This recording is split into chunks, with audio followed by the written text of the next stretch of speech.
workers from Mexico flew in to provide international support as well. They are joining the more than 14,000 firefighters already battling the Palisades and Eaton fires. Governor Newsom thanks Mexican President Claudia Sheinbaum for the support. LA County Fire Department Chief Marone spoke about the importance as well. We have national and international firefighters, Mexico, Canada, all of our surrounding states are here right now fighting this fire. The Palisades fire is at more than 23,000 acres with 13% containment, and the Palisades fire is now known as the most destructive wildfire in Los Angeles history. I'll send it back to you. All right, Coco. Yeah, thank you. By the way, Coco's doing the right thing, wearing that N95 mask. And they're telling people, the health officials are already saying that if you're going back into these sites, it's extremely toxic to deal with all the debris, that you have to wear that mask. They're saying don't use vacuums, don't use brooms or anything, because you're going to kick everything up. And yeah, that's right.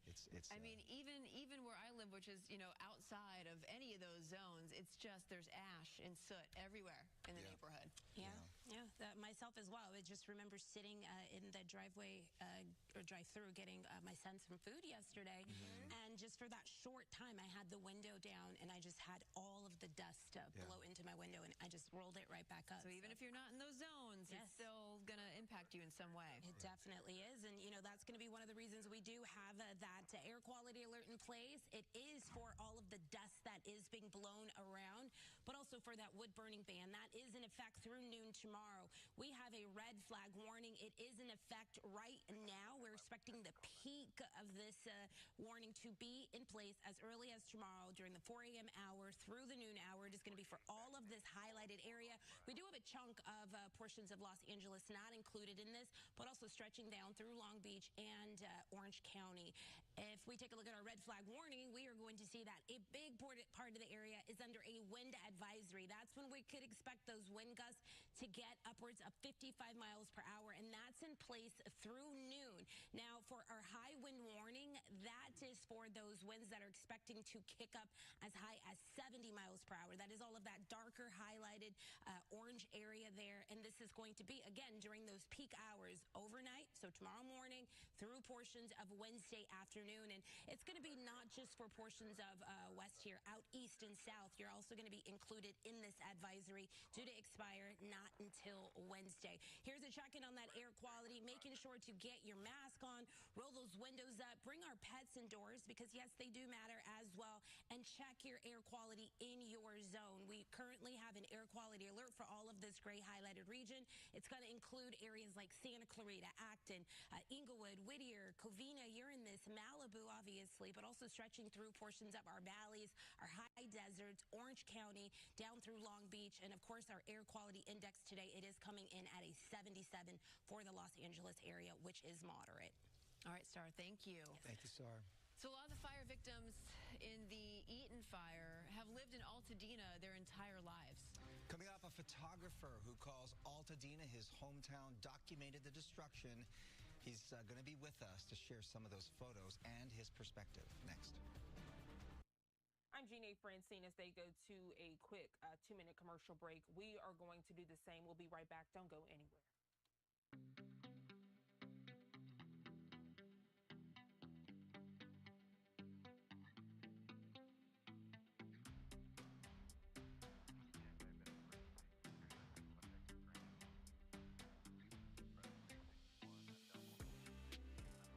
Assist, Quint 29.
6:15 is the time. Welcome back to Live Now from Fox.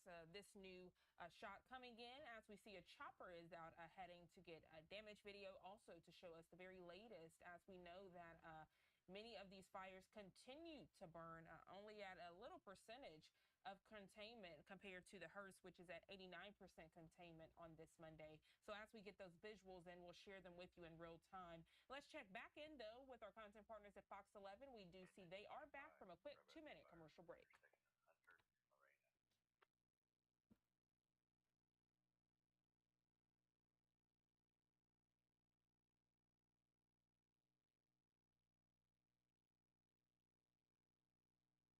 Coming out of the wildfires from the sky. We've seen entire neighborhoods decimated from the ground, are just heartbreaking. And we want to bring in somebody who's been documenting all the damage.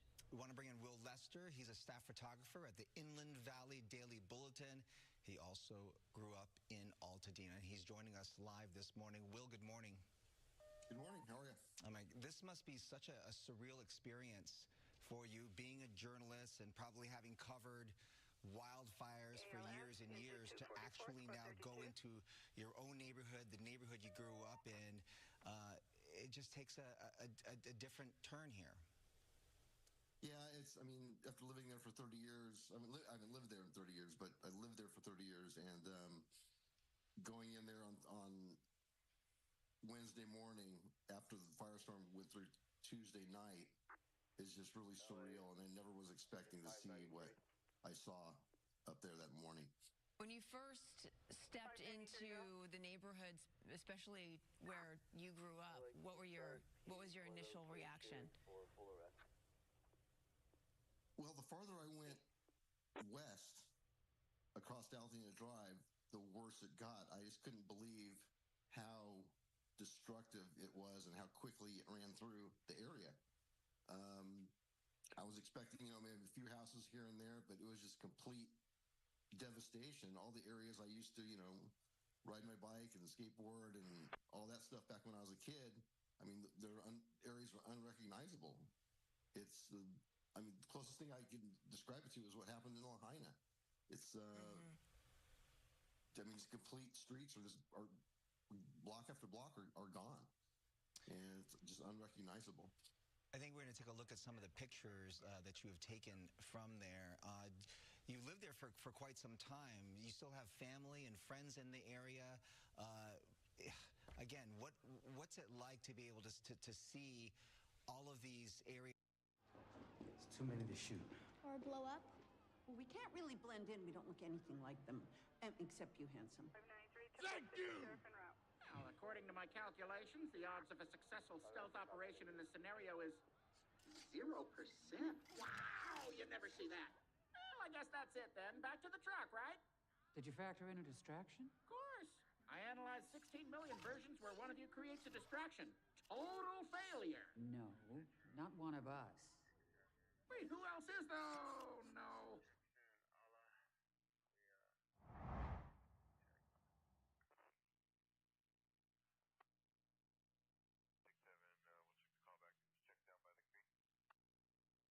Healthcare delivery is evolving. eClinicalWorks meets the realities of today's healthcare marketplace with a cloud-based EHR that accommodates practice growth and industry changes. eClinicalWorks is your partner at every step of the healthcare journey. The innovation you need, the value you demand, and the satisfaction your patients want. Let eClinicalWorks show you the future of healthcare IT. Most journalists would agree with me on that, but this one was personal. I've done many fires, and I'm able to pretty much wash it out of my system pretty quickly, and just move on to the next assignment. But this one has really stuck hard. I just wasn't. I don't think anybody expected anything like this, and I've been covering these for over 30 years, and I've never seen anything like this anywhere. Well, it's certainly important for you, and I think the community needs someone like you who is completely invested in this community, having lived there for so long as a journalist. And over the past few days after the fire had swept through that area, what do you think are some of the biggest struggles ahead for the families that live here? What are some of the things that they might need? Well, I know. I mean, I was up there. I was up in the West Altadena area yesterday, and I didn't make it over there on Wednesday. And the West Side is even worse than the East Side, which is unimaginable to me. I know the residents want to get in there as quickly as they can, but there are so many trees down. There's still houses smoldering. Electrical lines are down everywhere. There was a lot of utility crews in there yesterday working to get that, back in business. It's just going to take time. It's just something that's just not going to, be fixed overnight by any means. Will, of all the work that you did, that you've been doing out there, and all the images that you've taken, is there any one particular image that stands out in your mind?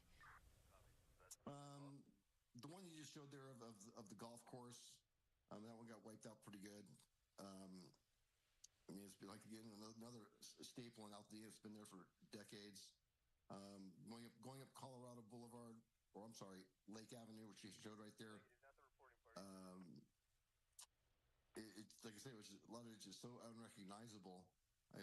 This one here, that's one of the things about Altadena is the homes in Altadena. They're not track homes. These homes have been there for 100 years. Yeah. So each one has its own character, and that's just something that's not going to be able to be replaced. We know that this has also been very difficult for you. When you grow up in a place like that, a part of yourself is there, right? A part of your heart, a part of your soul. And, I think the community is lucky that they have you, because you're going to be there and you're going to be able to help and document what happens there and the rebuilding and the recovering in the future. So we appreciate it, Will. Thanks for being with us this morning. Thank you so much. Have a good day. All right, we're going to take a short break, and we will be right back. Truly compelling photos there that were shared, and his commentary really providing perspective. And that leads to what many of you all have been saying since we first brought this to you here on Live Now from Fox. What can I do to help?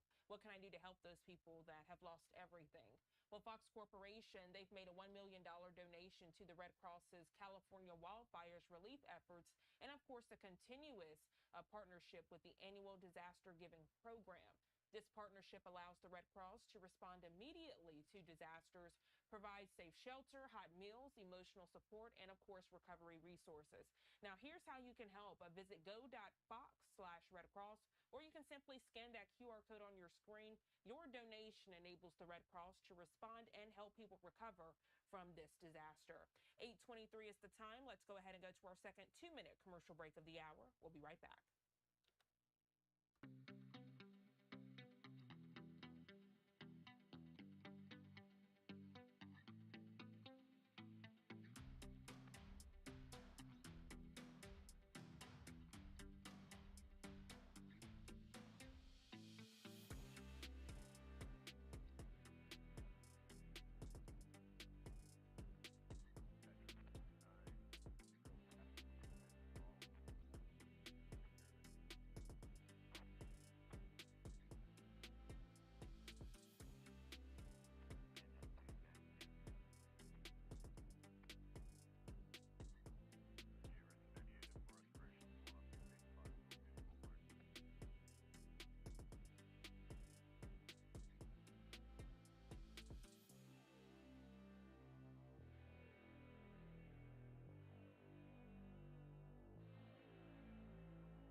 back to Live Now from Fox, and good morning to you if you're just now tuning in.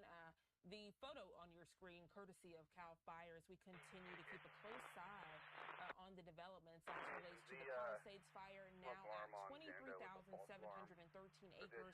The Eaton fire now at 14,117 acres. And then the Hearst fire now at 799 acres. So I wanted to give that to you in real time as many of you all are keeping a close eye on the data. Fox 11 LA back from a quick break. Let's check back in with them.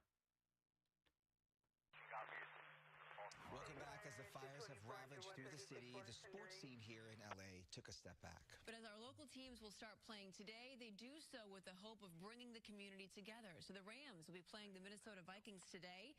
The game's been moved to Arizona at State Farm Stadium. As the players got in the plane last night, you can see there they are repping LA Fire Department T-shirts showing support for LAFD. Defensive end Kobe Turner spoke about the wildfires impacting LA and their mindset going into today's game. Thoughts and prayers go out to everybody who's been affected. It's a really trying time, and to just be able to see the devastation. I mean, whether it be flying on the plane, seeing all the smoke, or being out on the practice field, and there's one set of smoke coming from one direction, and then you look to the right, and here goes another one. So I know it's a really trying time for the county of LA, for the city of LA, for California as a whole. And our thoughts and prayers are with all of those guys. And ultimately we do represent the name that's on the front and the back of our jerseys, so we'll definitely be playing for them this week. I love that. Represent. Meantime, the Chargers were also wearing LAFD shirts and hats before their game against the Houston Texans over the weekend. Unfortunately, they did lose against the Texans. The final score there was 32-12.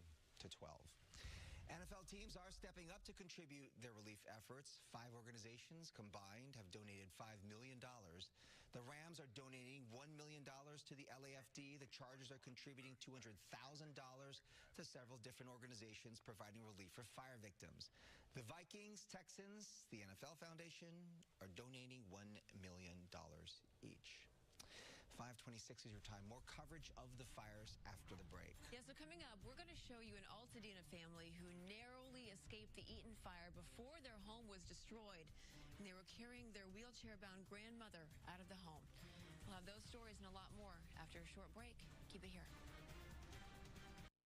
And as our content partners over at Fox 11 LA go to a break, I want to share some of the latest footage that we're getting of all of the destruction out there in LA County. This one is of the Eaton fires, just to provide some perspective. And we know it's a new week here on Live Now from Fox, but that also means a new round of ramped up efforts to keep several devastating wildfires from growing across the LA area.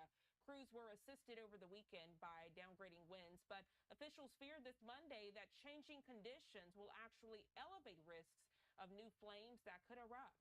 Fox News correspondent Connor Hansen joins us in LA County with the latest.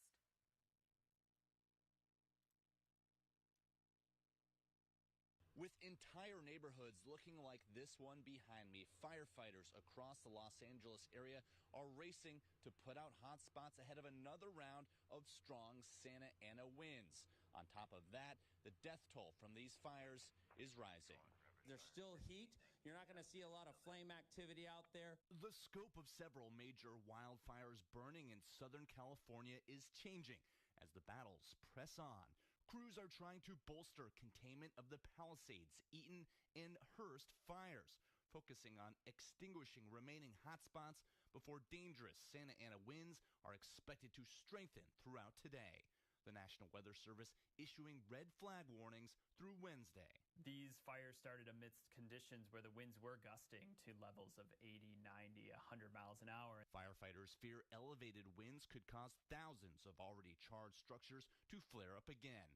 This comes as crews searching the burned areas are recovering more who died in the flames. We have resources, hand crews, engine companies out there scouring the edge. Community members, meanwhile, are joining forces to help their neighbors in need, from the creation of donation drop-offs. You can't just sit around when people are in pain. You have to get up and do something. To churches opening their doors to those whose congregations burned to the ground. The church is not a building. The church is the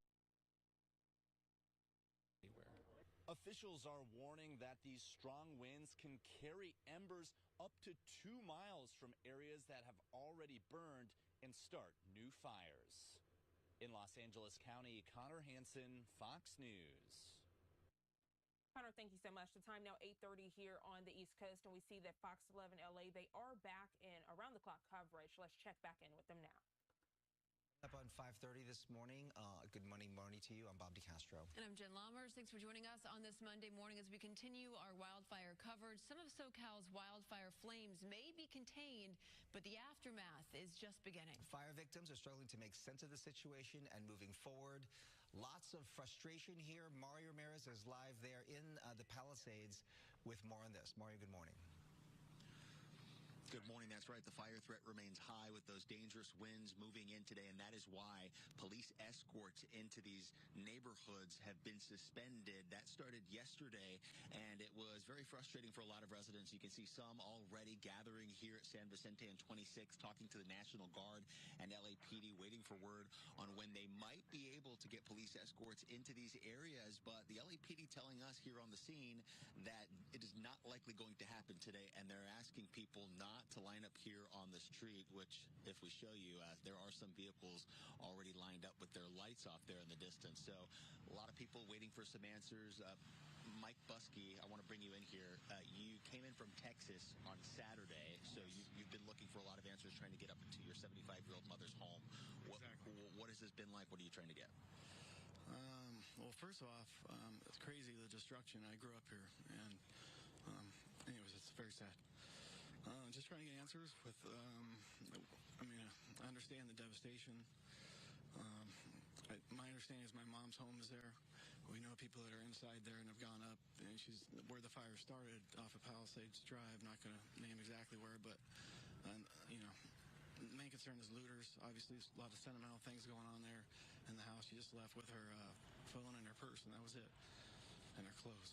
She did grab her, actually she had no medication, so she had to try and get a temporary refill there, but her doctor got displaced as well. Her home burned down, and even her office. So, they're not letting her up to get her meds.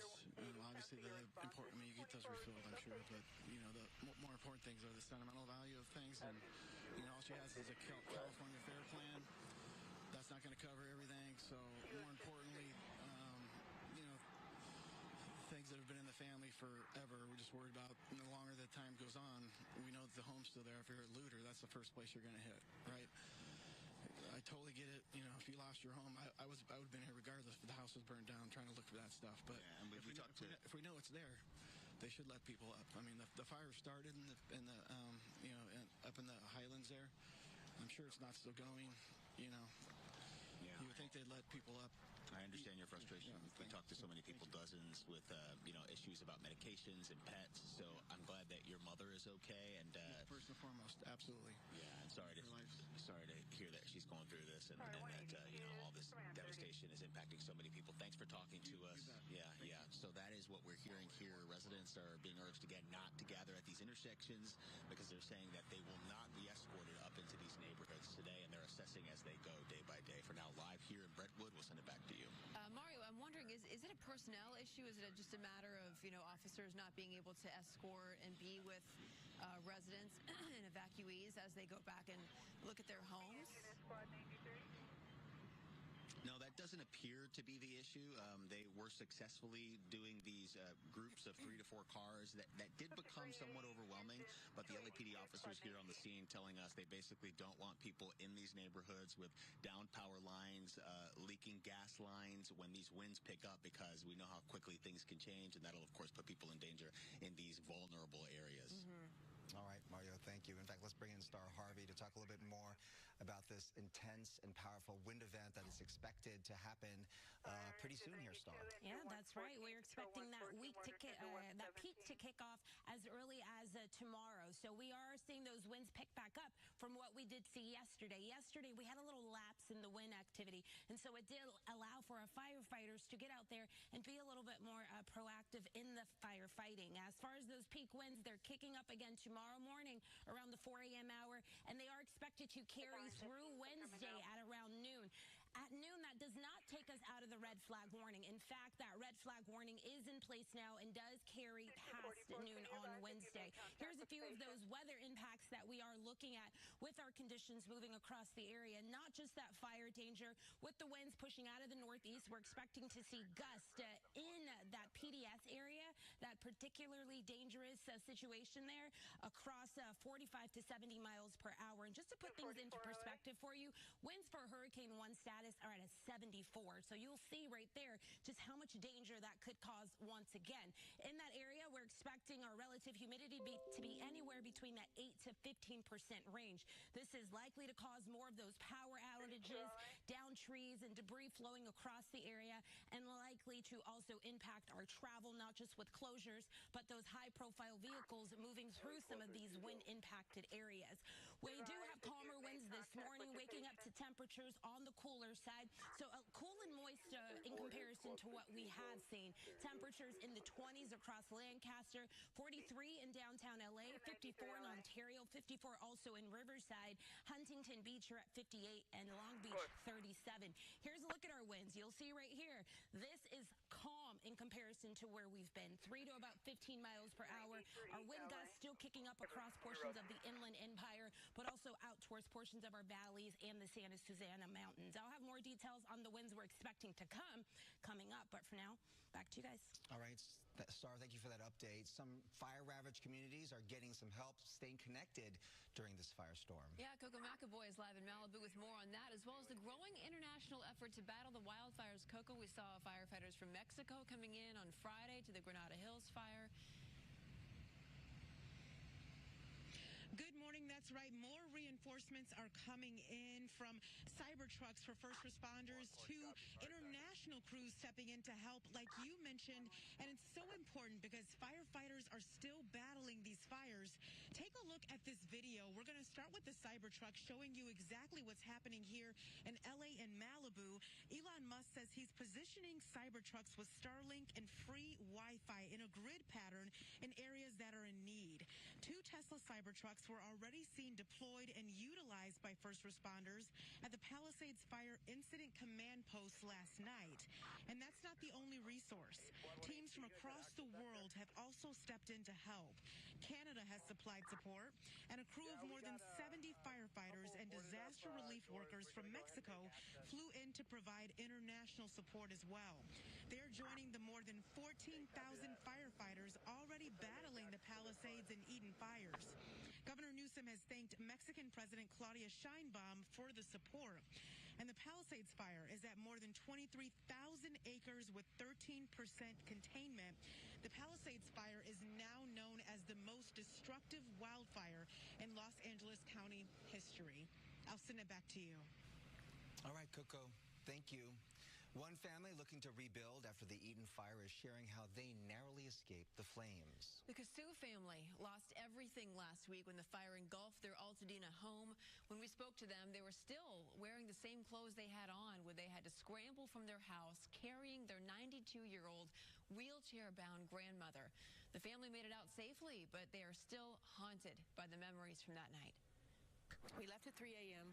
with whatever we could fit in the car, and my mother and her hospital bed. The winds were ferocious. If you could open your eyes from all the dust flying around, you would see the mountains on fire, and the fire was climbing up the mountain and also going down the mountain. The family is staying with relatives, and they're looking forward to rebuilding.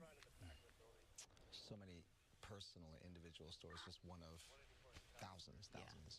All right, 5:37. Let's go over to Star with a look at our forecast, and we are expecting yet another particularly dangerous situation, so really intense winds. Yes, particularly dangerous, meaning one of those rare events when we do have those extreme conditions in place. And yes, you'll see right there, particularly dangerous across the area as early as 4 a.m. tomorrow, and likely to seep over into Tuesday around noon. This is going to be for all of our highlighted magenta area here, with the exclusion of what's happening right here across portions of Los Angeles and stretching through portions of our Orange County coastline. This is not meaning that everyone is going to see fire, but again, we do want to urge that this warning just lets us know that the ingredients are there for that to happen. We have a chunk of the area under a wind advisory where we're expecting those gusts to get as high as 45 to 55 miles per hour, and that effect is lasting through Wednesday at noon. But we also have our high wind warning, which is going to be all of the darker highlighted region here. This is for that rare event we're talking about, when winds are expecting to likely get upwards of 70 miles per hour, and that does happen between tomorrow at about 4 a.m. and stretch through noon on Wednesday. And not just portions of that area. We are going to see this advisory, our wind advisory, stretch out through portions of the Inland Empire, our low deserts, as well as portions of Orange County. We have an air quality alert in place. This alert is not just for that wood burning ban, but it's also going to be because of the fact that we are likely to see some of that dust blown around. And this is in effect until tomorrow at noon for our gray highlighted region here. So Pasadena, Inglewood, Los Angeles, a big chunk of Los Angeles, across our valleys, our high deserts, and portions of the Inland Empire as well. Checking in on our air quality today, Los Angeles, we are coming in at a 77 for our air quality index. That does place us in a moderate zone. And so I do urge everyone to check the sensor in your area. That's going to let you know exactly what your number is. But again, just reaching out across the area, Los Angeles, we are ranging anywhere from that good to the moderate zone. So this is an improvement from what we did see over the last several days. Here's a look at some of those safety tips. If you are going to be outdoors, just make sure to have those masks on. It is important to not exert yourself if you are going to be out there. We do urge to stay indoors, keep those windows closed, bring our pets indoors, and also, once again, monitor your air quality where you are positioned at. That is going to be one of the best things to do, even if you are not in one of those wildfire-prone areas. Back to you. All right, Star, thank you. And coming up, we are going to be continuing our live coverage on the Southern California wildfires. Plus, we'll have more on the series of executive orders Governor Newsom has signed to help L.A. rebuild faster. We'll be right back. All right, we continue with this compelling coverage with Fox 11 LA. They're going to a quick break. And before we do the same, I wanted to share a look ahead for you, a quick content reminder. Upcoming news conferences you can expect to see right here on Live Now from Fox as it relates to those LA wildfires. Coming up at 11 o'clock this morning Eastern time, the LA County windstorm presser. Then a little later in the day around 5 o'clock Eastern time, LA County DA to give an update on that arson and looting suspects. And then 5:15, a few minutes later, President Joe Biden expected to give a federal response press conference.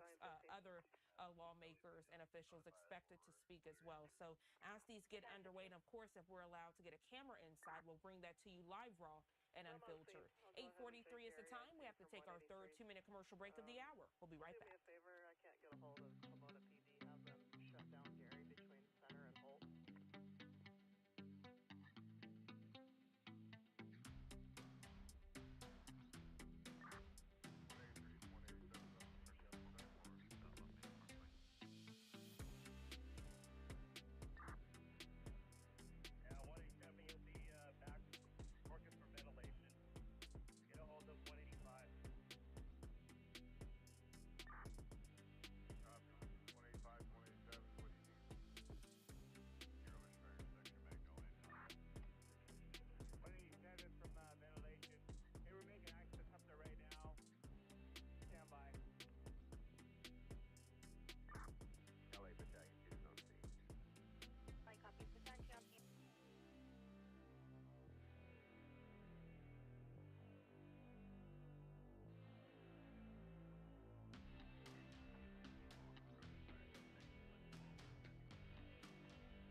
Francine. Fox 11 LA back from a quick commercial break. Let's check back in. All right, 543, welcome back. On this Monday, the Santa Monica Police Department has arrested a number of burglary suspects near the evacuation zone. Officers say the men who provided false IDs to them were in possession of burglary tools. They also had the Watch Duty app open on their phone so they could track evacuation zones. Detectives say the thieves are not from Santa Monica and traveled to the disaster area from out of town, specifically to loot homes. The department has arrested at least 39 suspicious people illegally in the evacuation zones since the start of the fires. LA County Sheriff Robert Luna says deputies encountered a man who was actually impersonating a firefighter. Look at this. They say that he was sitting on a curb, and Luna asked him if he was okay, only to discover that he was in handcuffs. Deputies say they caught him burglarizing a home. Several others have been arrested for violating curfew, and 2 people are in custody after attempting to set other fires. Hey, babe, I need you to come out here right now. We have a very big problem. What? Holy I mean, she knew right away, right? So new video is giving us a documented timeline of what one family went through on the night that the Eaton fire started. You can see video from the family's ring camera showing them realizing there was a fire at 619 way up on the hill behind them near power lines. Less than 20 minutes later, they were trying to spray water on their roof. But when they realized how quickly the wind was driving the fire, they evacuated. Just 10 minutes later, you heard one of the guys say goodbye to his house as he was driving away. We talked with the family over the weekend, and they say they went back to the house last Wednesday, and believe it or not, it was still standing. Wow. But they have not been able to go back since then. Wow. But you just saw in real time, I mean, how fast that happened. On Friday, our Alex Michelson asked Governor Gavin Newsom how he was going to cut governmental red tape in rebuilding from California's fire. The governor is signing a series of executive orders, including suspending environmental reviews for the area, known as CEQA. Another order aims to curb price gouging on building material and other construction services. The governor is working with legislative leaders on laws to potentially help fire victims as well. Governor Newsom also announcing that an additional 1,000 National Guard personnel have been called up. That puts the number of Cal Guard service members on the ground in LA County to a total of 2,500. We've seen them all over the streets where we've been reporting. Newsom says they will continue to help with logistics on the ground and ensure public safety of communities. I'm sure the checkpoints, right, as you were mentioning, they're backed up right now and telling people to stay and away. Just another set of eyes. Right. Right? Especially when people are out there looting. 24 people, almost 30 people arrested, yeah. Right? And people posing as firefighters to get into to these homes. It's really just unbelievable. Beyond the imagination. Yeah. All right, Star, so we're looking at another wind event. Is this one in particular, because it's a PDS, particularly dangerous situation, are the winds in this event going to be as strong as the ones that we saw before the fire broke out? Please tell me no. I can tell you possibly at times. With this event, we're expecting our gusts to, at the height, peak at about 70 miles per hour across into the area. If we take you back to what happened during the start of these events, we did have some wind gusts that did clock in the 90 mile per hour range. So moderate to strong, not as bad, to answer your question. And again, wanting to give a huge thank you not just to our Los Angeles Fire Department, but all of the men and women that are coming in from across our country here, from Mexico, and even our incarcerated firefighters that are helping with the efforts. And we are going to need them because, again, as of tomorrow, we're expecting the peak of our winds to start at around 4 a.m.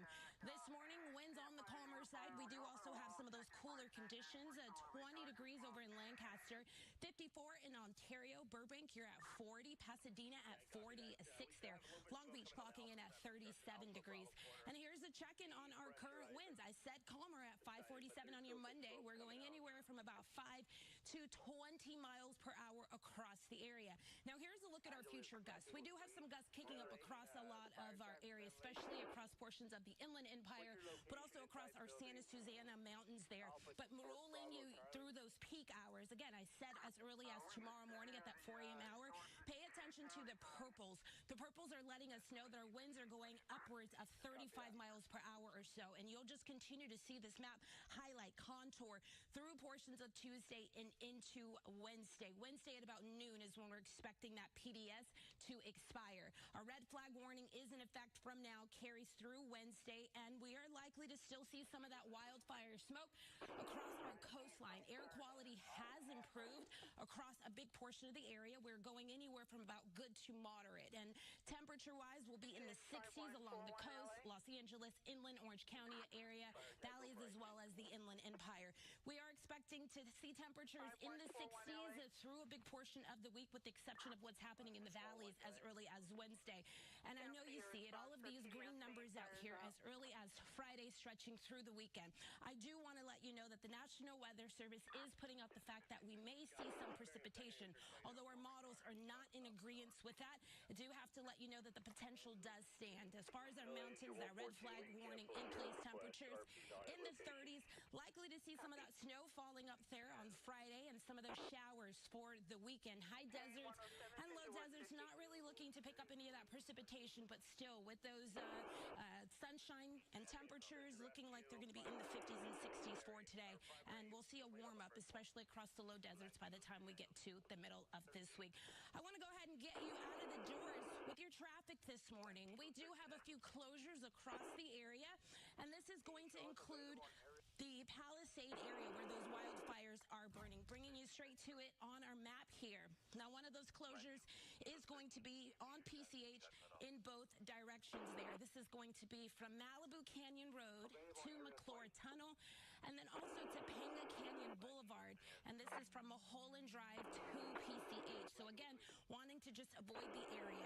We do have a SIG alert in place. This is an accident on the 5 South at exit 113C and between 114. We have a block not just in the carpool lane, but two of those left lanes. North of the area, on the 10 West, there is another accident, and this accident is at Central Avenue, which is exit 49.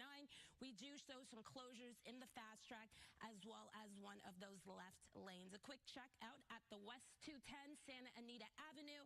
We do have better air quality across the area, but still, we want to make sure that those windows are up because we want to avoid some of that dust blowing around, but also to protect ourselves from the elements. If you're traveling the 10 West from the 5 to the 405, 17-minute drive time for you. 110 North between the 405 to the 10, 14-minute, and the 60 West between the 57 to the 5, 23-minute drive time.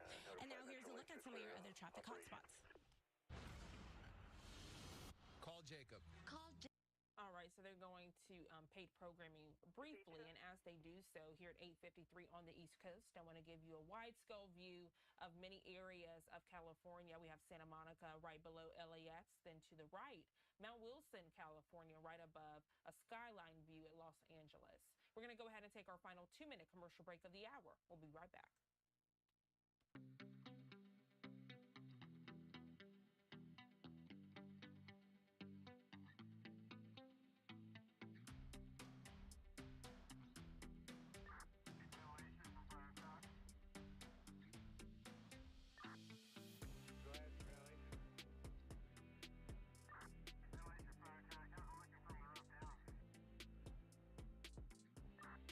Repeat. I was looking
8:55 on the East Coast, giving you a live look at one of the many locations where first responders are working around the clock to make sure that residents are safe and that their belongings are safe. As we know, many people have evacuated and heeded those orders as they should and come back.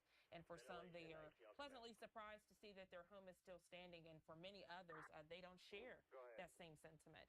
Let's go ahead and check back in with our content partners at Fox 11 LA. Until it was clear up there, and if you feel comfortable putting in the fans in the front, we can. As long as the attic's clear and fire tech has confirmed that. Let me get a peek my head in there, get a better look. I'll let you know. Welcome back. Two well-known actresses are stepping up in this fight, helping to give clothing to fire victims. Halle Berry and Sharon Stone posted messages on social media promoting a pop-up store in Los Angeles that was open this weekend. A popular fashion boutique called Plus Coop was transformed into a disaster relief center. Halle Berry packed up and donated her entire closet to the store. People brought all kinds of items to donate, like clothes, toys, electronics. Owner Jenna Cooper says she hopes that people don't weigh the needs and they just jump in and help. We're all in pain, and you can't just sit around when people are in pain. You have to get up and do something, and every single person has something to give, and they're all giving what they can. Sharon, Hallie, 10-year-old children, my landlord, my next-door neighbor, they're just, what can they do to help? They just do it. They open their doors, and everybody is throwing their arms around anybody who needs help. And this is one of those things where people just show up and they take what they need. Volunteers say the weekend donation drive was a huge success. Cooper and volunteers will transport donations to local schools near Pacific Palisades, Pasadena, and the Hollywood areas. So here's an easy way for you to help if you'd like. Join Fox's support of families impacted by California wildfires. Your donation enables the Red Cross to respond to help people recover from the disaster. There's a QR code right there on the screen if you'd like to go to the website. The website is go.fox/redcross, and you can support these efforts. Again, you can scan that QR code. Give me a few more seconds there if you want to scan that QR code on your screen. All right, it is that time. Let's get over to Melvin to see what's happening in the next 3 hours of Good Day LA. Good morning. Good morning, YouTube. Good morning, everybody. First responders continue to work around the clock to fight the Southern California wildfires. We have the very latest on the containment efforts as thousands of residents evacuate from their homes. Plus, many schools around Southern California are reopening today. We're going to break down which schools will remain closed, though, due to safety concerns. All that and more coming up when Good Day LA at 6 o'clock starts right after the break. We'll see you in a bit. And here at 8:58 on the East Coast, I want to share this compelling video that we've gotten. You can see Matt Kunitz, courtesy that he did send this video to us. But this is the latest video we've gotten. Many videos coming in, this one relating to the Palisades fire that continues to just cause so much chaos for those living out in LA County. And then take a look at this one of the Eden fire. And my goodness, you can just see the smoke that fills the air and all of the ash that surrounds it. We know it's a new week, and with the new round of ramped up efforts, they are there to keep several devastating wildfires from growing across the Los Angeles area. Crews were assisted over the weekend by downgrading winds, but there is concern this morning from officials as they fear changing conditions will elevate risks new flames could erupt. Fox News correspondent Connor Hansen joins us in Los Angeles County to explain.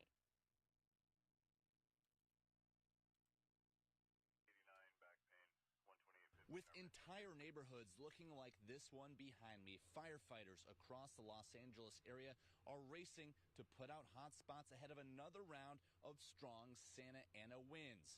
On top of that, the death toll from these fires is rising. There's still heat. You're not going to see a lot of flame activity out there. The scope of several major wildfires burning in Southern California is changing as the battles press on. Crews are trying to bolster containment of the Palisades, Eaton, and Hearst fires, focusing on extinguishing remaining hotspots before dangerous Santa Ana winds are expected to strengthen throughout today. The National Weather Service issuing red flag warnings through Wednesday. These fires started amidst conditions where the winds were gusting to levels of 80, 90, 100 miles an hour. Firefighters fear elevated winds could cause thousands of already charred structures to flare up again. This comes as crews searching the burned areas are recovering more who died in the flames. We have resources, hand crews, engine companies out there scouring the edge. Community members, meanwhile, are joining forces to help their neighbors in need, from the creation of donation drop-offs. You can't just sit around when people are in pain. You have to get up and do something. To churches opening their doors to those whose congregations burned to the ground. The church is not a building. The church is the people, and the church can worship anywhere. Officials are warning that these strong winds can carry embers up to 2 miles from areas that have already burned and start new fires. In Los Angeles County, Connor Hansen, Fox News.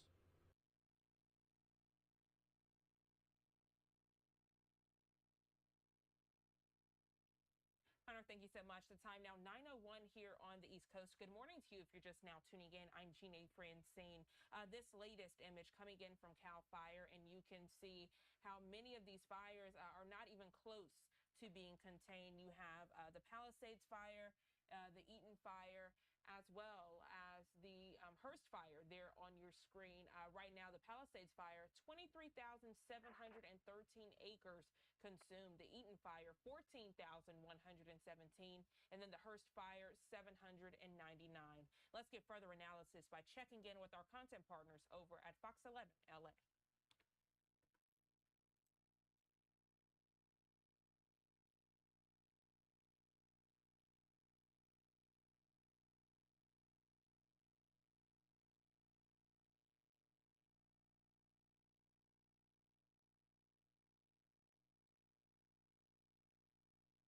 I am Melvin Robert. And I'm Jen Lammers as we continue day 6 of our coverage of these historic wildfires. Firefighters are bracing for strong winds. Yet again, in the Palisades fire zone, 8 people there have died. Palisades has burned nearly 24,000 acres with only 13% containment. LAFD's fire chief says more than 5,000 structures are damaged or destroyed, and 11,000 more are under threat. And the scars of the Palisades fire run deep, not just, we're talking about the landscape, but on the hearts of its victims. As the days pass, the frustration with the situation continues to grow, as y'all might imagine. Mario Ramirez live for us with the very latest on their fight for answers. Good morning.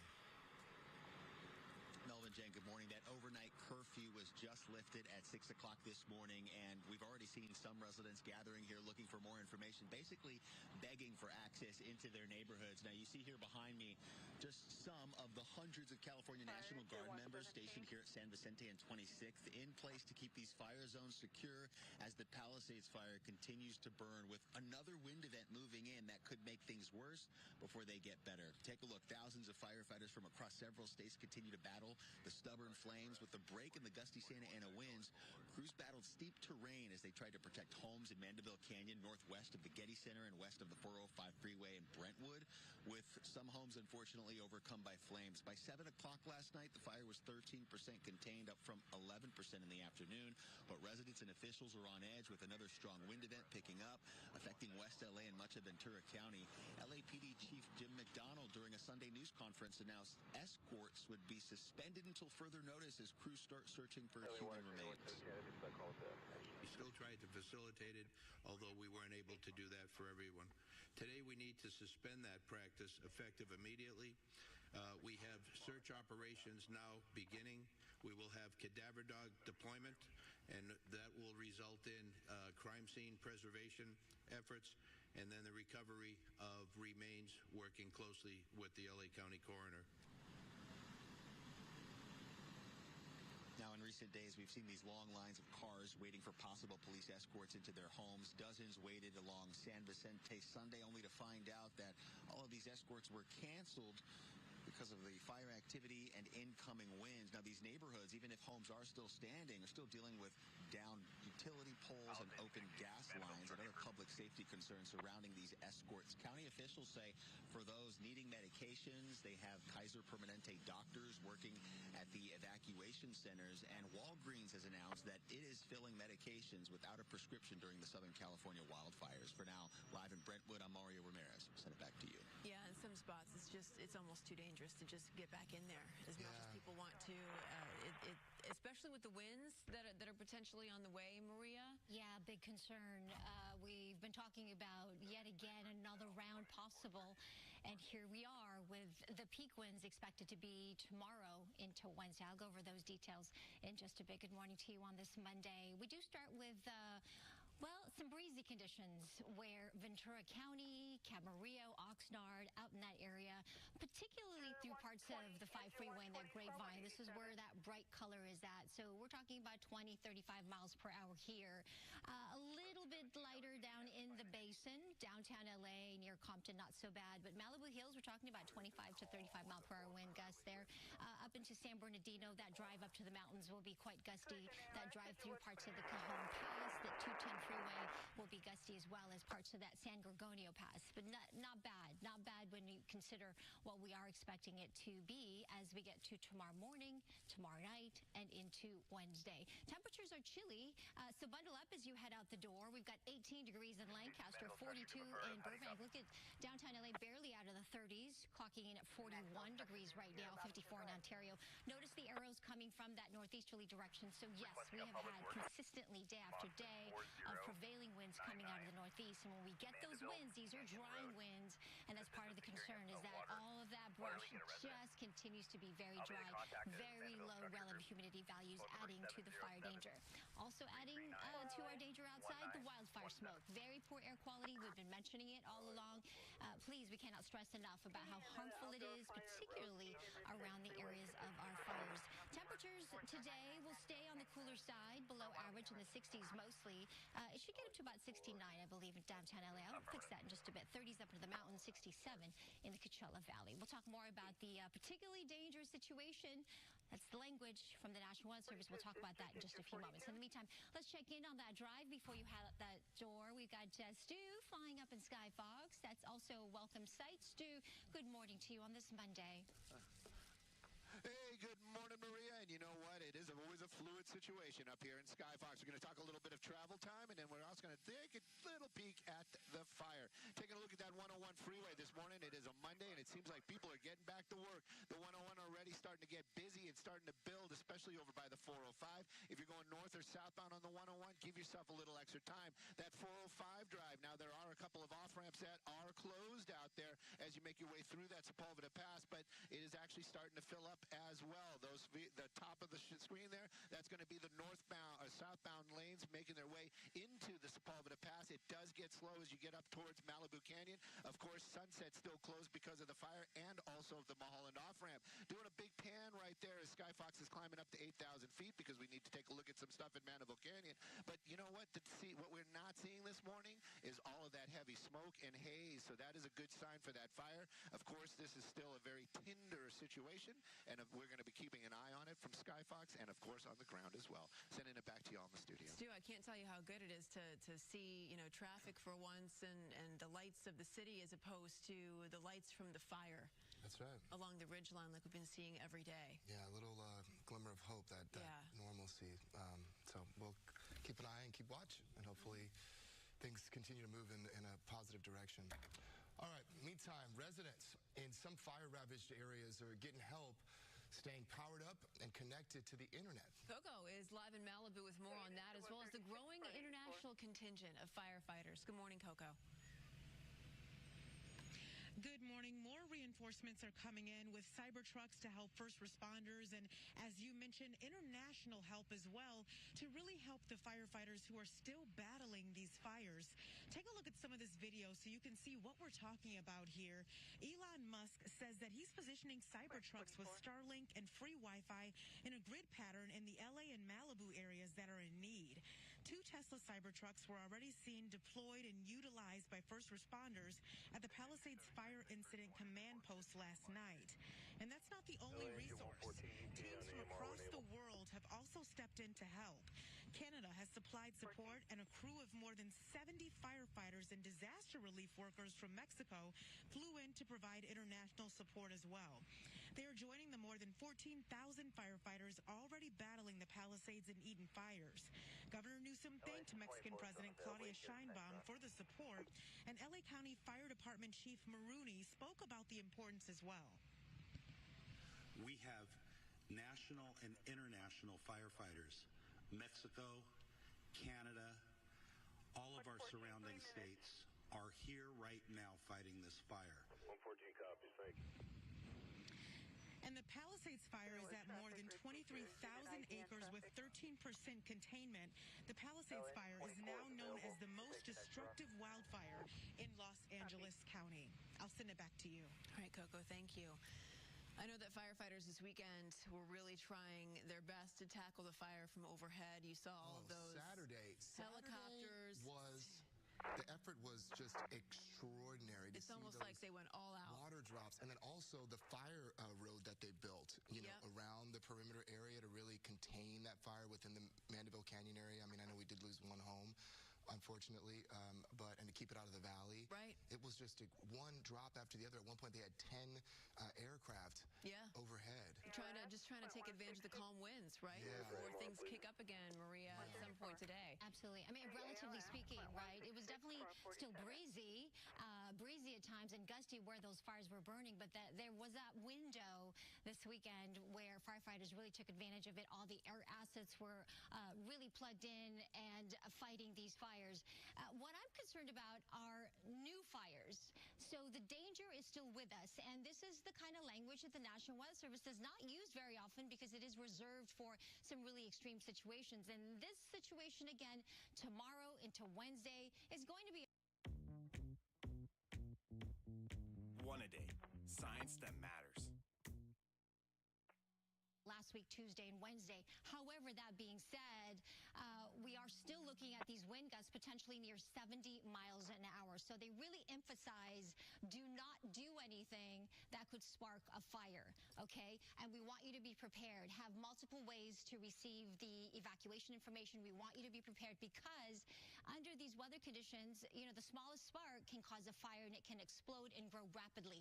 And this is the kind of situation that we're in right now. So I'm not as much concerned with the current fires in that situation, but it's new fires that I'm concerned about. So we really want you to stay alert. Please, if you see something, say something because it is within those first few minutes that's very critical to attack new fires. High pressure is offshore right now. This is what we're looking at the upper levels of the atmosphere. We've got a trough of low pressure here. It's kind of similar to what we were seeing last week, but not exactly. We just don't have the really cold air support that we had last week, but we do have a couple of weather systems that are going to give us a close, sort of relatively speaking, dynamics in the atmosphere, if you know what I mean. Offshore flow will be with us. Those wind gusts still expected to pick up tomorrow morning into Wednesday. That's really the key time frames. Just a quick look at our temperature change here in the last 24 hours. It is chilly. It was chilly yesterday. It's even cooler this morning to start our day, with some areas about 10 to 15 degrees cooler than yesterday. That heavy wildfire smoke, again, concentrated in this area here from parts of Long Beach all the way up to Pasadena, of course, all the way to Santa Clarita, and then to the coast in Malibu. High temperatures, just really quickly, 66 in Burbank, 63 in Santa Barbara. This is at 2 p.m. to at 63 in Palm Springs. The rest of the forecast, I'll show you a computer model in just a few moments. Back to you. All right, Maria, thank you. Coming up, businesses are stepping up to help fire victims who lost their homes. The outpouring of generosity has just been overwhelming. We're going to have more on some accommodation options. As we go to break, here is a live look of Santa Monica. That's the pier off in the distance. We'll have a lot more on the Southern California wildfires coming up on Good Day LA, and we'll see you in just a little bit. All right, and as our content partners go to a quick 2-minute commercial break, and we are going to do the same. I wanted to share these numbers with you as wildfires continue to burn across Los Angeles County. Many of you all have that looming question, okay, well, is it getting better? What's the containment? Well, you see it in real time. Palisades fire, 13% contained. The Eden fire, 27% contained. And then that Hearst fire, 89% contained. Great news is we know first responders, firefighters, different emergency personnel working around the clock. But this Monday morning, there's concern that maybe those wind gusts could make matters worse. So, of course, we will continue to keep a close eye on that. 9:15 is the time. We do see that they are back in coverage right now. Fox 11 LA. Let's go ahead and check back in with them.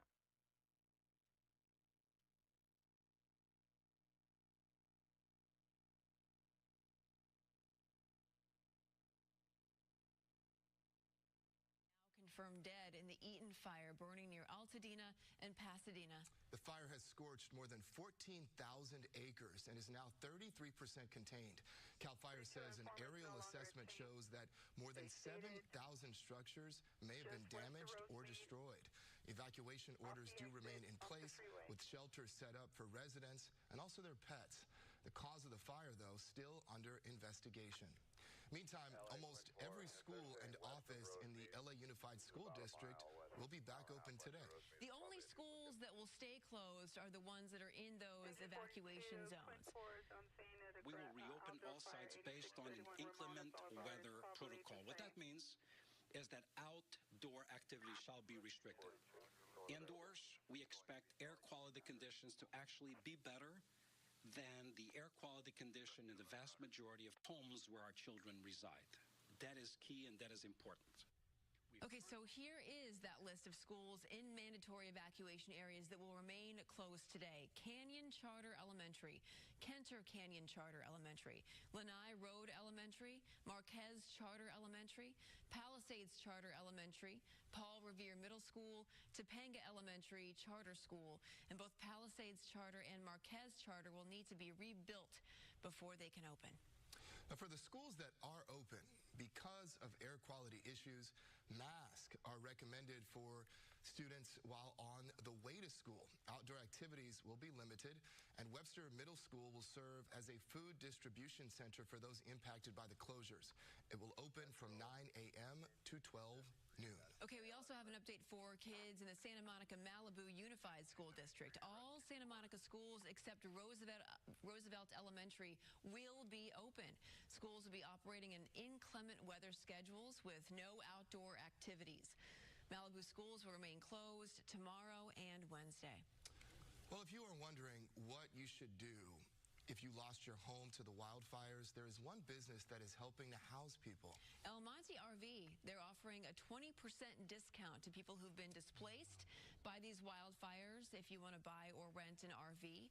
They're working with insurance companies and with the campgrounds to make it a little bit easier for people. Where we fit here for the community is emergency temporary accommodation. We know people want to get back into their houses at some point or get into some settled accommodation. But here, these RVs, you can pull them in, park them up, get the generator going, and you're cozy and you're comfortable and you're safe right from the get-go. And you can find a link to their website at foxla.com/links. And with that, let's get over to Maria for a check of our forecast. Many people wondering about these winds. Yeah, absolutely. It is top of mind right now. The winds are breezy out there this morning, much like this weekend, but nothing too bad. We do have some changes, though, in store as we expect another round of those gusty Santa Ana winds beginning really tomorrow morning is the window. There is this window of very strong winds, and we're mapping it out as tomorrow morning at around 4 a.m. to about noontime on Wednesday. That's kind of the window where we need to be particularly alert because the winds are due to pick up again. Red flag warnings, of course, will continue, and this will continue through Wednesday. We have very dry conditions out there, tinder dry fuels, and these strong gusty winds, and slightly warmer temperatures expected as we get into tomorrow, Wednesday, with that offshore flow. Now, looking way ahead, I know I have put the word shower in the forecast here. There's just a slight chance, but I think the hope is good as we look at some of the computer models. It's about a 10% at this point. It is going to be a slightly more onshore flow, and I'm hopeful that we'll get a return of that marine layer, and perhaps that even can squeeze out some light drizzle as we look ahead to the end of the week and the weekend. In the meantime, look at this wide swath of area here for that particularly dangerous situation. All the air is shaded in this pink color where it's going to be particularly windy, and some of these wind gusts could get up to 70+ miles an hour. In the meantime, wind advisories are still in effect for portions of Orange County. Reevaluating that right now, as we are anticipating perhaps some of the even stronger wind gusts there through parts of the Cajon Pass, parts of the 210 could get up to 70, 80 miles an hour. So this is why it concerns me when it comes to fires and new fires that can erupt. Portions of Ventura County, Santa Clarita Valley, that area up into Canyon Country, please stay alert for the potential for very extreme fire weather conditions. As we look at our 7-day forecast here, temperatures today are going to stay close to average in the 60s mostly. Then we'll warm up slightly tomorrow. Again, very strong winds winds tomorrow through Wednesday, and then we'll start to see those winds ease off on Thursday with back to more of an onshore flow Friday into the weekend. We've put the percentages in there. I know it's not very high. We want it to be more, but at least there's a chance, and a bit of that marine layer returning. In the meantime, up in the mountains, quite dangerous as well, but chilly, 37 for the high there today in Big Bear, 55 in the high desert to the upper 60s in the Coachella Valley. Let's check back in with Stu now and see what's going on from up above. Stu, you do have the view there of our recent fires here. Mandeville Canyon, what's going on here? Well, Maria, we're just taking a look at some of those where the activity is this morning. And when I say activity, thank goodness we're not talking about a lot of fire. Though you see fire trucks down there, and I brought the map up because it's so dark and you really can't make out anything where we're at. That definitely is the Mandeville Canyon area. What we definitely see this morning is a lot less smoke. As we get a little bit wider there, you can kind of see that is actually the burn area and no flames or smoke in sight. This is an amazingly fantastic picture to see. Let's do a little fire. Let's do a little traffic from 8,000 feet. Skyfox looking down at that 405. That's going to be in the West LA area. Headlights northbound. Take a look at that. Folks are getting back to work out there, and the freeways are starting to fill up. Now, the taillights southbound, but this is the area on the 405 after you go through the Sepulveda Pass. The Sepulveda Pass this morning a little slow and go. You can see some of that right there. And you remember, Sunset is going to still be closed. You can see the closure in that shot. And then also, I believe Mulholland's still closed off the 405 as well. So keep that in mind for your drive. But it looks like things are getting just a little back to normal. Going to end there with a little bit of Skyfox in the shot. He's always got to photobomb us, doesn't he? And then that beautiful sunrise. And you know what we're seeing there? No smoke from the Eden Canyon fire either. Sending it back to y'all. Oh, that's a beautiful thing to see, Stu. Thank you. All right, well, coming up, firefighters are in their 6th day battling the deadly wildfires. After the break, how officials are responding to reports of how the Palisades fire started. Plus, there is some good news to tell you about when it comes to the Hearst fire. We'll tell you the progress made on that wildfire after a short break. And we appreciate our content partners at Fox 11 LA for this detailed, compelling coverage. We're going to take our first 2-minute commercial break of the hour. We'll be right back.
.25 is the time. Welcome back to Live Now from Fox. Showing you all this compelling 4-box, a wide-scale look at different areas of California. We have Santa Monica, Los Angeles, LAX, and then Mount Wilson. That box very compelling towards the start of these wildfires. Many parts of Mount Wilson were just completely illuminated with flames and ash. We do see that Fox 11, they are back from their commercial break. Let's listen in.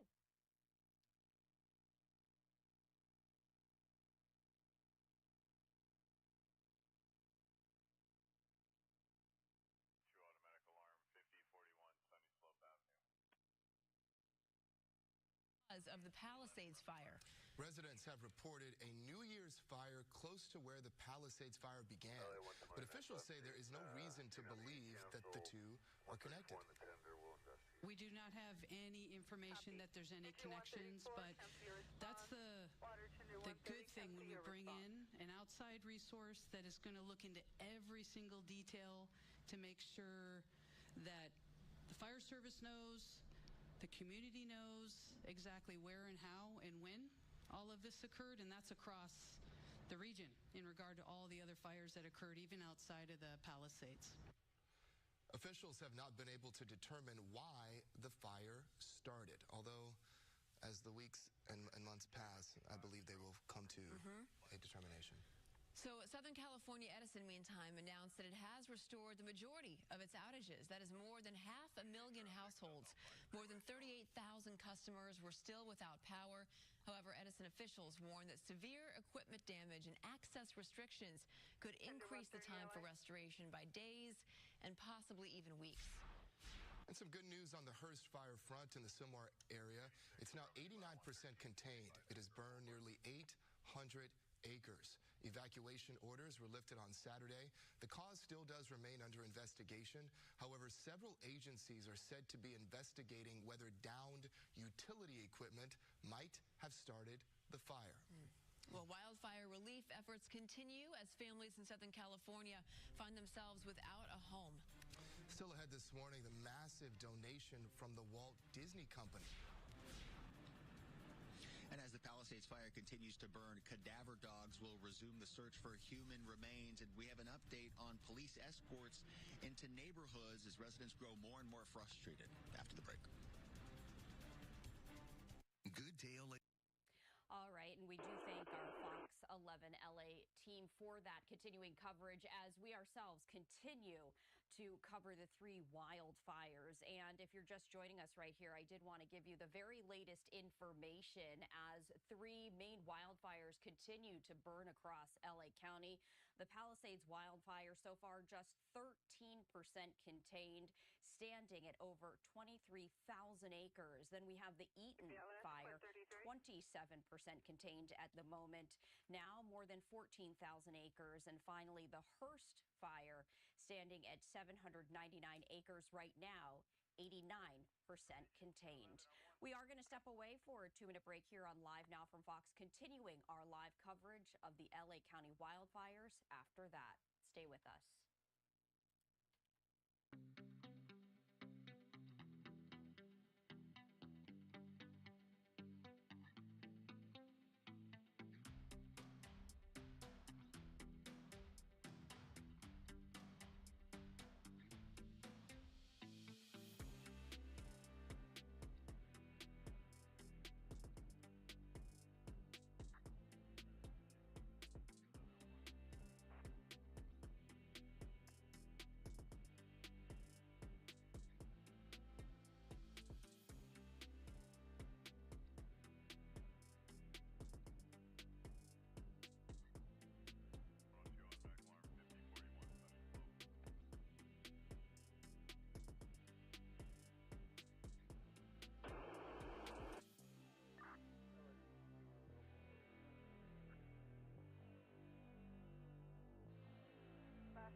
back to Live Now from Fox. I'm Stephanie Quinn. Time right now is 9:31 Eastern, 6:31 Pacific.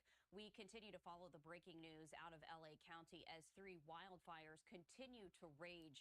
I did want to share this look with you. This is a live look of where these wildfires are and just how widespread they continue to be. There are 3 main wildfires right here. The Palisades fire right now currently reported to be at more than 23,000 acres. Right now, 13% contained. Next, we have the Eaton fire, now registered at more than 14,000 acres and just 27% contained. And finally, the Hearst fire, now being recorded at just around 800 acres, 95% contained. So that is some good news right there, that it is 95% contained. However, a red flag warning remains in effect from now through Wednesday, and particularly dangerous winds are forecast from tomorrow starting at 4 a.m. Pacific time through Wednesday, noon Pacific time. That could propel embers a significant distance and unfortunately help reignite smoldering areas. This, meanwhile, is a live look right here at some of the areas that continue to be impacted: Santa Monica, California, LA, California, Mount Wilson, and on the lower left-hand side, that is LAX. I also wanted to share this with you as we were talking about particularly dangerous winds. This is a social media post by the National Weather Service of Los Angeles. It says, "Heads up, strong, locally damaging northeast-east winds will affect West LA County and much of Ventura County through Wednesday. Critical fire weather is expected, so please have multiple ways of getting notifications in case of new fires and prepare ahead of time." They are saying do not do anything that could spark a fire. And of course, just reiterating, have several different ways of evacuating quickly in case you need to do so. We also have another programming note to let you know about. This here on your screen right now. These are some updates that we are expecting. The first one set to start at 11 a.m. Eastern time, so just about an hour and a half from now. We are expecting LA County officials to give another update in terms of the status of these fires and, of course, how they are battling them, and the very latest on that. Then at 5 p.m. Eastern time, the LA County District Attorney is going to give an update on arson and looting suspects yesterday, saying that 10 burglary suspects had been arrested in Palisades fire evacuation zones. 39 in all have been arrested in evacuation zones since the start of the fire. So we are expecting that. And then at 5:15 p.m. Eastern time, President Biden will give an update on the federal response during these wildfires. So we did want to let you know, we, of course, here on Live Now from Fox, will be bringing you all 3 of those briefings live as they happen. We are going to step away for another 2-minute break here on Live Now from Fox. After that, continuing our live coverage with Fox 11 LA.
Live now from Fox, I'm Stephanie Quinu. We continue our live coverage of the LA County wildfires with our Fox 11 LA team.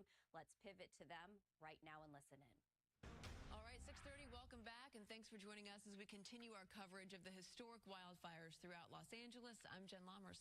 I'm Melvin Robert. Strong winds do return this week, presenting what could be a potential setback for firefighters, with another wind event expected to blow in today and last until Wednesday. The Palisades fire now at 14% containment after burning more than 23,000 acres. The Eaton fire has burned more than 14,000 acres and is now at 33% contained. 24 people have died in the fires, 24 arrested for looting. And at 8 o'clock this morning, officials are set to give us another live update. But in the meantime, let's get over to Maria. She can talk more about the winds that are expected to start kicking up again this afternoon. Yeah. Hey there, Maria. Particularly tomorrow into Wednesday. We've got some breezes definitely out there with our future gusts here. This just kind of looks at what we're expecting, 30 plus miles per hour here.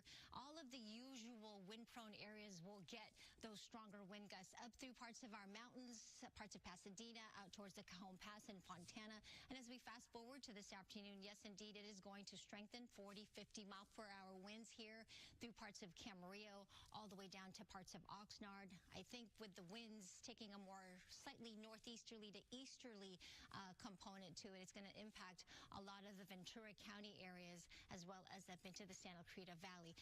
Orange County, a little bit lighter winds, and then as we look into tomorrow morning at the start of some of those stronger wind gusts, or at least that's the window, tomorrow into Wednesday afternoon, you can see it's just going to be consistently pretty strong through those usual wind-prone areas. We'll wait until Friday. Thursday into Friday, we'll start to see the transition back to more of an onshore flow, much lighter winds, and a much more moist air mass moving inland. Here's our temperatures we're expecting today.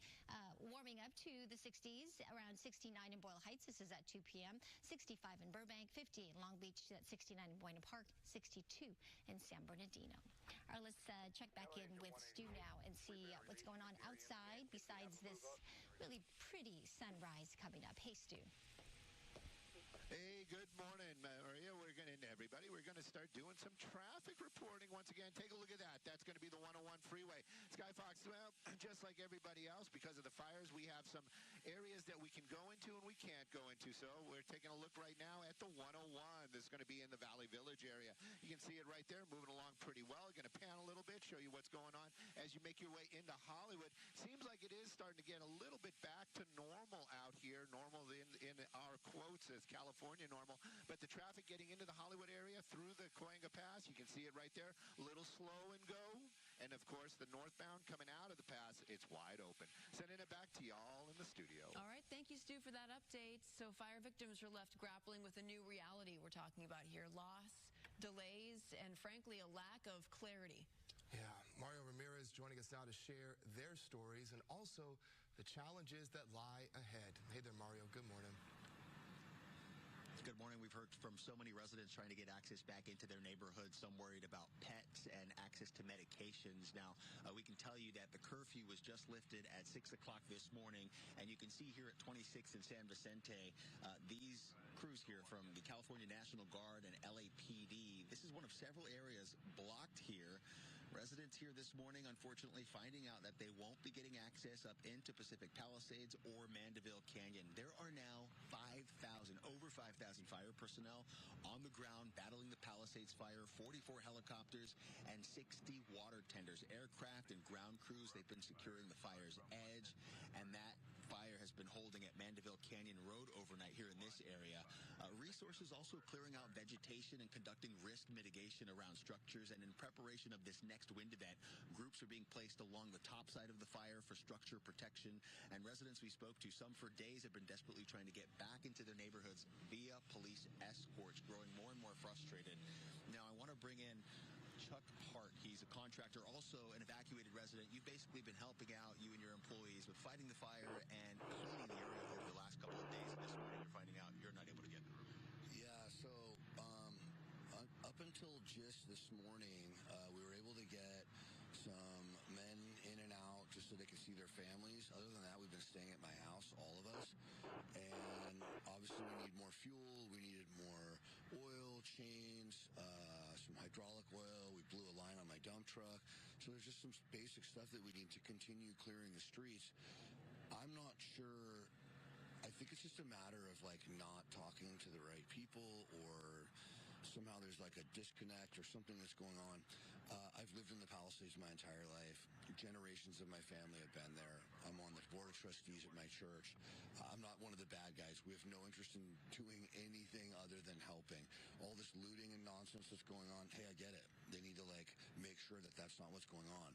But if you have a group of guys in a convoy of trucks, equipment, vehicles, trailers, which is exactly what we've been doing day and night to get all these fallen trees out of the way, to get these water mains shut, to do all the work that we've been doing. And then suddenly now, like, I don't know, it's just weird. There was nobody here when this whole thing started, and then that night there was no one here doing anything except for us. I mean, it was like a ghost town, and we're in charge of taking care of ourselves as responsible citizens. And I understand that the government can't solve everyone's problems. I don't even expect them to. But why am I now being prevented from putting my own town back together? This is, I was just on the phone with the governor's wife. I've spoken to several other officials that are super high up, and they all want me in there. All these homeowners, a bunch of people are like, please get back in. I'm trying right now, and I don't understand how every single person is being barred. There has to be some way to establish that, like, you are okay. And so far, there isn't one, and I haven't had a problem until right now. But just somehow this morning, they decided, like, oh, I'm not okay anymore. Half my crew's inside. Like, I run the guys. I have to be in there in order to get this stuff done, and it's just driving me crazy. Yeah, appreciate it, Chuck. Thanks for what you're doing there in the Pacific Palisades community. So that is the frustration among residents, and as you heard him, an evacuated resident trying to get up and fix some of the areas, the streets covered with utility poles, down power lines, trees. It really is a mess up there, and lack of cleaning efforts in these neighborhoods as well. I'll send it back to you. Well, yeah, when you think about, if this is what they're trying to mitigate, which is like the falling trees and down power lines, if we're waiting for this next wind event to happen, these are the guys who are going to try and mitigate that and clear things out so it is a little bit safer up in those areas. That is very frustrating. Mario, thank you. Thanks, Mario. Well, onto this now. Some people living in fire-ravaged areas are getting more help to stay powered up and connected to the internet. You know how important communication is, and Coco McAvoy is live in Malibu with more on that, as well as the international reinforcements joining this firefight. Good morning, Coco. Good morning. That's right. More reinforcements are coming in to help the firefighters on the ground here battling the many fires. And as you can see, it's getting a little bit busier here at the Palisades Fire Incident Command Post as well, as crews continue to contain and control these fires. Take a look at some of the videos so we can talk about some of these very important resources that are coming in. Elon Musk says he's positioning Cybertrucks with Starlink and free Wi-Fi in a grid pattern in the LA and Malibu areas that are in need. A couple of Tesla Cybertrucks were already seen deployed and utilized by first responders at the Palisades Fire Incident Command Post here last night. And that's not the only resource. Teams from across the world have also stepped in to help. Canada has supplied support, and a crew of more than 70 firefighters and disaster relief workers from Mexico flew in to provide international support. They're joining the more than 14,000 firefighters already battling the Palisades and Eden fires. Governor Newsom thanked Mexican President Claudia Sheinbaum for the support. The Palisades fire is at more than 23,000 acres with 14% containment right now. And of course, the Palisades fire does continue to burn, and it's known now as the most destructive wildfire in LA County. I'll send it back to you. All right, Coco, thank you. As always, thank you to the incredibly brave men and women who are out there on the front lines fighting these fires and protecting us and making sure, most importantly, especially as we saw over the weekend from the air, that these fires are taken care of before the next one. There's not enough thank yous. And also some of them impacted by this as well. Maybe lost their home. Family members lost their home. They're putting in long hours, the extraordinary sacrifice during this time just to keep everybody safe and protected and to fight this fire. So thank you, thank you, thank you, thank you, my goodness. Maria, over to you. There is a light at the end of this tunnel, though, so we want you to just hang in there, guys. We've got some gusty winds expected, especially tomorrow into Wednesday, and then things will really start to quiet down Thursday, and then we'll get a much bigger break as we look ahead to next weekend. But right now, I don't know if you noticed on Coco's live shot, a little bit breezy there. Parts of Camarillo, parts of Oxnard, Ventura County, up through parts of the 5 freeway and the Grapevine, getting some of the stronger winds right now, wind gusts, but generally 20 to 35 miles per hour there. Calmer winds near the basin, largely protected by those San Gabriel Mountains, and out towards Orange County, 10 to 20 miles per hour. San Bernardino, Ontario, nearing 17 to 20 miles per hour there. Riverside, a little bit calmer, as well as in Temecula. As we take a look at what's going on in the upper levels of the atmosphere, we've got an area of high pressure here offshore. We've got a trough of low pressure that is just to our east, and we're watching just a couple of weather systems. We don't have the same dynamics as we had last week, so we're not going to see those 80, 90, 100 plus mile per hour wind gusts that we saw last week consistently. But we are still looking at a pressure gradient, a difference in pressure between high pressure and low pressure. We're going to be in between, and we're still going to see those winds funnel out of the northeast. This time, though, the winds are going to be closer to 65 to 70 miles an hour. That's not to say that they're not strong, because they are. The National Weather Service using that language again, particularly dangerous situation with this extreme fire weather concern that we have through portions of the Santa Clarita Valley, that I-5 corridor, and then particularly that area there right now where the Palisades fire is at. So please be mindful, use a lot of caution, and just don't use anything that could cause a spark, which could in turn cause a fire. Some of the weather impacts include that fire danger because of low relative humidity values. We could see more downed trees and power lines over the next several days, and of course this will impact your travel. Just a quick look at your Riverside breakdown here this morning, with winds primarily coming out of the northeast. So breezy conditions here through parts of the Inland Empire at 7 a.m. Temperatures in the 40s, so it's chilly. We're going to consistently see those winds blowing out of the northeast, nearing 20 to 30 miles an hour. A lot of sunshine, cooling back down to the 40s at 11 o'clock tonight. All right, let's head back upstairs now over to Stu and see how the traffic is moving along. We're waiting on that sun to rise in about 15 minutes, Stu, so it'll look a little bit brighter and better. Good morning. Hey, good morning, Maria. Yeah, we're starting to see some of that 23,000 acres plus of that Palisades fire. Just the destruction and all the vegetation there gone on that hillside. No hot spots, no smoke this morning. Can even see that full moon going on in the background out there. Let's talk a little bit of traffic. We're going to take a peek at that 405 freeway. The headlights are going to be southbound coming down out of the Sepulveda Pass, and it is looking a little slow and go this morning. But you know what? I'm going to call it Monday light for sure. Maybe a lot of folks are still staying home. If you're taking that 405, remember there are some closures, especially through the Sepulveda Pass. Northbound looking a lot better this morning. If the northbound's your drive, you've got it made. Other traffic hotspots, though, I know we got them. We're going to share them with you right now. This is Eric.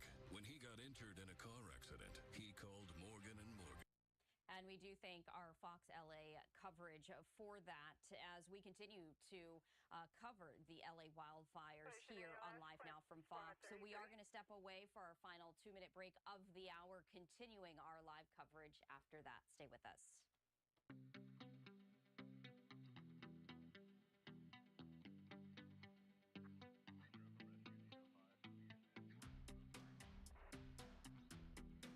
Others attached with our engine will be available on assignment.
Quinu, as we continue to cover the very latest of the LA wildfires, I did want to let you know that coming up in just about 1 hour, we are expecting to get an update from LA officials about the 3 main wildfires that continue to burn across the LA area and the very latest in the effort to try and contain these fires. We will be bringing you that briefing right here on Live Now from Fox that is set to start at around 11 a.m. Eastern time. In the meantime, let's continue our coverage with our Fox 11 LA team as they continue to follow this breaking news. We're going to get up to Stu and Sky Fox, who is over a fire in the Mid-City area. Building fire, house fire, everybody. Guys and gals, it is actually a tree fire, and it's out here in the Mid-Cities area. And you know what? Neighbors helping neighbors, that's what it's all about. This tree fire broke out this morning, and it really was going for a while. That's what's got Sky Fox's attention. By the time we got here, though, you can still see a lot of those embers falling down, and that is what all the big problems were with those high winds. Not those high winds today, but neighbors helping neighbors. Look at them down there. They got three garden hoses trying to get that fire under control. All the neighbors from the neighborhood out here at the 700 block of Fuller kind of came out this morning. They got those garden hoses put together. Some of them actually needed a little extra right there. But right now, though, it does look like they are starting to get a handle on it. LA City Fire Department, I wonder if anybody called 911. You got LAPD helicopter there as well. Everybody very concerned. All the first responders very concerned when you see a little bit of smoke, especially in the city areas now. Because of all that devastation, believe me, everybody's on it as quick as possible. In this case, it was the neighbors in the neighborhood that pretty much got that under control. If City Fire comes here, they're going to have to make sure all those embers are out. I'm Stu and Skyfox. Back to y'all in the studio. All right, Stu, thank you very much for bringing that to us. Now, let's get over to Maria for a check of our Monday morning forecast. Hey there. Very curious as to how that tree fire started. Yeah. I cannot emphasize enough about how you should avoid doing anything that can cause a spark and that can cause a fire. That includes a lot of that equipment that our gardeners do use during this time, because it is just a critical time right now. Be careful where you park. Be careful with any kind of instrument that can cause a fire. And that obviously is not related to the fires that are currently burning, but we're very concerned because of the winds that we have that can, of course, carry some of those embers and then carry it to somewhere else. Very vulnerable. Of course, firefighters got to that very quickly. So if you see something, which I'm sure someone there did, they said something and it got extinguished quickly, so that's good.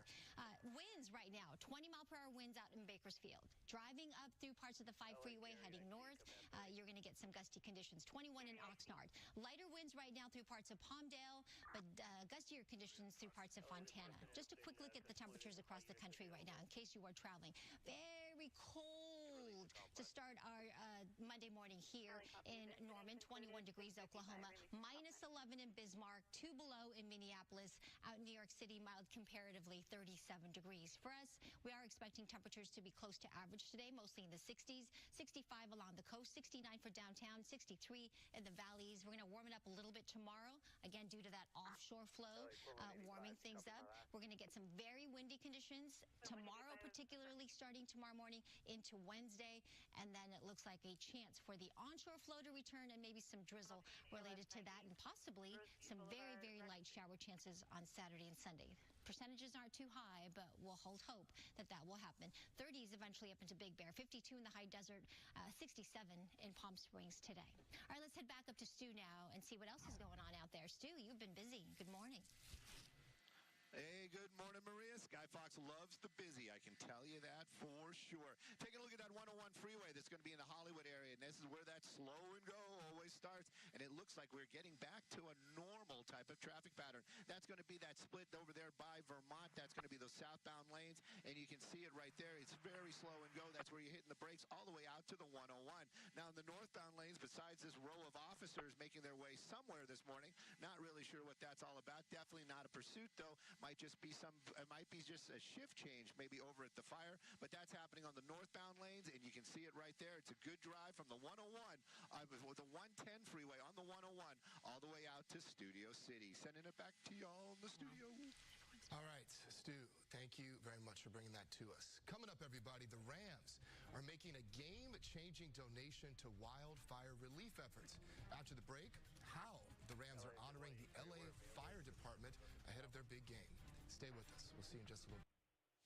And we thank our Fox LA team for that continuing coverage as you're taking a live look over the LA area. This is actually Fox 11 LA's traffic helicopter right there.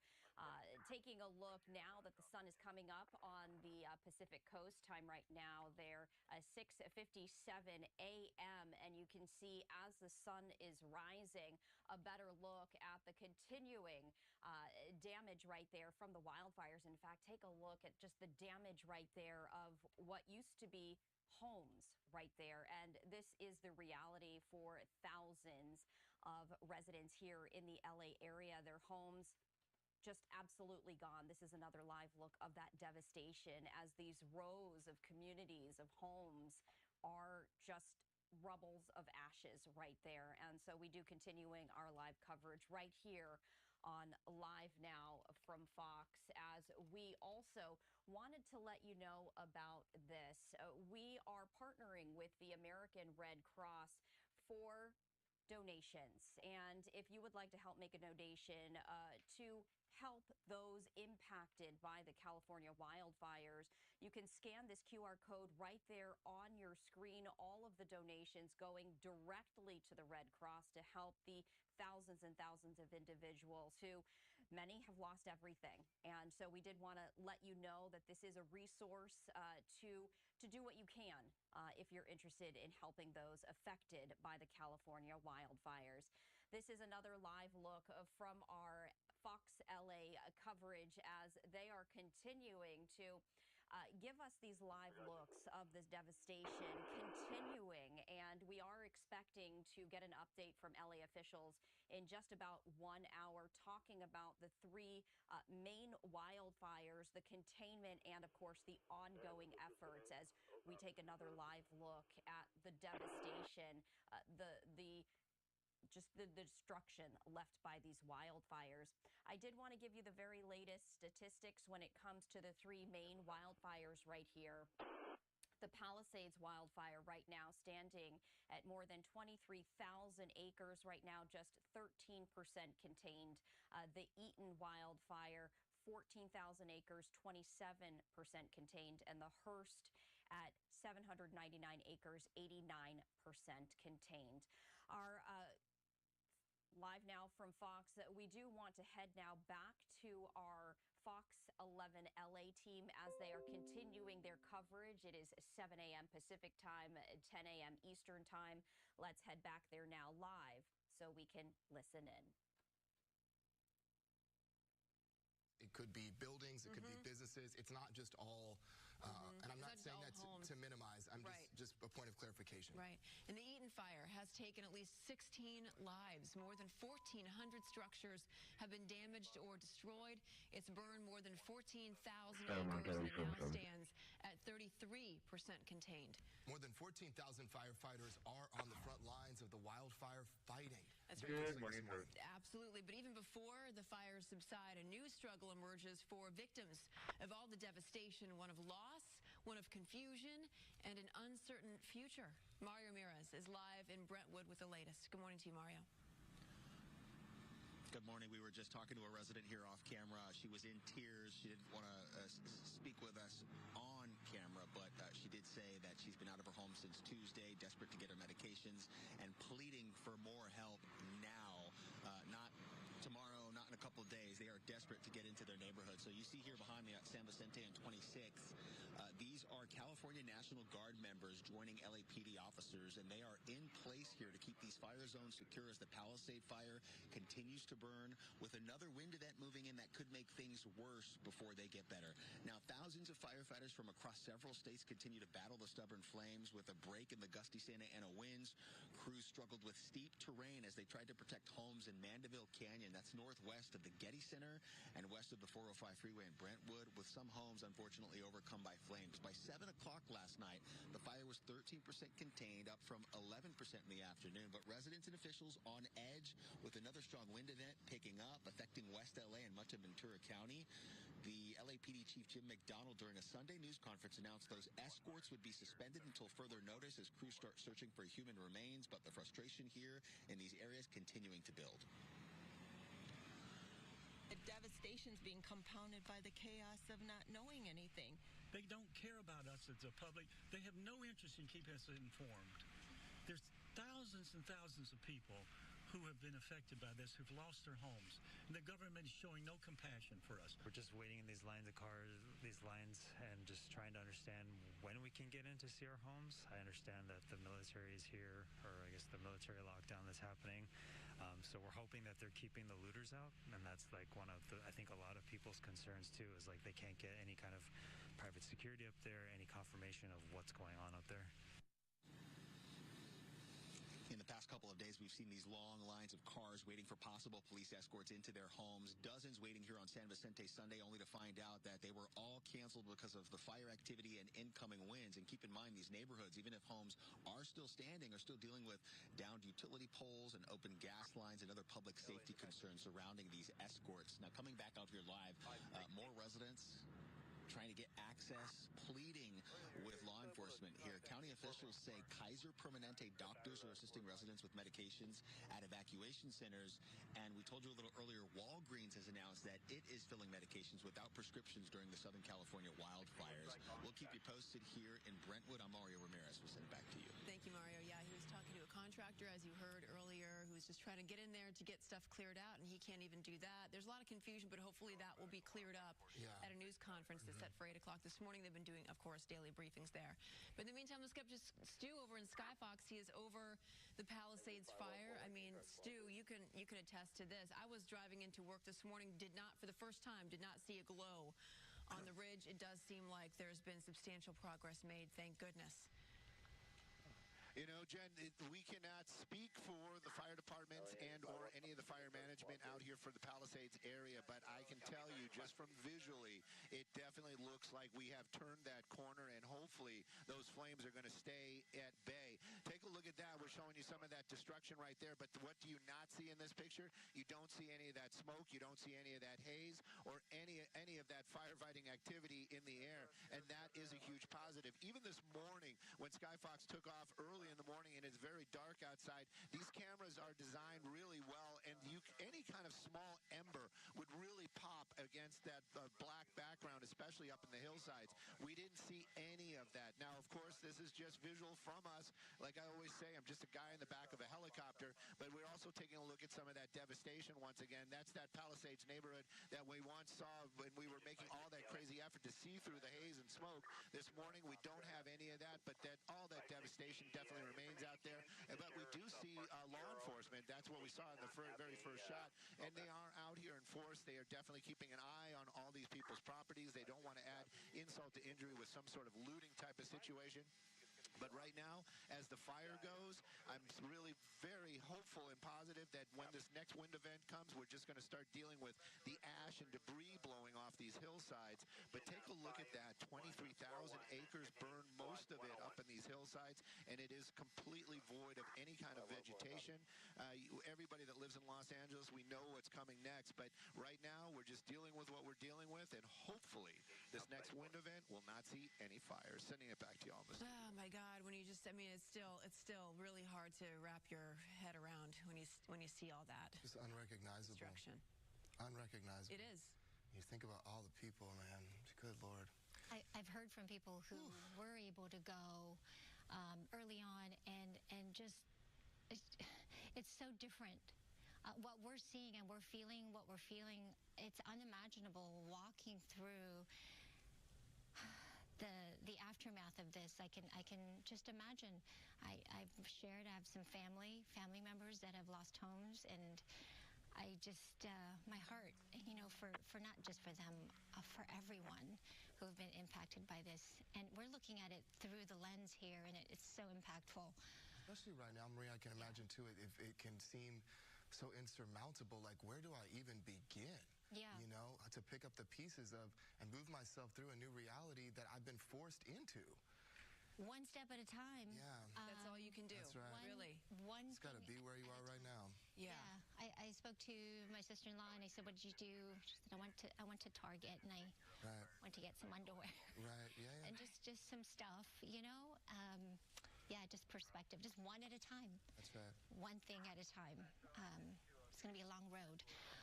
Here we go. Let's talk about the winds right now and that air quality outside. Did you see that shot, by the way, that was behind me? Kind of that beautiful shot, but very hazy shot. I cannot emphasize, again, the air quality that is over our city right now, really the county of Los Angeles. So keep that in mind as you head out. Limit your exposure to the outdoors when you can, and wear a mask if you can. I know a lot of kids are back in school today, so administrators very mindful of that as well. And so keeping them inside for recess in the gym, which we very much appreciate as parents, especially with those kids who have upper respiratory issues, mine included, with asthma and the like. The winds right now, 20 to 30 miles an hour in some areas. It is going to get gustier as we get to the afternoon. Some of these areas here in Altadena, lighter winds. That is fantastic news. Downtown LA also very light at the moment. Out towards Corona, Ontario, San Bernardino, some breezier conditions here. Some of the usual spots off the 210 through that Cajon Pass. If you're driving up towards the 15, you're going to encounter some of those gustier winds. So the peak of this next wind event, hopefully will be the last one for a little bit, is going to be tomorrow morning. This is what the National Weather Service is pointing out, 4 a.m. to noon on Wednesday. That's when we're going to start to see the heaviest of the winds. So that's when you really have to stay alert. These red flag warnings, of course, will continue through at least Wednesday. And then as we look ahead to the end of the week and the weekend, there is a chance. It's small at this point, but we're holding out hope for that 10 to 20% chance, perhaps for some sprinkles and a deeper marine layer, which will give us more moisture in the atmosphere. In the meantime, it's chilly. 41 degrees in downtown LA, so bundle up. 44 in Burbank, 46 in Santa Monica, 50s in Oxnard. We've got the teens up in the high desert in Lancaster, 31 in Apple Valley. It is cooler than yesterday by 13 degrees in Big Bear, 3 to 5 degrees cooler out towards the Inland Empire. Santa Monica considerably and noticeably cooler than yesterday by about 11 degrees. As we look at our high temperatures today, we'll be close to average. 68 is the average for downtown, so we're going to be close to that. 69, mid-60s along the coast, low 60s for the valleys and the IE. So yeah, make sure those kids have those hoodies and sweatshirts. 30s up into the mountains today. I'll send it back to you. All right, Maria, thank you very much. Well, LA County officials are cracking down on looting and arson that is tied to the recent wildfires. District Attorney Nathan Hochman, alongside law enforcement leaders, will announce charges today at 2 p.m. in downtown LA. This includes residential looting in Pacific Palisades and a suspected arson incident in Azusa. Authorities have made dozens of arrests and are strictly enforcing curfews in evacuation zones. Meantime, LA County Sheriff Robert Luna says deputies encountered a man impersonating a firefighter. This was when Gigi and I were here yesterday during the press conference. We couldn't believe it. Yeah. They say that he was sitting on a curb, and Luna asked him if he was okay, only to discover he was in handcuffs. Deputies say that they caught him burglarizing a home, and Luna asked him if it was okay because he was dressed as a firefighter, by the way. Several others have been arrested for violating curfew, and 2 people are in custody after attempting to set other fires. Unconscionable. Jen, it's unconscionable. My goodness. I don't understand. Well, the LA Unified School District will reopen offices in most schools today. The only schools, in fact, that will stay closed are those that are in the evacuation zone. So here is a look at the schools located in those mandatory evacuation areas that will remain closed. Okay, so you have Canyon Charter Elementary, Kenter Canyon Charter Elementary, Lanai Road Elementary, Marquez Charter Elementary, Palisades Charter Elementary, Paul Revere Middle School, Topanga Elementary Charter School. Both Palisades and Charter Marquez will need to be rebuilt before they can reopen. And for the schools that are open, because of air quality issues, masks are recommended for students while on the way to school. Outdoor activities will be limited. Webster Middle School will serve as a food distribution center for those impacted by all the closures, and it will open 9 a.m. to 12 noon today. Still ahead this morning, the city coming together to help those impacted by the wildfires. These are the kinds of stories that we are all about. Bob DeCastro is out there. He has more on a food and clothing drive in Santa Monica this morning. Look at all of the boxes behind you. My goodness. It's heartwarming to see, and there's been a huge outpouring, and people are wondering, how can we help? What do we need the most? We're live this morning in Santa Monica. This is the West Side Food Bank, and this has become a tremendous hub, especially for the Palisades fire on the west side. If you'd like to help or donate, we're going to tell you how you can do it coming up. and we thank our Fox LA coverage for that. We also wanted to let you know we were hearing that there is going to be several briefings and updates from LA officials. The first one beginning in just about 45 minutes or so. This is going to be the very latest from LA County officials as they are going to be giving the very latest numbers and also the very latest updates when it comes to combating the 3 wildfires still raging on. That is set to start in just about 45 minutes, and we will bring that to you right here on Live Now from Fox. We were also hearing about some of the looters and the arson suspects. We are expecting an update at 5 p.m. Eastern Time from the LA County District Attorney to give an update on those suspects, as we were just hearing from our Fox LA coverage that there was one suspect impersonating a firefighter. And it turns out that according to authorities, that impersonator was actually looking to loot. So we are expecting to hear the very latest. So far, 10 burglary suspects have been arrested in Palisades fire evacuation zones. That's according to the Santa Monica Police Department. Overall, police say 39 people have been arrested in evacuation zones since the start of the fire. Those not charged with attempted burglary were arrested for curfew violations, drug possession warrants, and probation violations. Meanwhile, coming up at 5:15 p.m., we are expecting to hear from President Biden on the federal response and assistance amid these ongoing wildfires. We will bring you all of these briefings as they do happen. I also wanted to give you a live look right here. This is a live look at where the wildfires are and also just how large they are. I wanted to share this with you and give you the very latest update on that. These are the latest statistics right here. The Palisades wildfire right now, more than 23,000 acres, just 13% contained. Eaton wildfire, 14,000 acres, a little over that, 27% contained. Meanwhile, the Hearst wildfire, 799 acres, thereabouts, and 89% contained. Of course, the big concern is this. The National Weather Service from LA saying that particularly dangerous winds, they're calling it a particularly dangerous situation. There are going to be red flag warnings and very dangerous winds in place starting early tomorrow morning, lasting through around noontime Wednesday. And so they are calling this critical fire weather that is expected. They are asking everyone, quote, please have multiple ways of getting notifications in case of new fires and prepare ahead of time. So even though the winds have calmed down just a little bit, they are anticipating those wind gusts to ramp up early tomorrow morning. That is why they have issued this situation, calling it a particularly dangerous situation.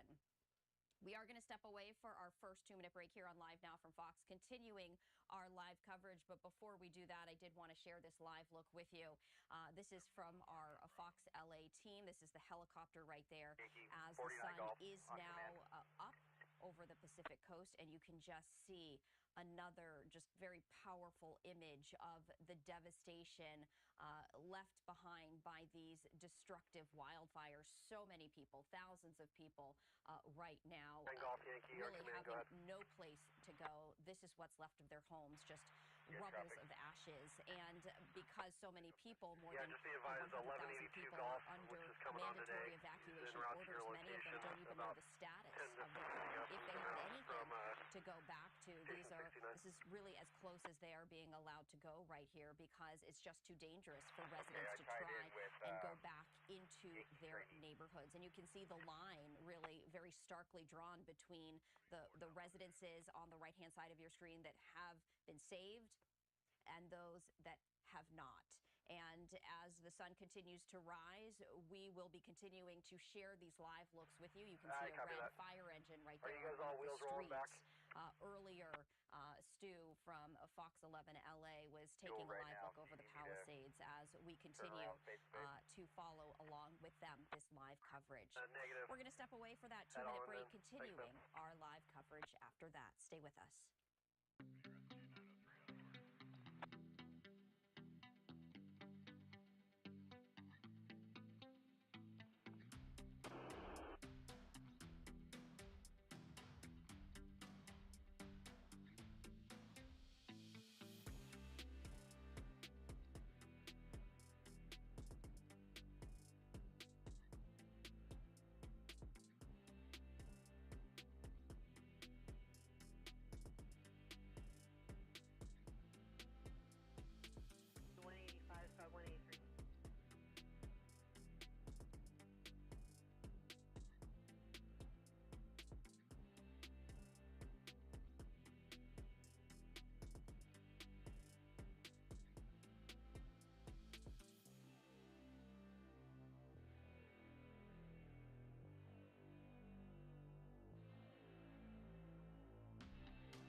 back to Live Now from Fox. I'm Stephanie Quinu. Time right now is 10:19 Eastern, 7:19 Pacific, and I do want to head back to our Fox 11 LA coverage. Before we do that, though, I did want to share this once again with you. This is a live look from their helicopter as it continues to zoom in to areas that are devastated by these wildfires, and you can see the helicopter right there zooming in to some of the destruction right there. And this is near what typically is a main road right there. And you can see pockets of devastation and then also pockets of areas that have not been impacted. But that really is such a concern because we are anticipating dangerous winds to ramp back up early tomorrow morning. And that continues to be a concern because two of these fires, at least 2 out of the 3, are not mostly contained. And so this is another live look of the destruction as the sun now rises on this Monday, January 13th. We are going to transition back to our Fox 11 LA coverage as they continue to follow the very latest. Taking a live look right now from Sky Fox. You can see the devastation along the shore there in Malibu, just home after home gone. It's going to be surreal for quite some time to see out there. And then, parts of course, PCH are shut down this morning. With so many people's lives just devastated by these fires, people want to know how they can help. Yeah, Bob DeCastro is live for us in Santa Monica, where a huge clothing and food drive is underway to help fire victims at Westside Food Bank. Hey there, good morning. Just so heartwarming to see a huge outpouring. It's not just happening here at the Westside Food Bank, which of course is a big hub for food distribution for those that need it here on the west side, but it's happening in other places within Santa Monica and the west side. I've got Genevieve with the Westside Food Bank to tell us a little bit more. So you've been seeing this huge outpouring, right, throughout other places here in Santa Monica on the west side. Yeah, we've been so heartened by the outpouring of support. So many people in our community are affected. It's not just the millionaires who've lost their mansions, but there's so many workers who've been displaced, who've lost jobs, who aren't sure how they're going to pay their rent.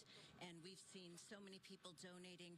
We're actually working with Santa Monica College today on a donation drive for food and supplies. I think it's important to note that there's like this huge ripple effect, right? Because you have these sort of a micro economy within the larger economy, and it's just not these multi-million-dollar homes, but it's all the support that they give even to the local businesses, people that work. It has a huge ripple effect on the local economy here. Yeah, I mean, our economy was already struggling and thousands of people were needing food support even before this crisis happened. Now we think about all of the workers, not just the housekeepers and the gardeners, but all of the retail workers, the grocery workers, the office workers, clergy people. So many people have lost their jobs, and it's having a ripple effect, and we know that this recovery is going to take years. We've been through disasters before. Westside Food Bank has had to ramp up services. We did that during the pandemic, and we're prepared to do that now for the immediate needs, but also for the long term. So the immediate needs, tell us if people want to bring in stuff, and I know money is also a great way to go, but if people are going, they're doing these donation drives, what are some of the things that they should be thinking about, the types of things that people might need, that the immediate needs that the fire victims might need? Well, I think you make a great point. There are immediate needs, and we want things like pop-top cans, ready-to-eat meals, hygiene items, masks, diapers, baby items. All of those things are things that can help people in the immediate term. But for the long-term, dollars are what is really going to help us. Even now, we're trying to buy more food by the truckload. Our supply is depleted after a busy holiday season, and we need funds to buy food in the quantities that we need. So we're talking about money. Not only does the Westside Food Bank know how to stretch that dollar, right? Because you're like the $1 that someone buys from a grocery store. If you buy a box of cereal, you can buy basically 4 boxes of cereal, right? Right. Even more than that, cases. I mean, we can stretch the dollar. That's why food banks exist. So every dollar we get, we can turn into enough food for 4 meals. And it's really helpful for us because we're space challenged. You can see in our warehouse, and we do have another annex warehouse, but we don't have a lot of space. So when people donate food, we have to sort it. There's often a lot of expired food. When we buy food by the truckload, we can get that in very quickly, and that helps us to have food in the exact food items that we need It comes on pallets. It saves us the trouble of having to sort it and box it. It doesn't take up as much space, and we can get it out really quickly. And really quickly, because they're wrapping us right now, but also as you look forward and you project within the next couple of months, years, this is still going to be an issue. And if you have the dollars, we're not talking about, you could still stretch that out even further. Exactly. We're asking people to consider making a monthly donation because that's going to help us long after the news cameras are no longer paying attention to us. This crisis is going to go on for years, and we need to feed people through this crisis for many months to come. We're going to pay attention to you. Even in the future, we'll always be here for you. Thank you. Thank you so much, Genevieve. They've done such great work throughout the pandemic, the homeless crisis, and now another crisis here in the West Side. So how you can help, the website is WSFB.org, and we have a tab there for fire relief, and you can find out about resources and where you can donate and how to help. And we'll make it easy for you. I'll also put a website link on our website, foxla.com. We'll send it back to you. All right, Bob. Thank you very much. Important to note that we're going to be dealing with this for quite some time. And there's going to come a time where we're not going to be necessarily talking about it on the day-to-day basis on a newscast, but yet these people are still going through a lot and muddling through and picking their life up and moving themselves along and dealing with their emotions and trauma and all sorts of things. And that you got to continue to help. Sometimes when you feel it the hardest, when you feel as if other people have moved on and you're still in it. Yeah, every single day. My grandma Vera used to say, when you smile, the world smiles with you, but when you cry alone. And I've just been thinking about that a lot because so many people are going through so many things that we don't really know anything about if you've not been directly impacted. We can be so deeply empathic, but people are really dealing with a lot on their own, essentially. Yeah. Right? For sure. It's nice to see everyone come out and, like I said, the best of humanity. Right, in moments like this. Yeah. You really do. That's a good thing. And we won't forget. We won't forget about SMC over there on the west side. All right, let's talk about the forecast because it is an important one. Everyone's paying attention to what we're expecting with the winds, and we are expecting another round of winds. I just wanted to pull up this graphic here because this is direct from the National Weather Service and their language of particularly dangerous situation here again with the red flag warnings. That means extreme risk for fire weather conditions is upon us again, and they've highlighted three major areas here encompassing parts of the Santa Clarita Valley, parts of Ventura County, out over the San Gabriel Mountains, and again parts of the western Santa Monica Mountain areas and Santa Susana Mountains. We want to make you understand that the window of these winds could occur anytime between 4 a.m. tomorrow till Wednesday. That's when we expect the strongest of the winds to occur. Not to say that they're not gusty out there right now, because they are, and they are going to increase a little bit as we get to the afternoon. But we want to emphasize, do not do anything that could spark a fire. My concern is all the areas that are not experiencing any fires right now, very vulnerable to this risk of extreme fire weather conditions.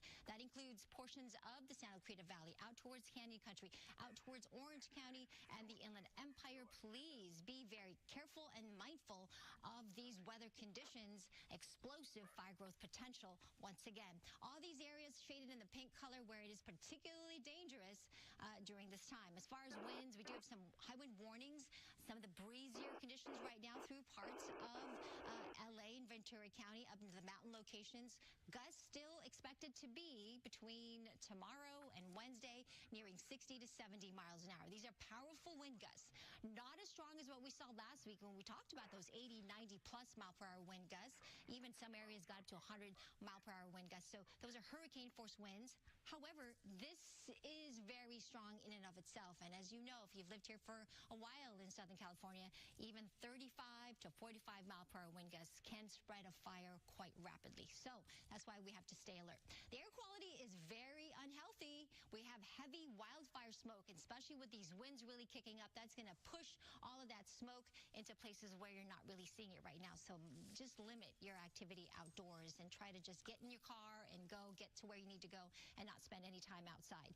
The impacts of these upcoming winds will include some power outages. I've already gotten a couple of text messages. I don't know if you have voicemail messages from Southern California Edison about some shutting off the power as a precaution. So we could be seeing some of that. Some downed trees, again, more possibility of that.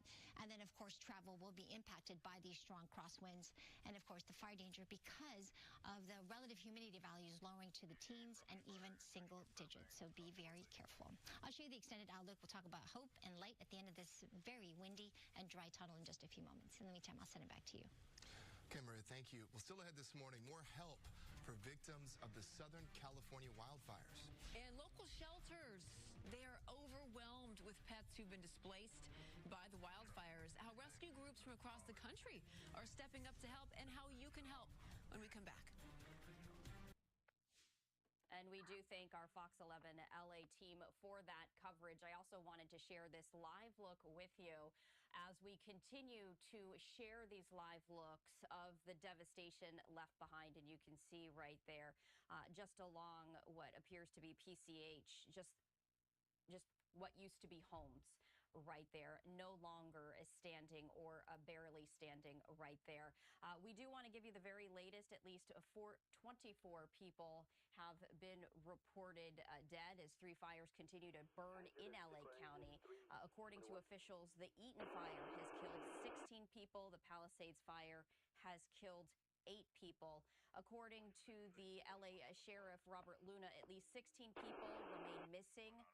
12 unaccounted for in the Eaton fire zone and 4 in the Palisades fire zone. The Palisades fire currently reported to be at more than 23,000 acres. Right now, just 13% contained. As for the Eaton fire, that has now registered at more than 14,000 acres, just 27% contained. And the Hearst fire now recorded at just under 800 acres, 95% contained. More than 12,000 structures destroyed, more than 40,000 acres burned, and more than 100,000 people remain under evacuation.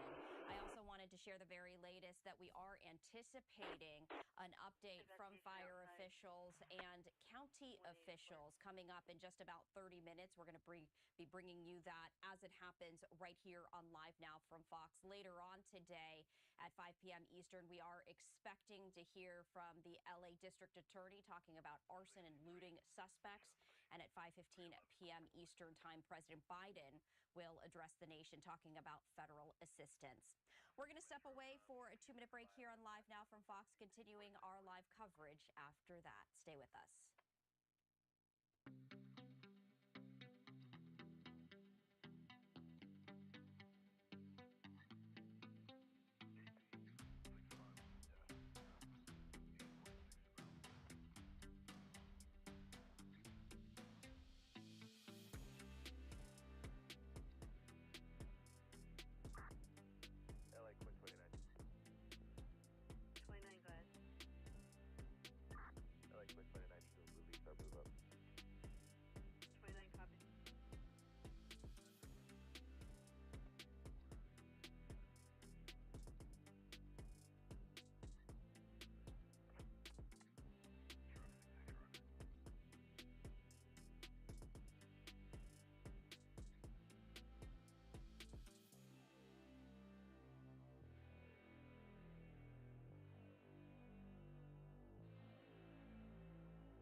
Welcome back to Live Now from Fox. I'm Stephanie Quinu. We are going to head back to our Fox 11 LA coverage. But before we do that, we do have a new live look right here of the devastation left by these LA wildfires. This is a live look from Altadena.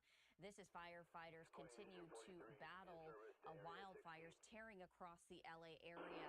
Right now, 24 lives claimed so far, thousands of homes destroyed, and this is a live look of just one of those homes that have been reduced to rubble. You can see that the chimney still stands, but little else right there, as this is a live look at Altadena.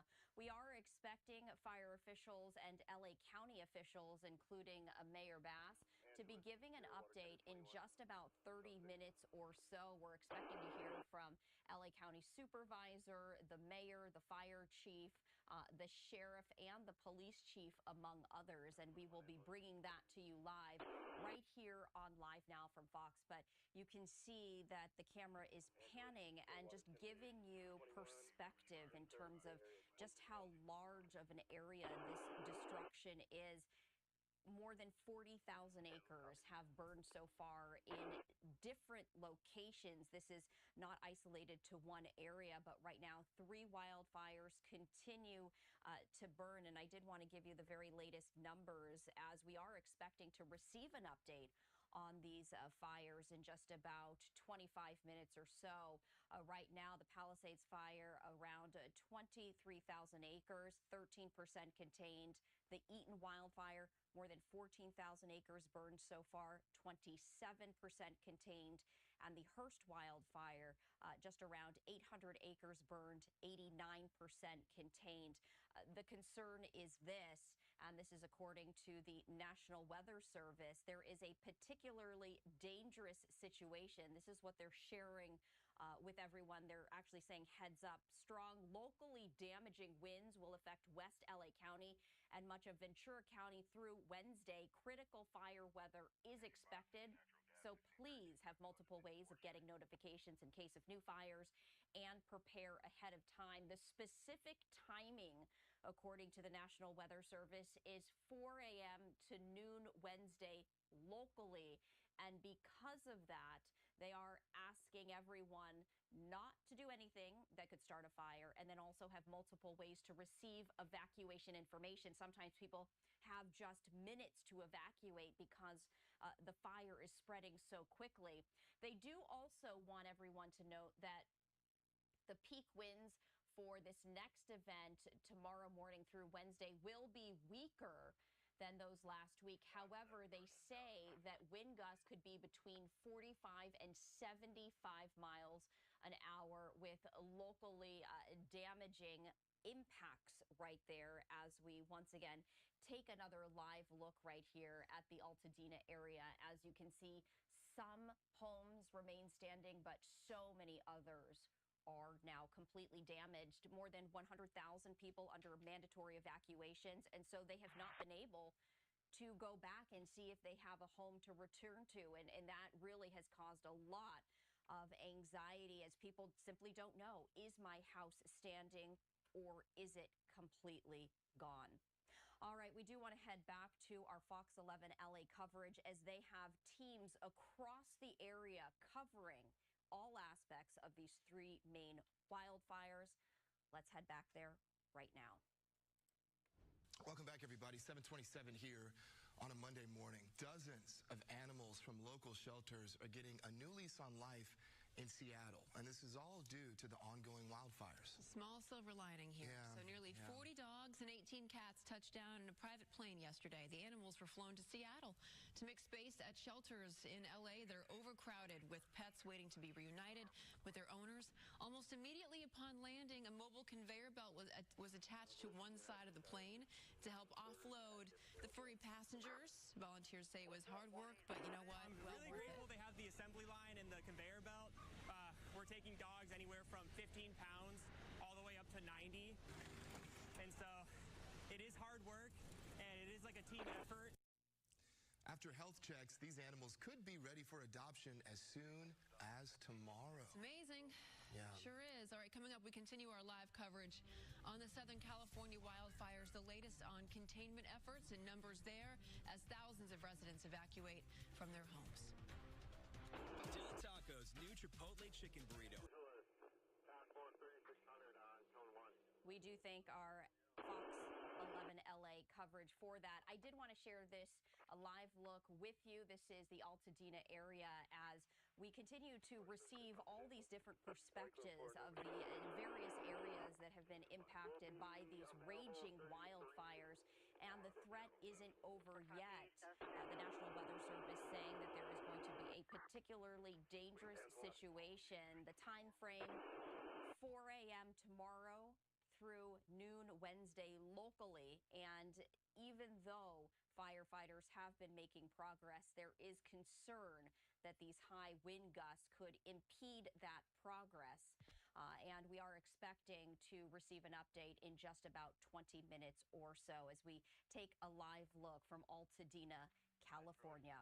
We're going to step away for another 2-minute break here on Live Now from Fox. Before we do that, I did want to share this look with you. This is a live look at where the fires are burning and just the proximity. I wanted to give you some context in terms of where they are situated among the others. The Palisades fire is the largest fire. That is near the water right there. You can see just how large it is burning. Then we have the Eaton fire to the northwest or northeast, I should say, and then due north, that is the Hearst fire. That is the smallest fire out of the three right now, around 800 acres burned. 89% contained, and they continue to make progress. But as I was mentioning, there is a red flag warning in effect, and particularly high winds with gusts between 45 and 70 miles an hour expected to begin at 4 a.m. tomorrow, lasting through noon on Wednesday.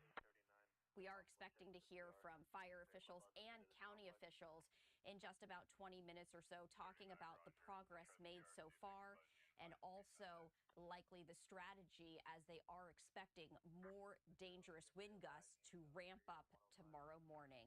This is another live look right there at Altadena.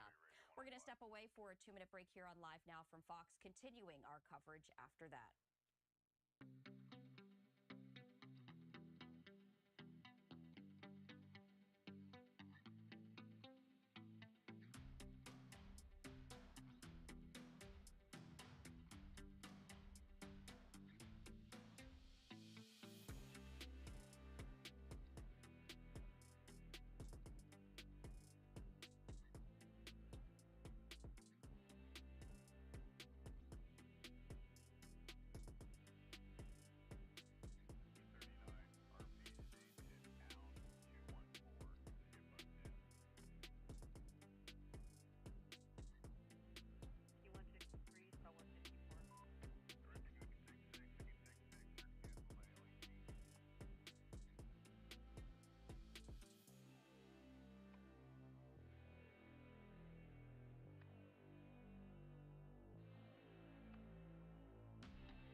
Welcome back to Live Now from Fox. I'm Stephanie Quinu. Let's head back to our Fox 11 LA coverage as they continue to cover these wildfires that are raging on in LA County.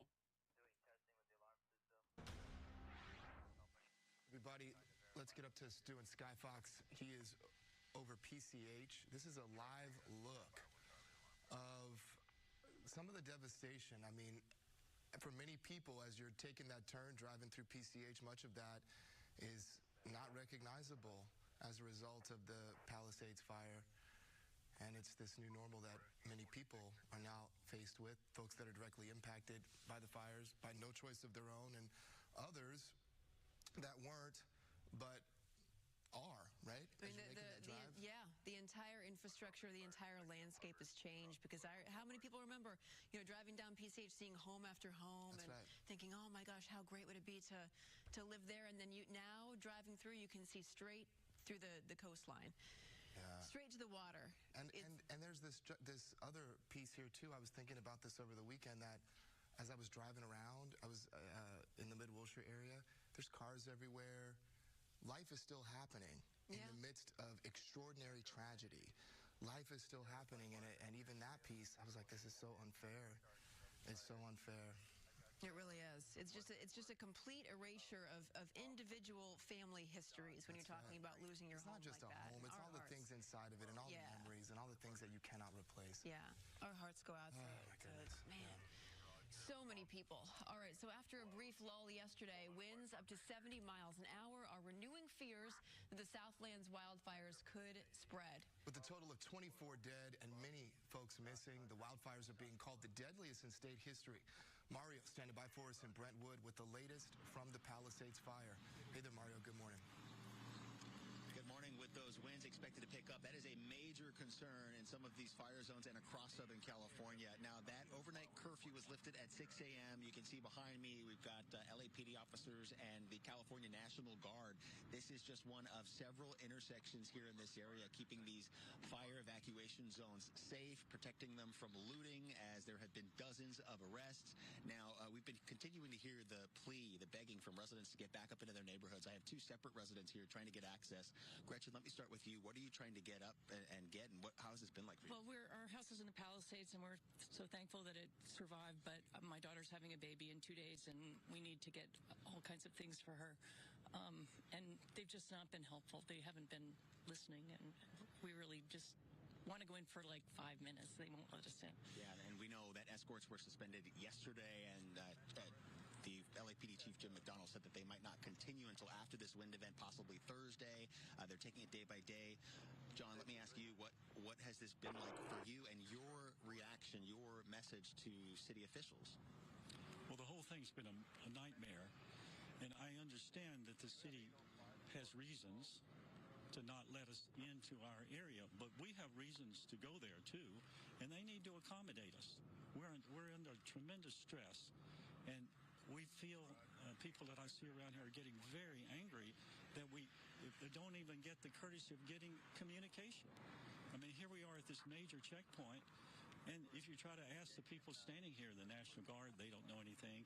You ask the parking enforcement people, they don't know anything. You even ask the police, they don't know anything. We've run into I've been waiting here for a couple of days. I've spent hours and hours at this point trying to get in.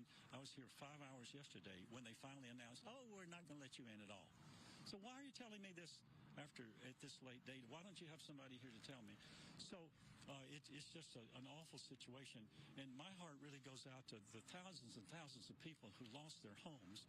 My problems are tiny, tiny, tiny compared to the people who lost their homes. But my immediate problem is I have some koi ponds, and the electricity is off, and I want to be able to get in there and put some batteries in so my koi don't die. Yeah, well, thank you both for talking to us. I know the frustration, I can only imagine how you guys are feeling trying to get up there. So thanks for talking to us. We will keep you posted, but that is the latest here from Brentwood. We'll send it back to you in the studio. Yeah, the frustration out there is real, for sure. And hopefully we'll get some answers, by the way. There's a news conference set for 8 o'clock this morning. I'm sure that those are some questions that will be coming up in that press conference. But in the meantime, Maria, what's the timeline for some of these winds to come through? Yeah, and I'm sure they're going to go over all of this as well. The very latest with the meteorologists that are working so directly with the fire department there at that press conference coming up in the next half hour or so. But for us, well, let's start with this. Our live look outside right now. This is our camera upstairs on our rooftop looking up towards Wilshire and some of the mountain communities of Brentwood. Fairly calm here.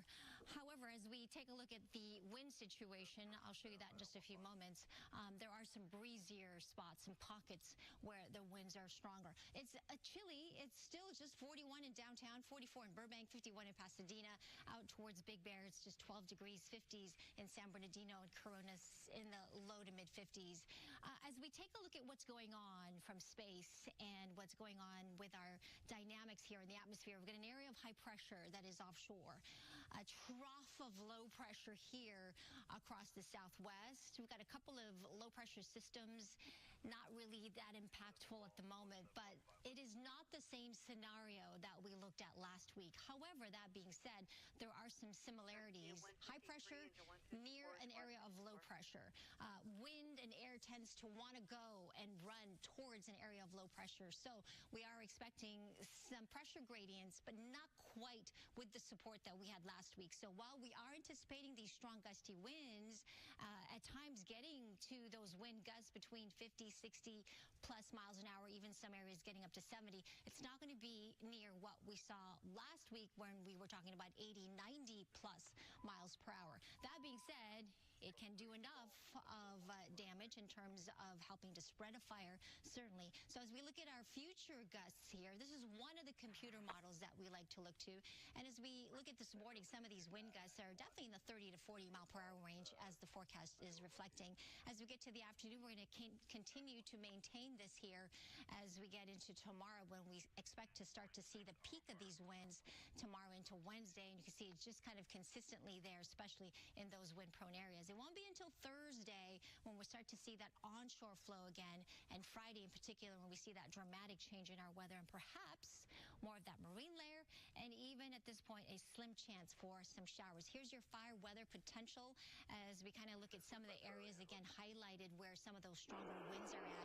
I'm concerned with the areas not seeing fires right now. The Santa Clarita Valley out towards Crestline or just south of the mountains, parts of Orange County and parts of the desert community. So that's where we really need to actually be extra aware of those fire ignition sources.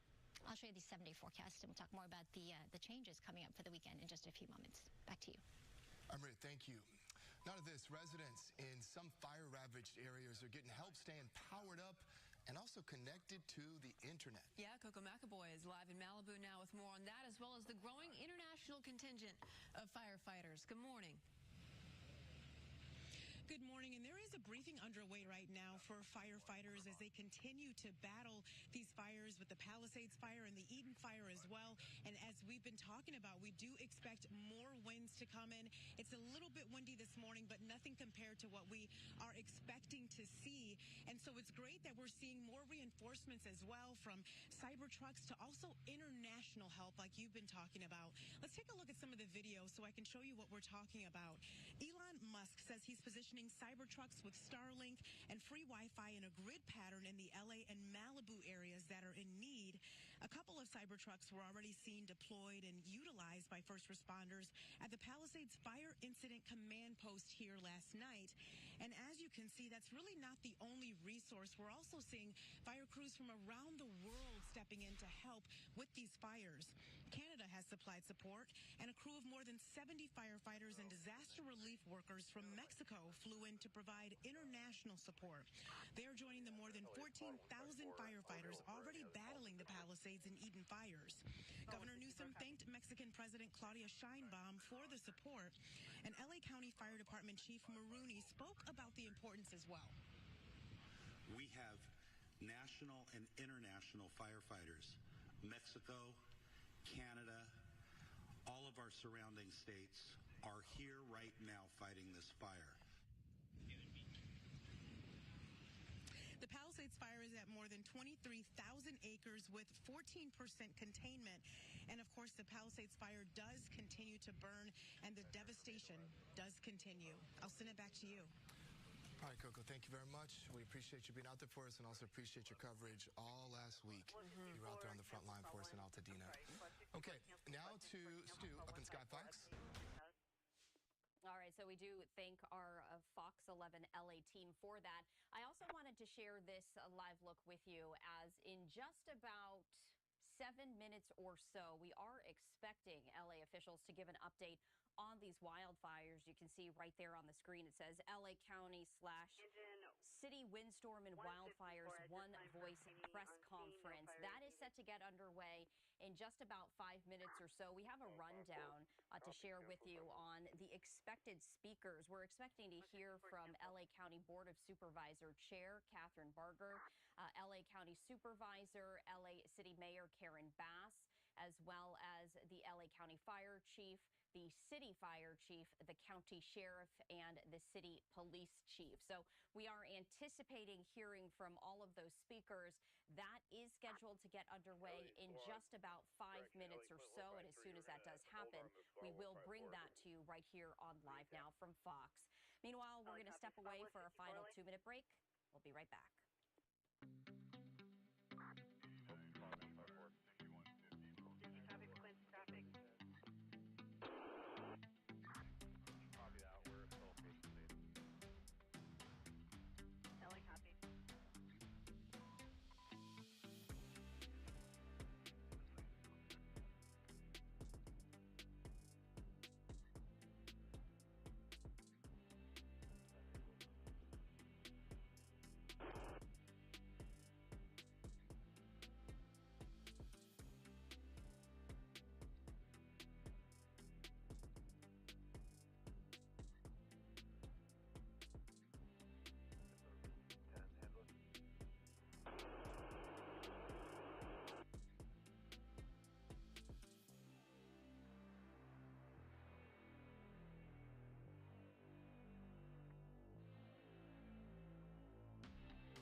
Welcome back to Live Now from Fox. I'm Stephanie Quinu. Time right now is 10:56 Eastern, 7:56 Pacific.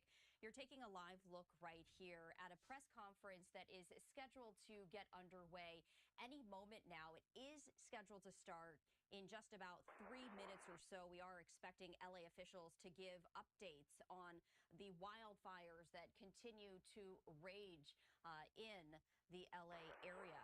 And I did want to share the very latest as we are anticipating this to get underway momentarily. I wanted to share the very latest information with you. And you're taking, meanwhile, a live look right here at Altadena, California. This is a live image coming from Altadena, California right there. As you can see that the camera is panning the destruction.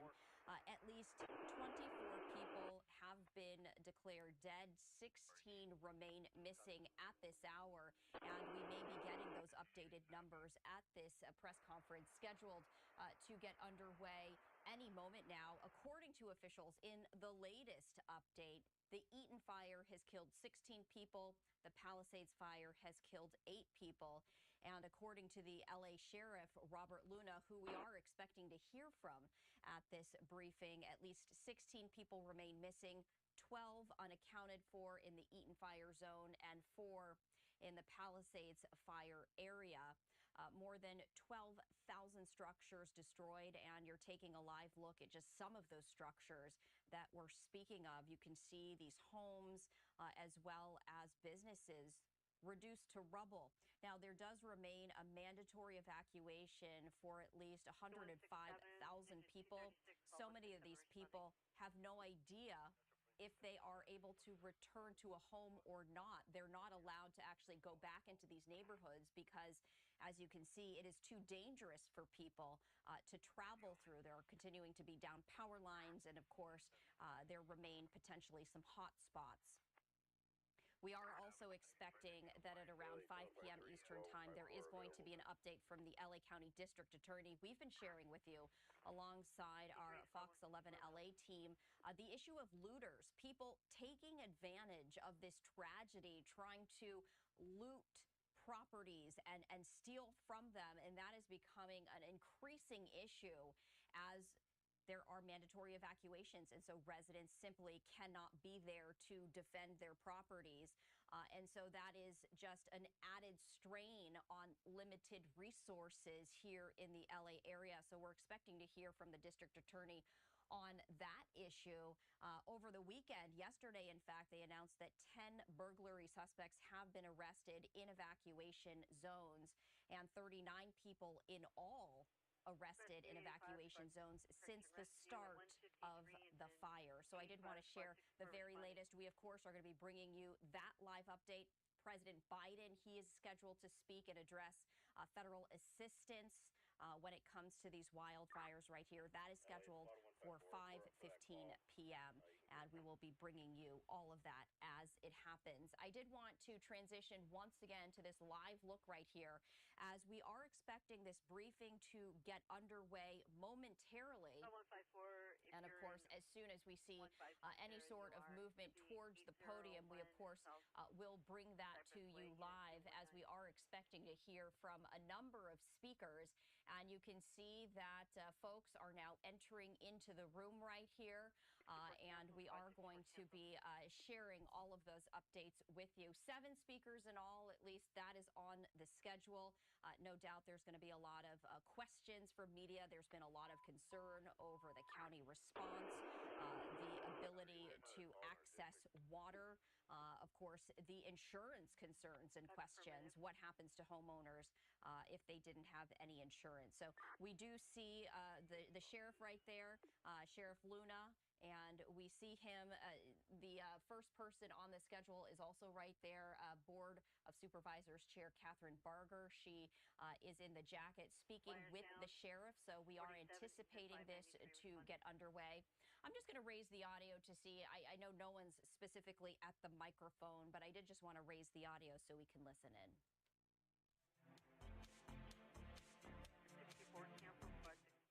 All right, so if you just heard, just very briefly, they have the waiting music, if you will, right now. So you can't actually hear anything beyond that music. But as I mentioned, this is expected to get underway momentarily as we continue to follow this breaking news. As we do await someone speaking, I also wanted to share this with you because there continues to be a concern about strong winds. In fact, the National Weather Service calling this a particularly dangerous situation, saying that peak wind gusts will start between 4 a.m. tomorrow local time through noon on Wednesday. So even though progress is being made, firefighters working diligently, there continues to be the concern that as these winds pick up, some of that progress may be lost. They are asking everyone to have multiple ways of getting notifications in case of new fires and prepare ahead of time. They are also asking everyone not to do anything that might actually start a fire. So I wanted to share that with you as we continue to follow this. It does look like this is going to continue to be a concern for the next several days as the winds continue to pick up. And they're saying that the wind gusts could be between 45 and 70 miles an hour. Very low humidity, which of course is another concern because they haven't had any sort of rain to provide any sort of relief. We are anticipating this briefing to get underway. We do see the LA County Board of Supervisors Chair Catherine Barger right there at the podium. She's talking to everyone behind her.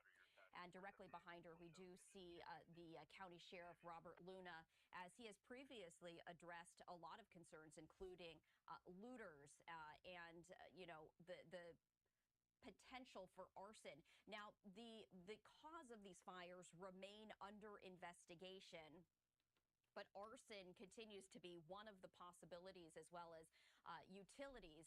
And this is a live look here at the Altadena area where you can see some of that destruction. We are talking about tens of thousands of homes destroyed. It does appear as though this press conference just got underway. Let's listen in. The Eaton fire is now estimated to be 14,117 acres with 33% containment. We gained no acreage yesterday, which is a very good thing. We know that over 7,000 structures are damaged or destroyed, and we have 3,408 firefighting personnel assigned to the incident. 26% of our damage inspections for dwellings have been completed. Impacted residents may visit recovery.lacounty.gov to view preliminary maps showing damage assessments. Please note that the preliminary maps have been posted and are being updated daily. If there is not a color icon on your address, it means the building has not yet been inspected. Severe fire weather conditions will continue through Wednesday.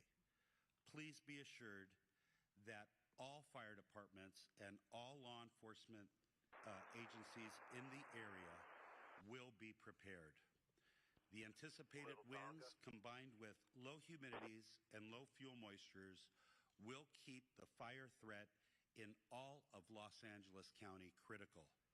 I ask all Los Angeles County residents in wildfire-prone areas to understand that the necessary public safety power shutoffs are important for our collective safety in preventing the next wildfire natural disaster. I did want to dispel one rumor. The LA County Fire Department has never turned down any offers for mutual aid assistance and resources. Repopulation will not occur until all areas are safe. Additionally, our CL-415 Super Scooper that was damaged because of a drone incursion is reportedly going to be flying tomorrow morning. It has been repaired, and we're waiting for the FAA to give us approval to fly again. Thank you to Board Chair Supervisor Catherine Barger and Supervisor Lindsay Horvath for your unwavering leadership and continued support throughout this unprecedented disaster. And finally, to all the Los Angeles County residents affected by this catastrophe, please be assured your firefighters continue to work towards full containment of these wildfires from the air and on the ground. We stand alongside each of you as you begin the repopulation of evacuated areas when safe and the rebuilding of your homes, your communities, and your lives. Thank you.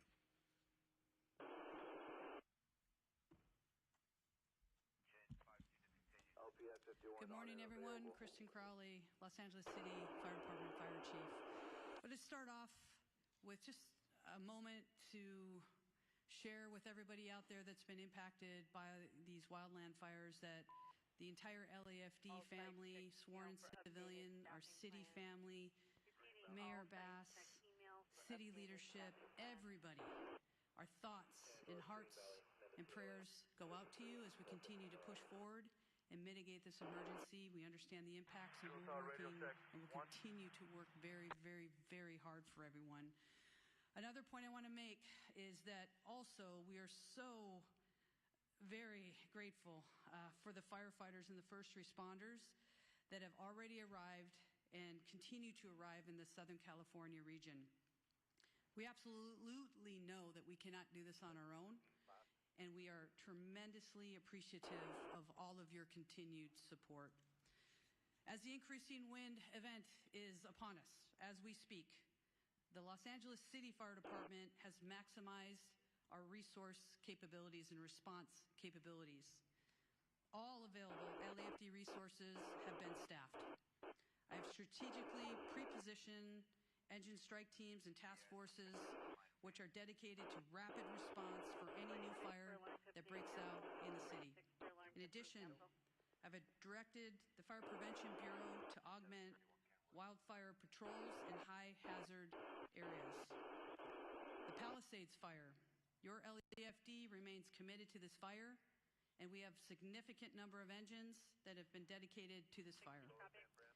The crews that are involved, we have crews from up and down the state, outside of the state, have made excellent work overnight, mopping up flare-ups and hotspots. Their primary focus last night was on the Mandeville Canyon area, and this fire is now at 23,713 acres with 14% containment, with 5,123 personnel assigned to the Palisades incident.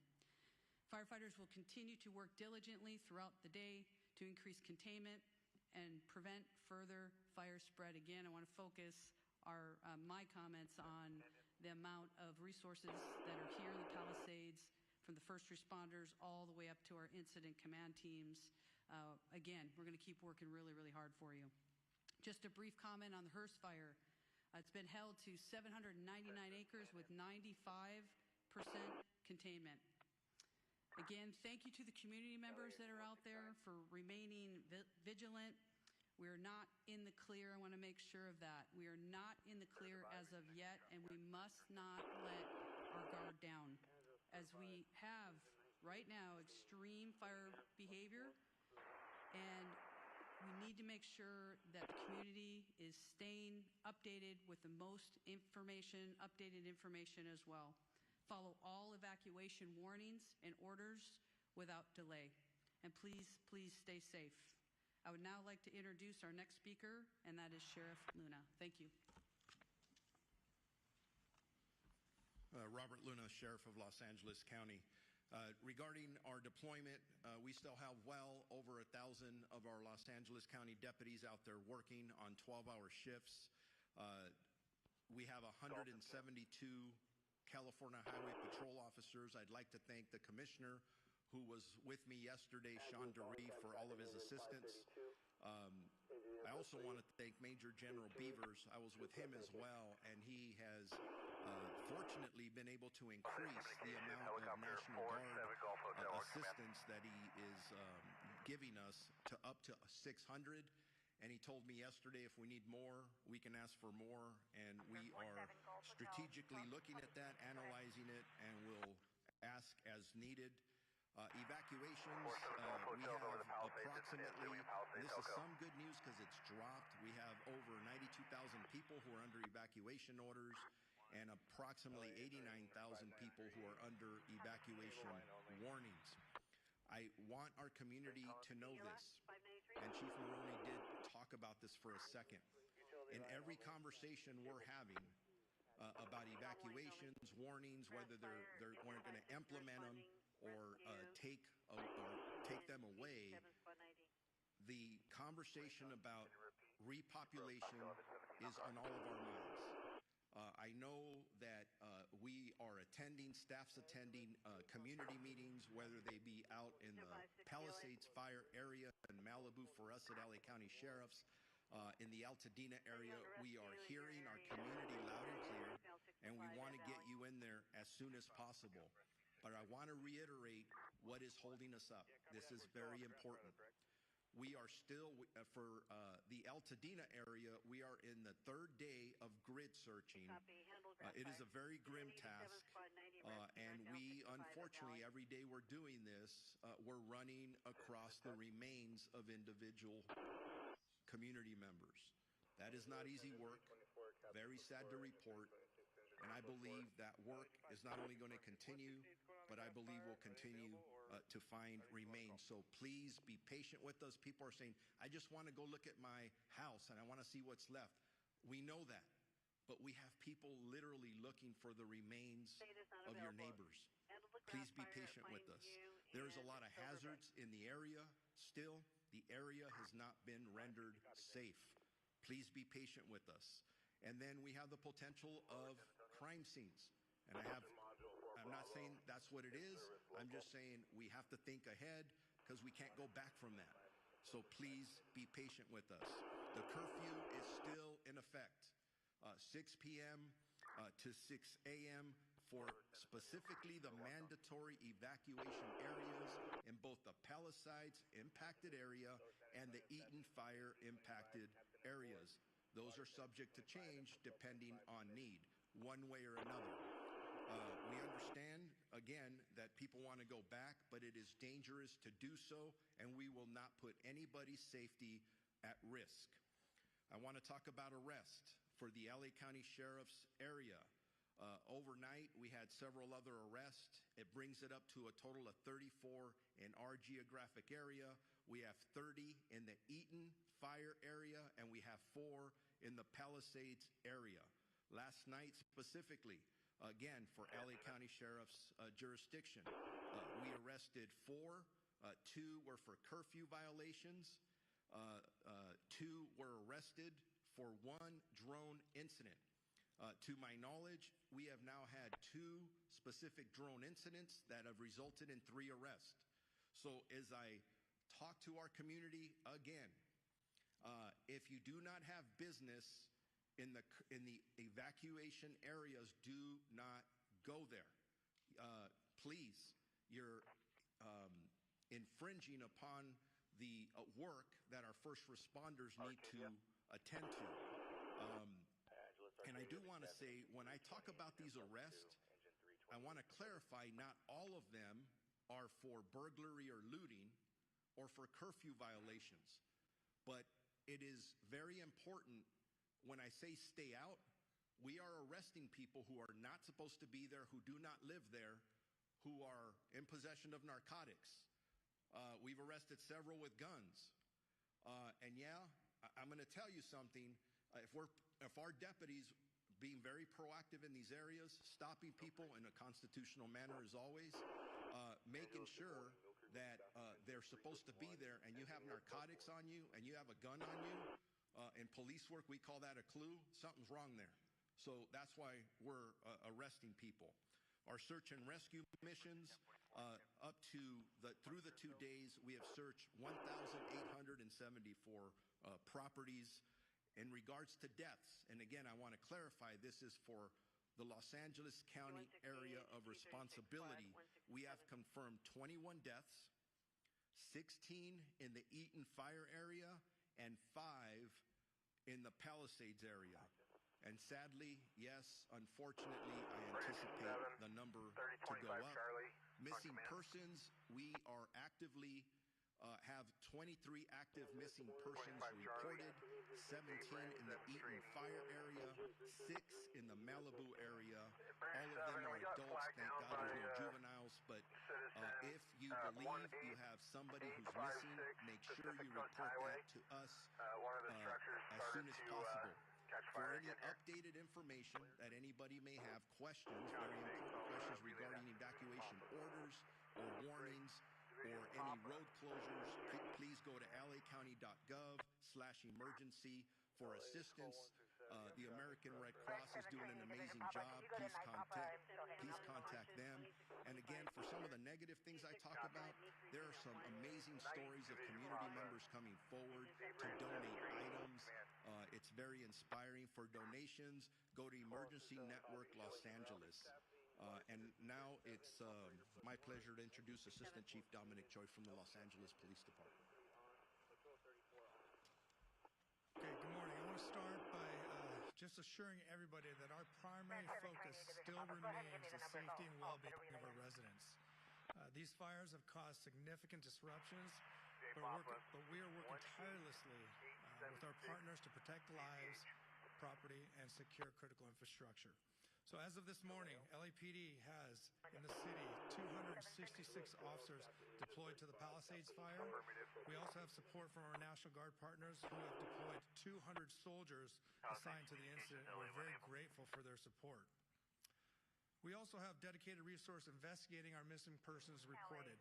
So at this time, as of this morning, 6 a.m., we have a total of 26 people reported missing in the city of Los Angeles. 17 of those individuals have been located safely.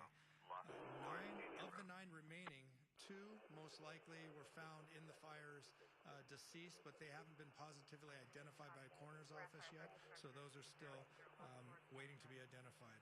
One individual, we believe, is located safely in a shelter, but that person, we're waiting for confirmation on that. There are 6 that remain unaccounted for, and we're diligently trying to identify and locate these people. So in total, in the city of Los Angeles since Tuesday when these fires occurred, we have 3 fatalities. Again, 2 were found in the fires, and 1 was a burn victim that was transported earlier this week to a hospital. That person later passed away. If you want to make a missing persons report, you can do so either in person or over the phone. You can call any one of our 21 geographic stations and make that report, or you can call our missing persons investigation unit directly. I'm going to give you the number. It's 213-996-1800 and select option 3. That telephone is manned 24 hours a day currently. As of this morning, the city of Los Angeles, related to the fires, has a total of 14 arrests, 3 for curfew, 1 for impersonating a firefighter, 1 for possession of burglary tools, 4 for burglary, 1 for DUI, 1 for felony vandalism, and 3 for shoplifting. As the sheriff just mentioned, it's not just for looting or burglary that you're going to jail or curfew. If you're in the area, you don't belong in the area, you will be stopped and questioned, and whatever crime is being committed, you will be held accountable for that. So please stay away from these evacuation areas. Regarding escorts, we talked about this a little bit yesterday, but we tried to be compassionate and put together a team to escort residents to their homes to either retrieve small pets or their medication. But that line became exceedingly large, and it was causing more problems than solutions. We have halted this escort service for the safety of everyone involved. Currently, we don't have any timeline of when we're going to open up that service, if at all. So please be patient with us. We know you are waiting. If you are still waiting at any of these checkpoints to be let in or escorted, please do not wait there. You will not be let in or allowed to have an escort at this time. Also, another important reason for stopping these escorts is because we have search operations beginning. Over the next 48 hours, we'll be working alongside LAFD Search and Rescue, our ATF partners, as well as the LA County Coroner's Office throughout the burn areas, giving priority to those people that are reported missing in these burn areas. From there, grid search will take place that could result in crime scene preservation and then recovery remains. We hope that the high volume of resources dedicated to this effort will expedite the process. And as many of you know, the dry conditions and winds increasing, it's possible that evacuation orders may increase. I know overnight we saw some of the evacuation orders turn into warnings, but we can absolutely see some of these areas increase to mandatory evacuations again. So we urge you, please heed these orders. It can save your life. And as we also previously mentioned, identifying the cause of these fires is critically important to all of us. In conjunction with our partners and led by ATF, we have created a Los Angeles Regional Wildlife Investigative Task Force. And while their work is still in the early stages, we're committed to identifying the cause and origin of these fires, and we're also committed to holding anyone who's responsible for these fires accountable. And to further protect the residents of Los Angeles, in the city, our curfew is also still in effect from 6 p.m. to 6 a.m.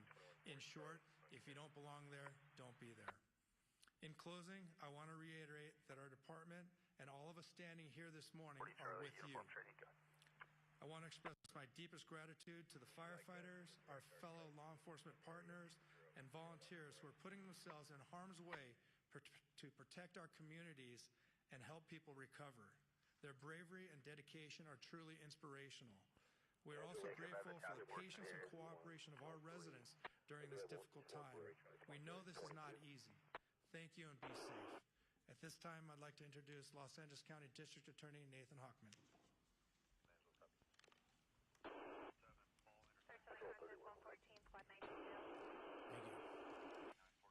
with firefighters literally putting their lives on the line to save lives and to save homes, with law enforcement working around the clock to keep security at a high level, with over 200,000 people evacuated, and I'm one of them, and with people who have lost lives, lost homes, lost businesses, there are still people in our community who, rather than saying thank you, look at this as an opportunity to commit crime and to take illegal profit and advantage over the situation.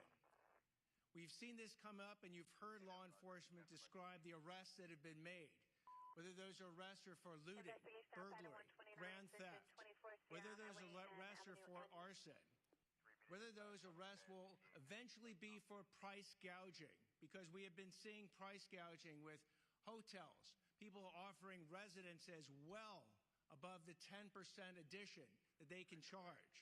We've seen that with medical supplies, other types of supplies, price gouging going on. So the criminals have decided that this is an opportunity, and I'm here to tell you that this is not an opportunity. You will be arrested, you will be prosecuted, and you will be punished to the full extent of the law.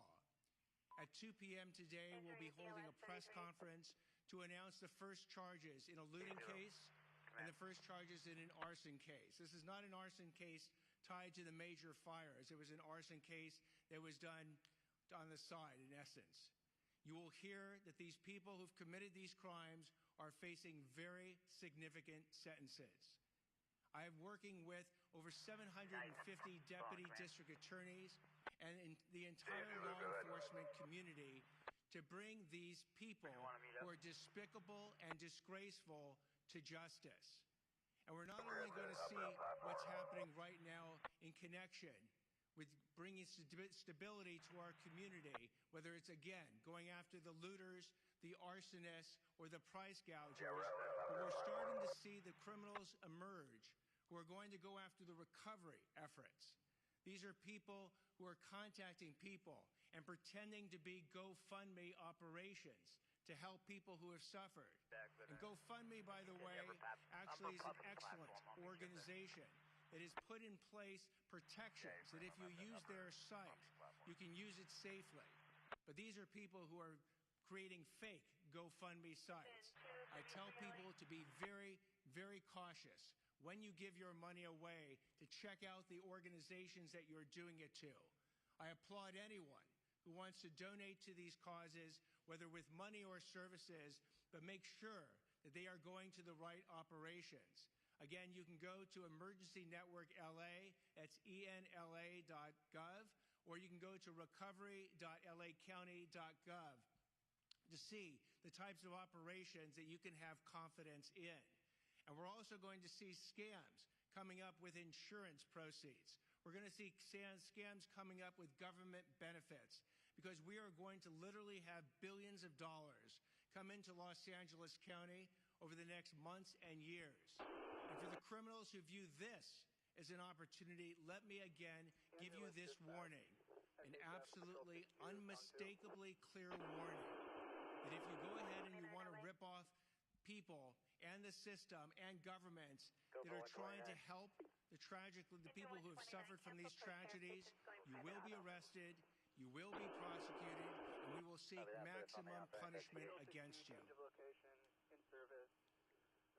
I hope that I'll have the opportunity to tell you at a later point that this warning has been heeded, that deterrence works.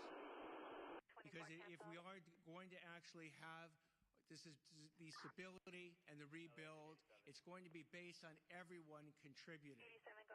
But for those who don't want to heed this message, the warning has been cast out there, and the warning will actually have teeth behind it.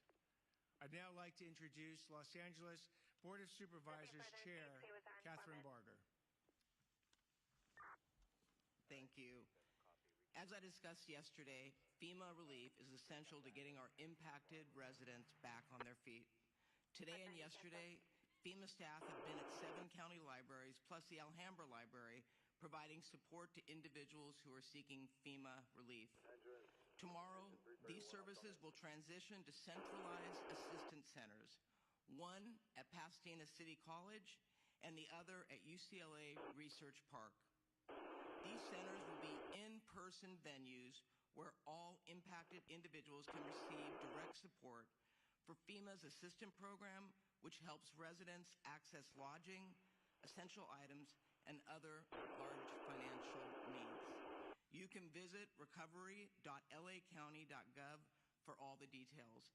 And I would encourage everyone listening to go to one of these sites, because I was at Pasadena Community Center and most recently Schuler as well.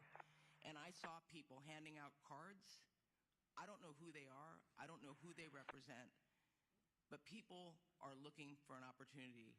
At these recovery centers, you will have legitimate government officials who are going to work with you to make sure you receive the benefits you deserve. I want to thank FEMA for their continued support for our impacted residents. Our residents need this support to begin rebuilding, and believe me, after last night's meeting that I attended with my constituents, they are desperate. So many residents I've heard from, especially those without insurance, are concerned they won't receive enough assistance to rebuild their lives. On top of FEMA assistance, I'm going to be advocating for innovative loan and housing solutions to bring people back to their communities. People need help, and they need to know what kind of support they're going to receive. Last night, I joined hundreds of impacted victims in Pasadena to hear their stories, understand their needs, and to discuss what comes next.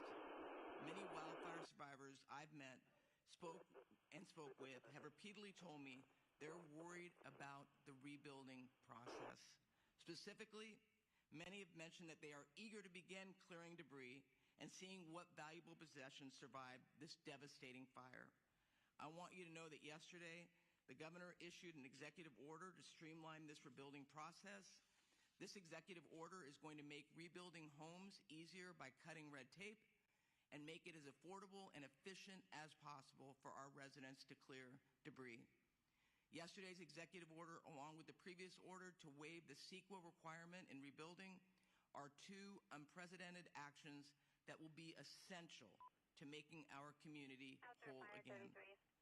I know that our wildfire survivors want nothing more than to begin the rebuilding process, and it is our job in government to get out of the way.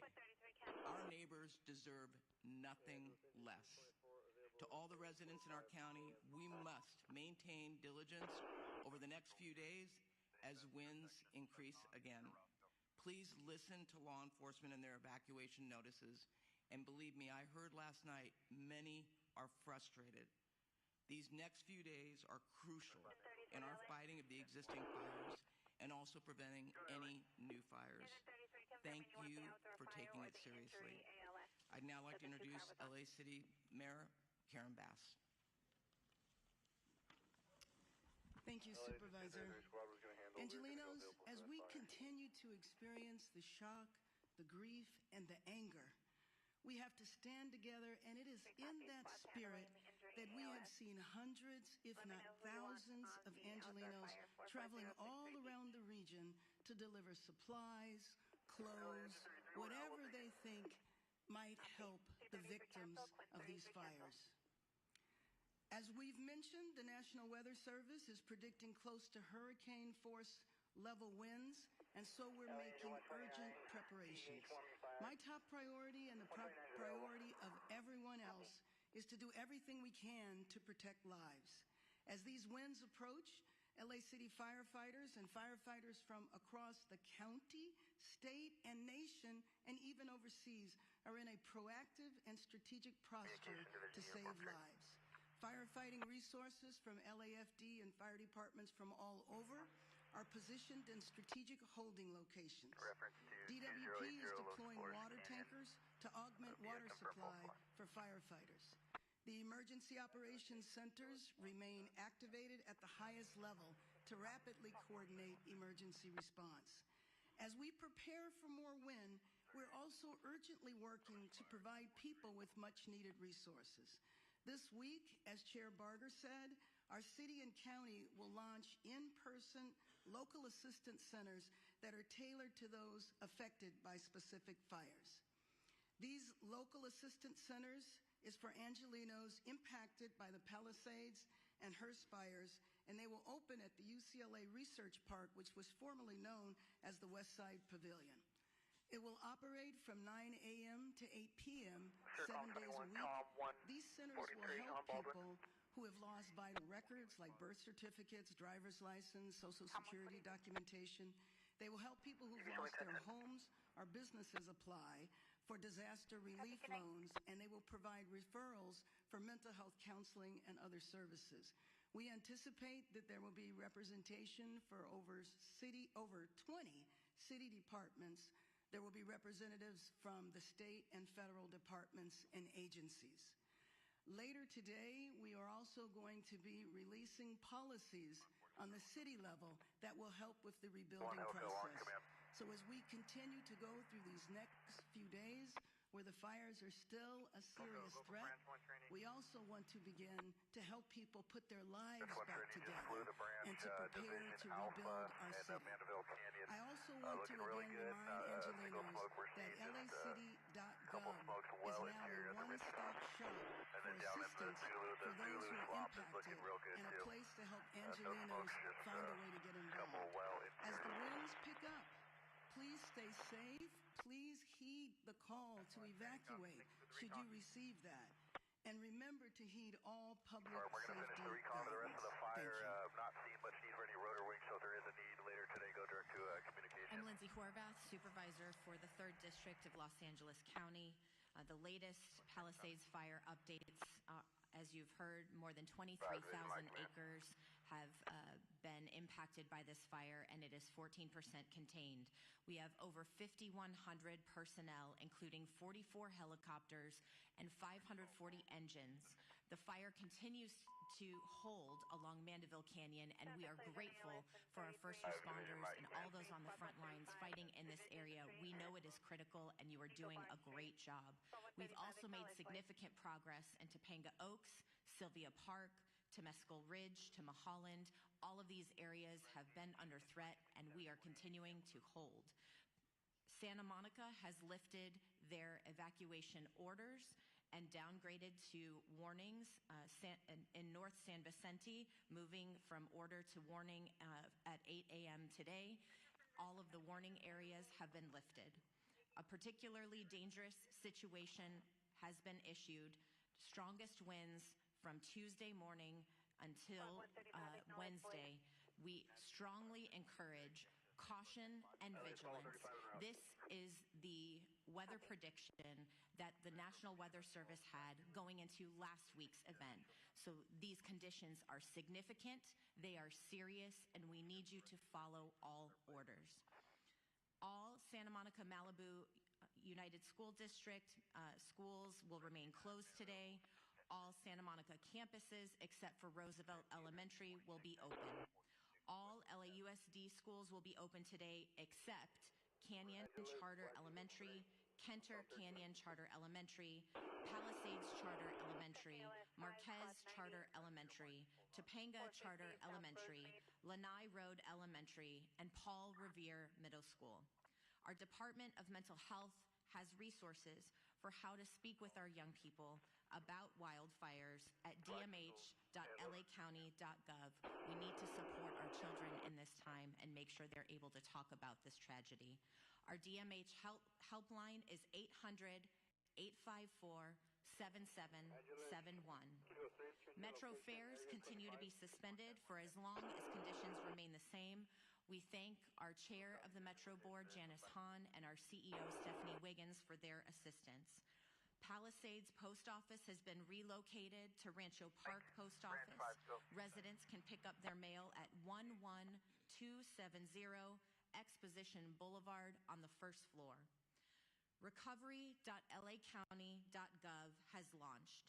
You can find initial damage assessments as well as maps to indicate your property location and status, comprehensive list of county resources by department, federal, state, local, and nonprofit emergency assistance. Once again, that website is recovery.lacounty.gov. Our Department of Economic Opportunities, East LA Entrepreneur Center, and America's Job Centers of California open today as well to support impacted workers as well as small businesses. As far as public health updates, the air quality smoke advisory continues through next week.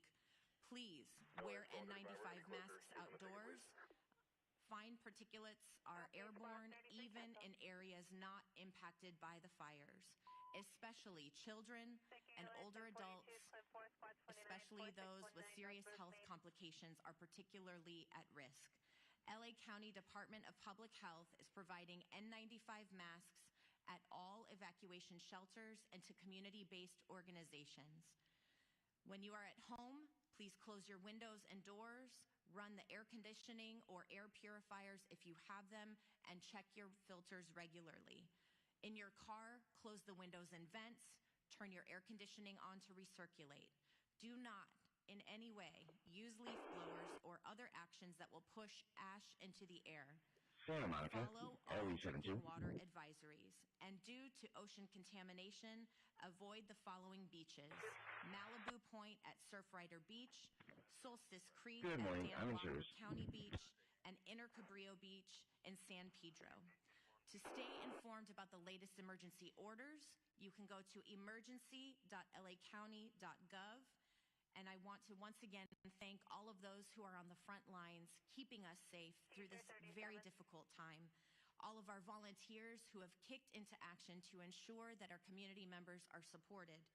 And I also want to thank our governor for an additional executive order, in addition to the one that he issued yesterday, to expedite debris removal and to reduce the risk of mudslides. As we know, rain is predicted starting next week, and these complicated conditions may only worsen. We thank him for his foresight and his partnership. Helen Chavez, Communications Director, for Chair Catherine Barger. Chair Barger recognizes and thanks the following elected representatives for joining us this morning and for their ongoing support during this emergency. We have with us 1st District Supervisor Hilda Solis, California Board of Equalization Antonio Vasquez, Santa Monica Mayor Ana Nagrete, and State Senator Sasha Renee Perez.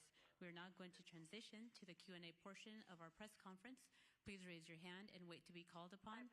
When you are called upon, please announce your name and the media outlet that you are with. We're going to go start right here. Oh, I'm sorry. I'm so sorry. Okay. Gigi Gracia at Fox 11 News. I have a question about the fire, but I'm going to start with this question. Maybe I'll have a second chance. Assistant Chief Choi, to most families, if not all families who have pets, they are like family to them. Tomorrow will be 7 days that those pets that are inside the houses that survived may be without water and most likely without food, which would put that in an extremely critical condition that could lead to death if it hasn't already. Is there nothing that can be done for those folks that are telling us they are desperate, they just want to go in, get their pet, and go right out? They don't want to look at the house, they want to get their animals out. The fire broke out at 10:30 Tuesday morning. Many folks were at work already and have not been able to get back. Yes, I can tell you my comments were specific to escorting that resident or those residents back to their house to do such things. There are other options that we can do. For example, officers that are patrolling the area can get a list of locations at the checkpoint. Officers can patrol these areas and go check themselves. I'm not saying that's exactly going to happen, but there are options where we don't have to leave a pet in there if we're made aware of that. So you can go to the checkpoints and talk to officers, but I urge you not to go there just to wait to go in to see your house, which is largely what a lot of these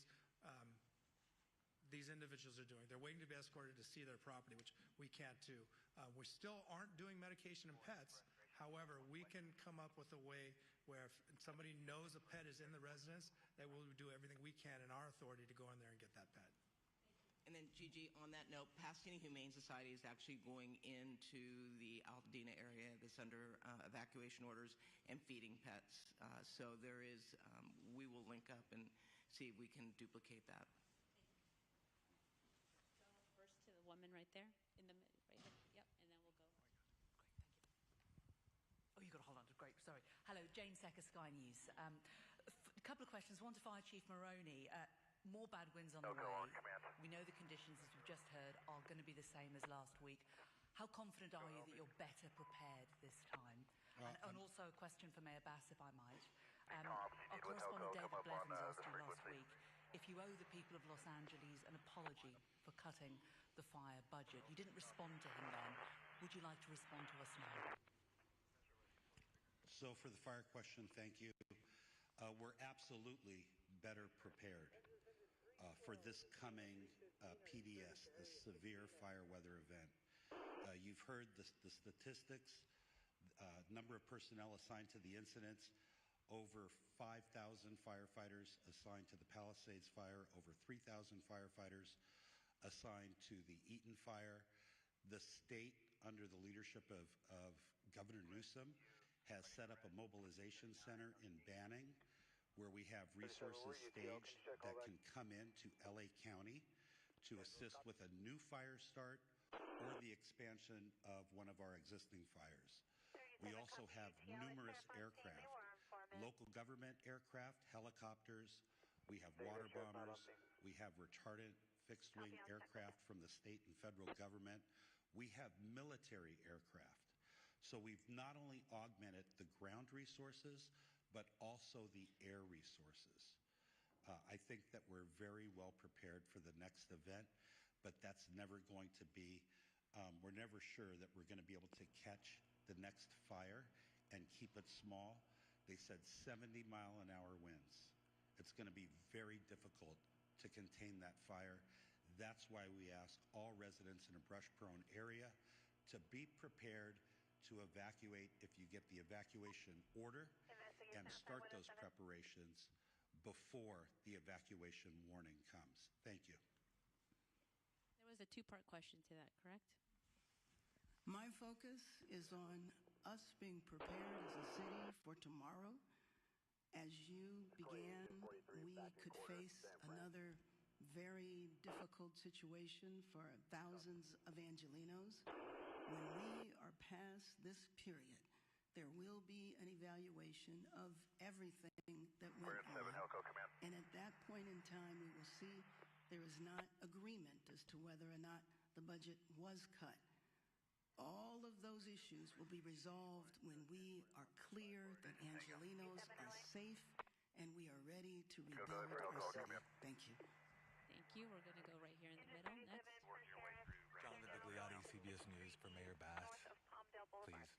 Last week, many people were working and could not get back in time to properly evacuate. As we've discussed in this room, there were pet care issues, health care issues, child care issues. Now ahead of this latest event, you have businesses that are proactively closing, essentially treating this event like it was a hurricane or a blizzard.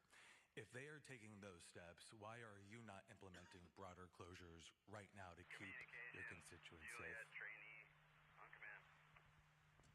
We are doing everything we can to keep Angelenos safe. If there is a need for closures, that will be done. But right now, we are in preparation for tomorrow. Thank you. Absolutely it is, which is why you see everybody here standing united, prepared and redressed. Operations go for Helco. Thank you. Now, this is important because this is the fourth time we've had these dire warnings. Each previous time there has been loss. So this is a critical time to make those decisions. In hurricanes and blizzards, like I've discussed, people stay at home. Businesses are closed. People can then prepare to evacuate so there aren't pets left in their homes. There aren't children with daycare providers. They're scrambling. They scrambled last week. There are pets. So the question is, what are you doing to make sure that that doesn't happen today? I've answered your question. Okay, we're moving on over here in the back right there. Hi, Morgan Windsor for ABC News. I have two questions. One for fire officials regarding the status of the investigation on the Eaton fire, and then a second for perhaps the district attorney on price gouging. The first question, I'm wondering if officials are honing in on the transmission towers owned by Edison in the area of the Eaton fire as a possible source of ignition. Yeah, thank you for your question. I'm going to turn that over to the LA County Sheriff. The cause of the fire is still under investigation. The sheriff might have an update for you. If it is arson and not the transmission tower, then that would be a crime. I'd like the sheriff to speak to that. Simple answer to that is yes. We're looking at everything. We have a team that is obviously focused on the response as we prepare for any event, and then the investigation, not only into the recovery of the remains and the issues surrounding that, but anything that would have caused any of the fires anywhere in our jurisdiction.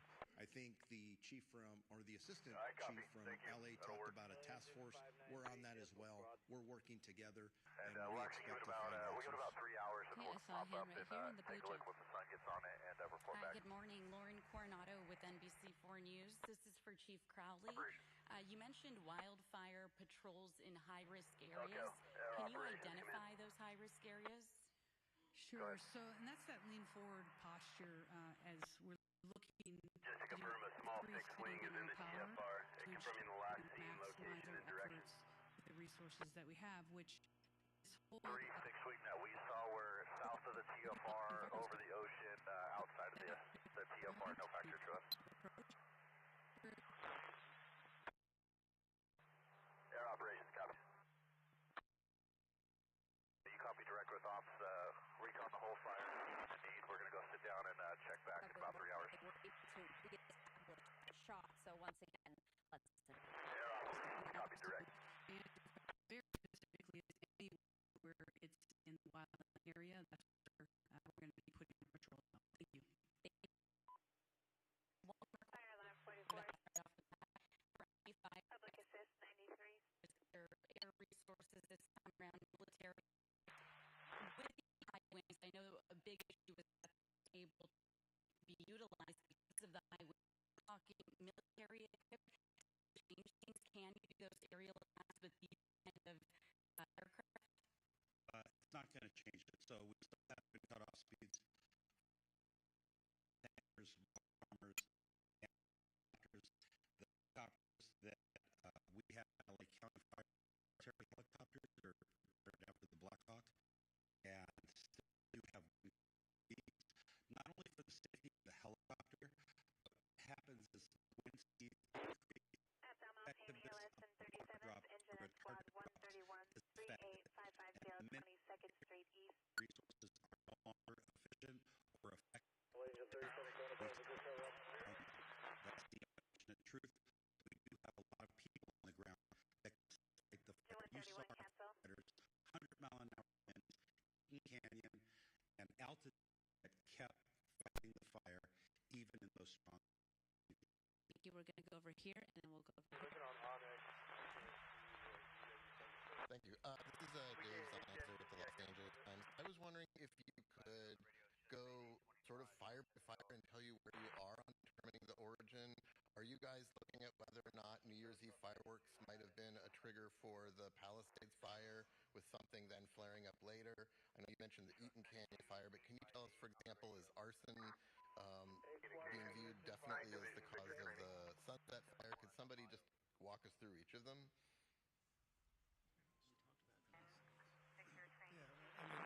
I could talk about, so right now we have the task force that is robust, that is, they're identifying cause and origin for each of these separate fires.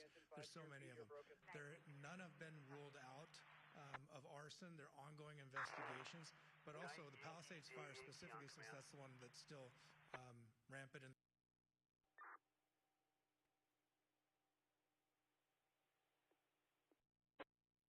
Unfortunately, once again, as you can see, our live stream has gone in and out just a little bit. It does look like, once again, they are trying to reestablish the shot right there, but it does appear as though it has frozen just a little bit. We do see that it's working to get reestablished right now, so I did want to go back to that in just a moment. It's going going in and out just a little bit. So we're going to continue to reestablish that. It does look like they have it now back up and running. So once again, let's listen in.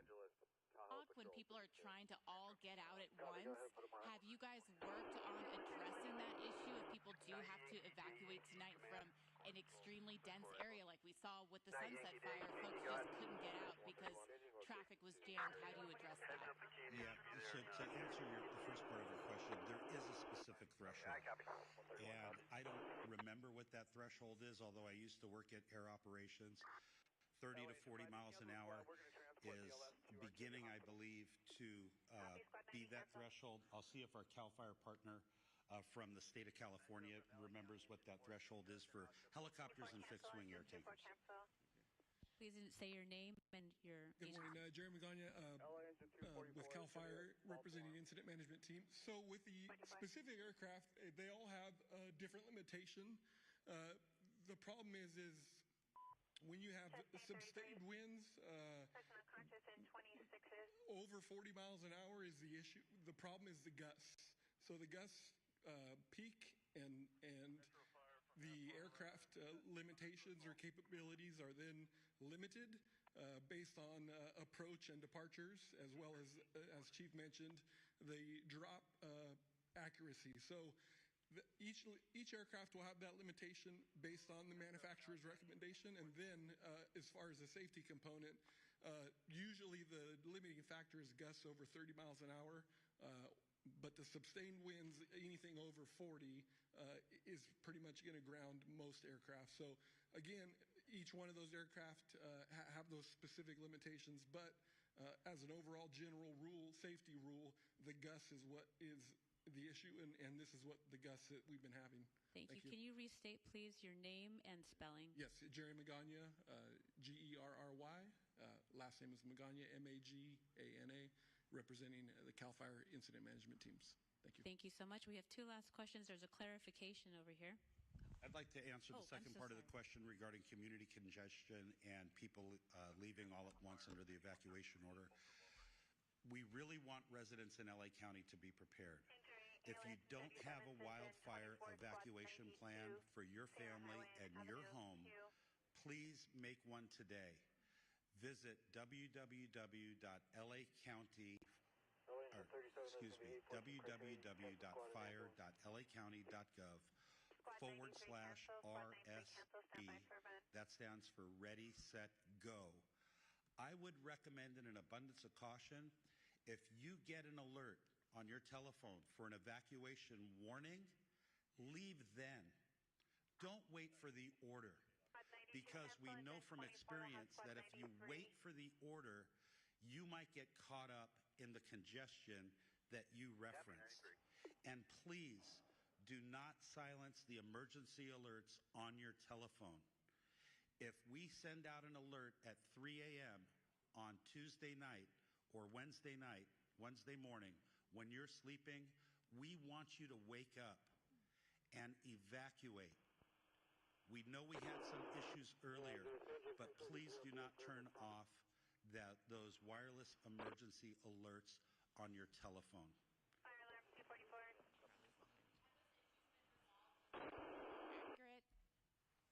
Sorry, my question was that those alert issues have been resolved and people can rely that that's accurate now?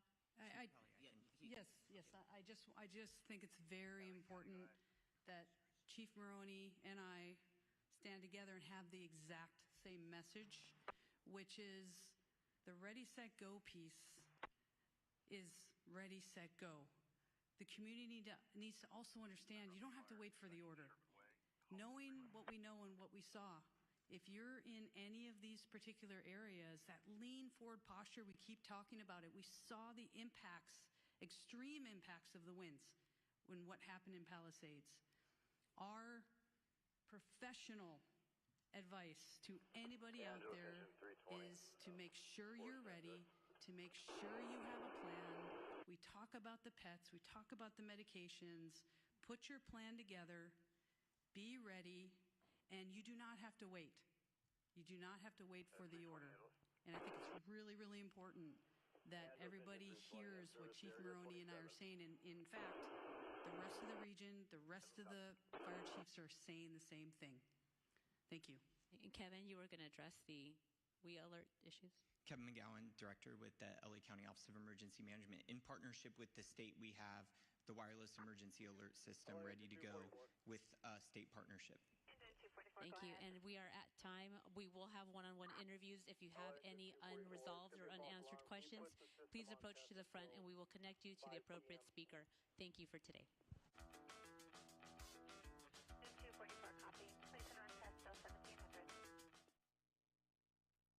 And so the briefing by LA County and LA City officials now wrapping up as they were sharing the very latest with the 3 different wildfires. And I just wanted to recap for you what we were just listening to as we take a live look right here from Altadena, California. Just one live look of so much extensive damage as firefighters continue to work to contain the 3 different fires. And from this live look right here, you can just see the remnants of one of the homes that have been destroyed.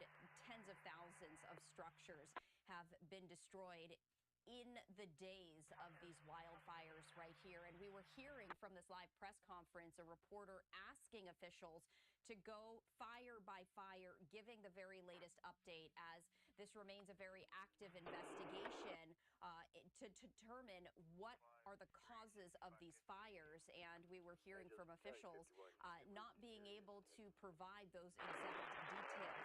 The very latest, though, is this right now. The acres burned in all of these fires stands at 40,558 acres. A smoke advisory and air quality warnings remain through next week. So they are very concerned about the ongoing air qualities. As this wraps up right here, though, I did want to pivot back to this press conference because it does look like Fox 11 LA, Gigi Graciette, is trying to question some of these officials right here, and we see her speaking, so let's raise the audio so we can listen in. Legion 37, can we get an ETA for sheriffs? All right, unfortunately, it does not appear as though there is any sound with this video. I did raise the audio and all we heard was silence, but I did want to at least try as she's continuing to question the officials that we just heard from here at this press conference. And so right now, as the investigation continues, there is a task force that is now in place trying to determine exactly what the cause of all of these fires are. Another major concern that remains at this hour is this, and this is a social media post by the National Weather Service. And we were hearing from officials as they are warning residents, don't let up. Don't let your guard down because there is a particularly dangerous situation. This has to do with red flag warnings. Very strong and locally damaging winds will affect West LA County and much of Ventura County through Wednesday. Critical fire weather is expected. They are asking everyone to have multiple ways of getting notifications in case of new fires and to also prepare ahead of time. As we have been seeing this unfold over the previous days, these evacuations can take place suddenly and minutes count as these flames, oftentimes fueled by these strong winds, can push and just devastate an area in a matter of minutes. The timing of the particularly dangerous situation, according to the National Weather Service, is 4 a.m. tomorrow local time through noon on Wednesday. They are asking people not to do anything that could start a fire. And they're saying, yes, these peak winds will be weaker than last week. However, they're saying that they could still see wind gusts of anywhere between 45 and 70 miles an hour. This is another live look right here of Altadena, California, as we continue to share these live looks of the damage left behind. And we've also been hearing about the mandatory evacuation still in order. More than 100,000 remain under mandatory evacuation orders in the LA area. We were hearing from officials that some communities that has been lifted where the fire danger has now dissipated. But for the majority of these areas, it still remains under that mandatory evacuation. Schools, a lot of these schools remain closed, as you can see that this camera continuing to push in order. And speaking of the damage and destruction, we were hearing from officials that FEMA has staff there on site providing support to residents impacted. There, of course, was the question of those who do not have any insurance. What is going to happen to these tens of thousands of people who have lost everything, and there is no way to recoup that? There was no specific answer, but we were hearing from officials saying that they are working to expedite any sort of financial support to these residents.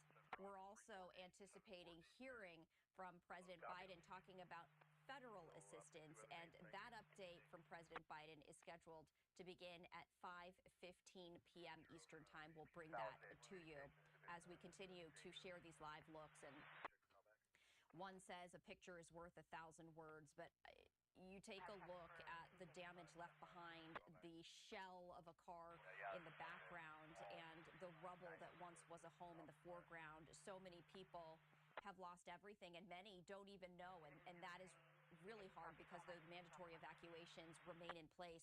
So a lot of people can't even go back to the neighborhood they once called home to see what, if anything, is still standing. And so we were hearing from police, we were hearing from the sheriff and the district attorney warning criminals, do not try and get away with looting or burglary or any criminal activity.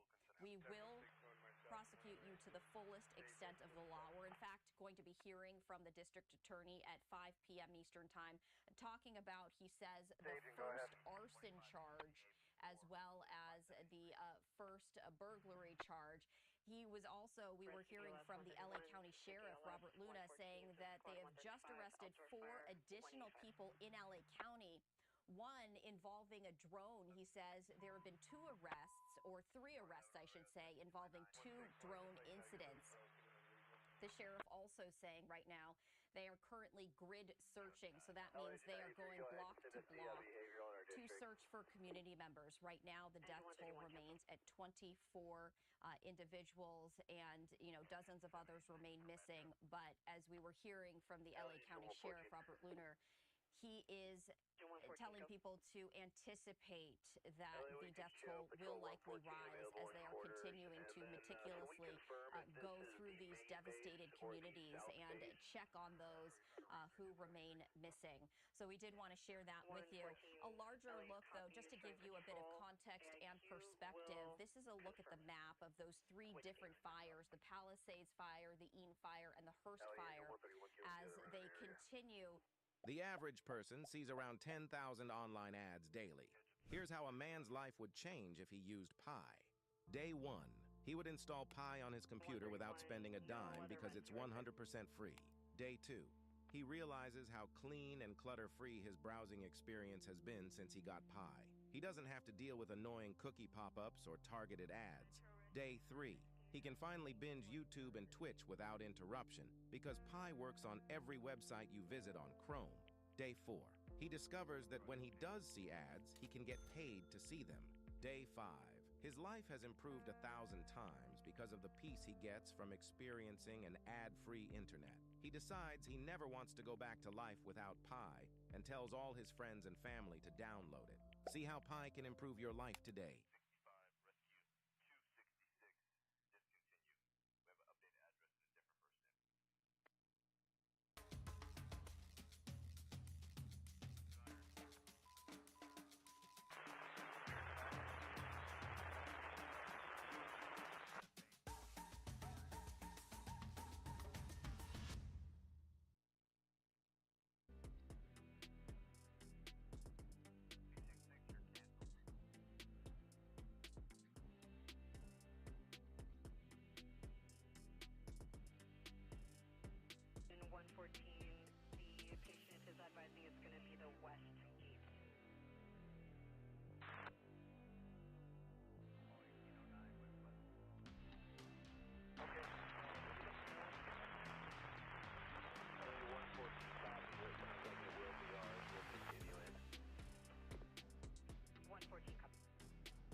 to Live Now from Fox. I'm Stephanie Quinu. Time right now is 12:09 Eastern, 9:09 Pacific. We continue to follow the breaking news out of the LA area where 3 wildfires continue to rage. We were carrying a live briefing from LA County and city officials for you. And right now we do want to transition back to our Fox 11 LA coverage as they continue to provide up-to-date information around the clock with the very latest. Let's listen in. With the very latest information. Our coverage, of course, continues. Welcome to it. It is 9 a.m. on this Monday morning. I'm Roxy Carpadian. And I'm Sandra Endo. We are staying on top of the wildfires burning across our region, of course. So let's take a look at the latest numbers. Another wind event is expected to blow in today and last until Wednesday. The Palisades fire is 14% contained at this point after burning more than 23,000 acres. The Eaton fire is 14,117 acres burned and 33% contained. 24 people have sadly lost their lives in the fires, 29 arrests for looting. And some people living in fire-ravaged areas are getting more help to stay powered up and connected to the internet. Let's go to Coco live right now in Malibu with more on this, as well as the international reinforcements joining this firefight. Coco, good morning to you. Good morning. We're at the incident command post for the Palisades fire. You can see those winds are really picking up right now as well, and that's why we have seen some briefings here for firefighters, because they are really conducting a plan so that they can be ready when these fires continue to whip here. And we also know that there are more reinforcements in place. I had the chance to speak with some of the team from Mexico that is here to help our firefighters on the ground as they continue to battle these fires. I want to show you some video, too, to show you some more reinforcements that are here now. Elon Musk says he is positioning Cybertrucks with Starlink and free Wi-Fi in a grid pattern in the LA and Malibu areas that are in need. A couple of Tesla Cybertrucks were already seen deployed and utilized by first responders at the Palisades Fire Incident Command Post here last night. But that's not the only resource. Teams from across the world have also stepped in to help. Canada has supplied support, and a crew of more than 70 firefighters and disaster relief workers from Mexico flew in to provide international support. They're joining the more than 14,000 firefighters already battling the Palisades and Eaton fires. Governor Newsom thanked Mexican President Claudia Sheinbaum for the support. I spoke with Laura Velasquez Alsua, who is the coordinator for Cineproc, the team from Mexico helping with the fires. She says they are honored and happy to be here to help fight the fires. She says, I think it is an important opportunity to send help from Mexico to demonstrate the solidarity between Mexico and the United States. We come with love and a commitment to help support with the fires. And their help is really crucial, too. She tells me they are well-trained and equipped to deal with the terrain here in Los Angeles. The team comes from Mexico's National Forestry Commission and Ministry of Defense. And again, with the winds anticipated to increase here, it is really important to have those reinforcements and the help that's international as well. So they do have a plan in place, and she assures me that they're here to help and to also make sure that they help coordinate to fight these fires and hopefully help prevent another one from breaking out. We'll have to see what happens. I'll send it back to you. All right, Coco, thank you for that. Let's talk about the winds. It's tough to see Coco already in the wind. Yes, but that's just going to pick up, right? What are we anticipating? Most definitely, those winds are going to continue to increase. And it was interesting to see her through the morning and watch those winds really start to strengthen. I do want to show you this camera right here. This is our view of downtown LA. Notice that layer of haze. You see that right there? That's all the dust and smoke and ash and soot and really just toxic air that is encompassed parts of LA County. So that is why when we talk about the unhealthy air quality, that's what we're seeing out there right now. Please just know that you should limit your time outdoors and take care of those kids, our elderly, those with any respiratory issue. Make sure that they have the mask if they have to even be outside for a moment. We mentioned the winds. The winds are starting to pick up. I've been watching our wind gauges around the area, and I am picking up some very strong wind gusts now. Parts of the 5 freeway just downwind near the San Gabriel Mountains. I'm picking up a wind gust nearing 60 miles an hour, about 58 miles per hour. These are our current winds, sustained winds, and they're quite strong, 20 to 30 miles per hour right now. Malibu Hills, 36 to 40 miles per hour. A little bit quieter in the basin, parts of Orange County starting to pick up a little bit in terms of those winds, and even out to parts of the Inland Empire, 12, 15 mile per hour winds in Ontario, and out towards Corona, 20, 25 miles an hour. I just want to point out the dynamics in the atmosphere, a little different from what we saw last week, but similar things here with the area of high pressure, lower pressure nearby. But not everything is the same. We don't have the same upper air support or that very cold air. That being said, though, we're still getting those winds driving out of the northeast, and it's going to get particularly strong as we get through today into tomorrow. I do think we're going to have to adjust these times here a little bit with the peak winds. I think it's going to get stronger today into tonight through tomorrow, but a particularly dangerous situation here put out by the National Weather Service. And just to remind you, we've had 4 now in terms of the PDS forecast. The first one back in November, which was around the Mountain Fire, Franklin. The second one, the Eaton Palisades fires, were the third PDS statement by the National Weather Service. And now this time period will be the 4th. So very dangerous situation with red flag warnings across the region. The rest of my forecast I'll show you coming up in just a bit. Back to you. All right, Maria, thank you. So obviously the devastation from the wildfires have left communities searching for clarity and relief. The pressure is mounting for Palisades residents who are wondering when they can return to their homes. Mario, live in Brentwood this morning, you've been talking to a lot of frustrated people.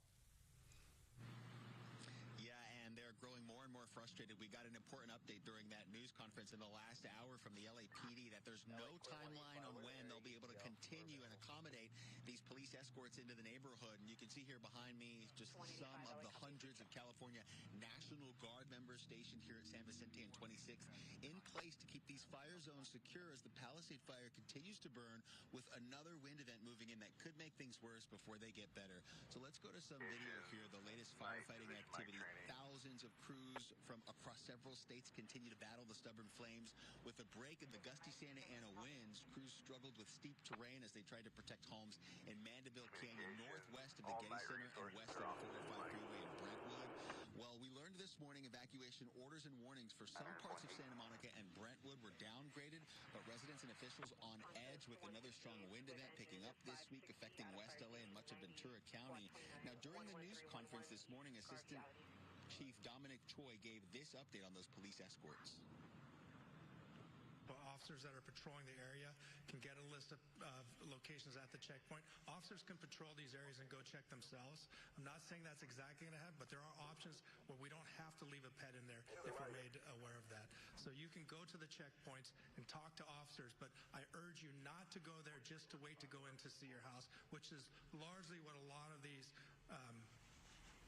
individuals are doing. They're waiting to be escorted to see their property, which we can't do.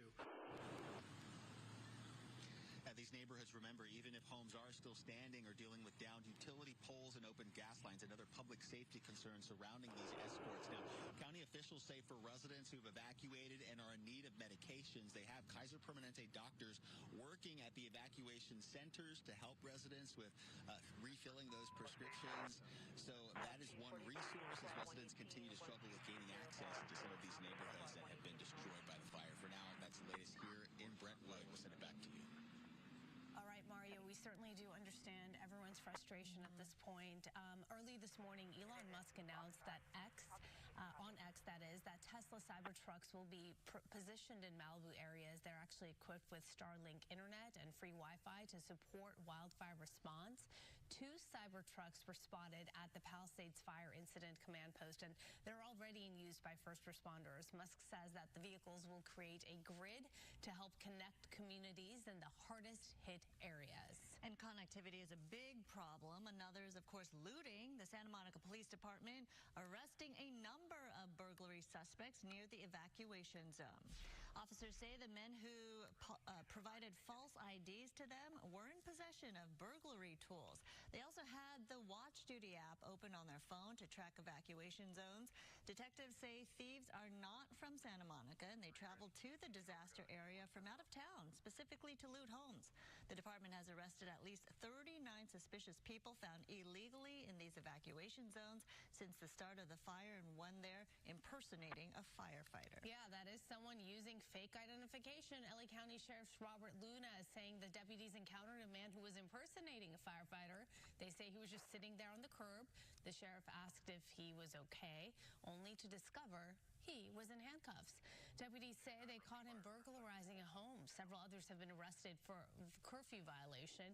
2 others in custody for attempting to set other fires.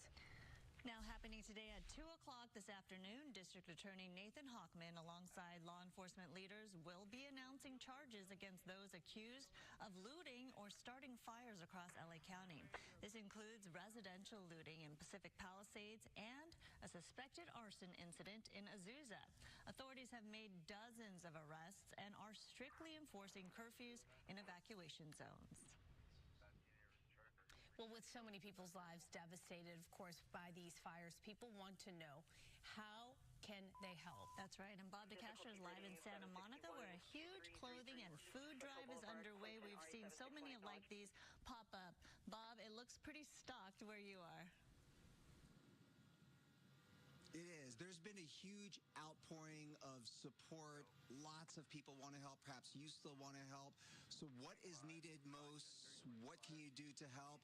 This is the West Side Food Bank in Santa Monica, and it pretty much is the hub, the West Side, for everything that is coming in. So we're bringing in Sean here to talk a little bit more about what is needed. And you're telling me that the help is coming from far and wide, right? You're getting calls from everywhere. I can't tell you how many calls we're getting. Like I said, we just got a call from a lady in Aspen. We got a call from Pittsburgh. We're getting calls from everywhere. Everybody wants to donate, and we're just so appreciative of it. So tell us what's happening today. You say today and tomorrow at Santa Monica College. You're partnering with them, right, to organize some of these drives? Yeah, they have a food and whatchamacallit, like a towel or blanket stuff drive over at Santa Monica College for the next 2 days of all donations and pickups and everything. So you're here in the front lines when it comes to the donations. What do you need the most? So if people want to give immediate assistance in terms of foodstuffs and the like, what would you suggest that they bring in? We want a little bit of everything, but because everybody with the outpour and everybody wants to donate everything all the time and all at once, one of the biggest things is your financial contribution. That way we can, get the things that we actually need and get it as much as we need and get it to where we need it to get it to the way we can get it to and that's best for them. Yeah, and the way it works for you all, because you know how to stretch those dollars, right? So like someone that's going to buy a box of cereal, you can really like buy 10 boxes of cereal. We can change the way that one box of cereal looks for everybody. Yeah. And then also when we were looking at it, because there's so much that's coming in right now, monetary donations, if you give dollars, you can stretch it far beyond what we're looking at just over the next week or so. Yeah. Because we get everything in bulk, which the price you pay at the store, it's a lot cheaper for us to do it that way. Okay. Thank you much, Sean, with the West Side Food Bank. Thanks for what you do. We know that this is going to be a long time ahead where we need for that assistance. For all that information, it's the West Side Food Bank. We put a link on our website, foxla.com. Obviously, this drive takes place over the next couple of days, but they could use the monetary assistance as well. That's actually really helpful, useful information, because one of the things early on people started saying is, hey, it's great people are donating all the clothing and shoes and whatnot, but at the same time, where do these people have to put those things, right? So that was really a helpful piece of information there. Thank you, Bob. Coming up, dramatic ring camera footage showing how one couple responded to the Eden fire encroaching on their neighborhood. We have that clip. Plus, a local haven for 3 decades is lending a helping hand to those who might need it the most right now. Amanda will explain how you can support their cause. And we do thank our Fox LA coverage for that up-to-date information right there. And as we we're hearing there are going to be a number of other updates provided by various officials throughout the day. I just wanted to share those with you. Coming up at 5 p.m. Eastern Time, the LA County District Attorney is going to be giving an update on arson and looting suspects. He did mention during the latest briefing that he will announce the very first arson charge as well as the looting charge, as they have arrested 39 people in all in various evacuation zones since the start of the fire. 10 burglary suspects arrested in Palisades fire evacuation zones. That is according to Santa Monica Police Department.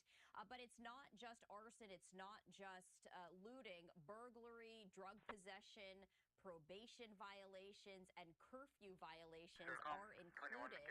And we were hearing from LA County Sheriff Robert Luna talking about people getting arrested because of drone incidents. Now, exactly what those entail, he did not share, but said that 3 people so far have been arrested in 2 different drone incidents. We were hearing from the district attorney giving a very stern warning to anyone who is thinking about breaking the law in these wildfire devastated areas, saying we will prosecute you to the fullest extent of the law. We're going to have that briefing. And then also coming up at 5:15 p.m. Eastern Time, President Biden will be addressing the nation in terms of the federal response to these ongoing wildfires. And at 9:30 p.m. Eastern Time, that is when we are expecting an update on the Palisades fire and possibly additional fires as well, as officials are continuing to gather new information. This, of course, as they are anticipating dangerous winds starting at 4 a.m. local time tomorrow.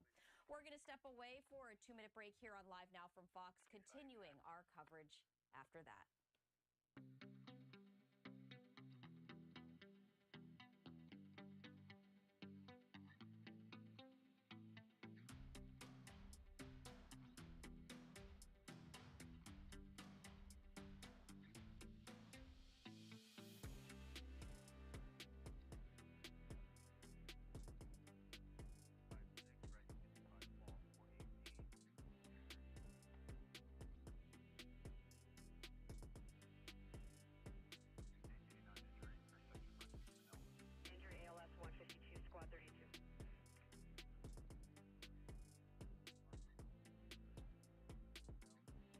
Yeah, 202, I've got you.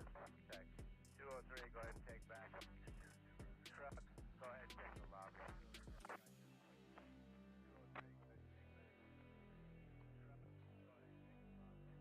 202, you copy that. Truck not on scene here. Got you guys fire attack. 3 back up. Structure got the lobby. 203 copies back.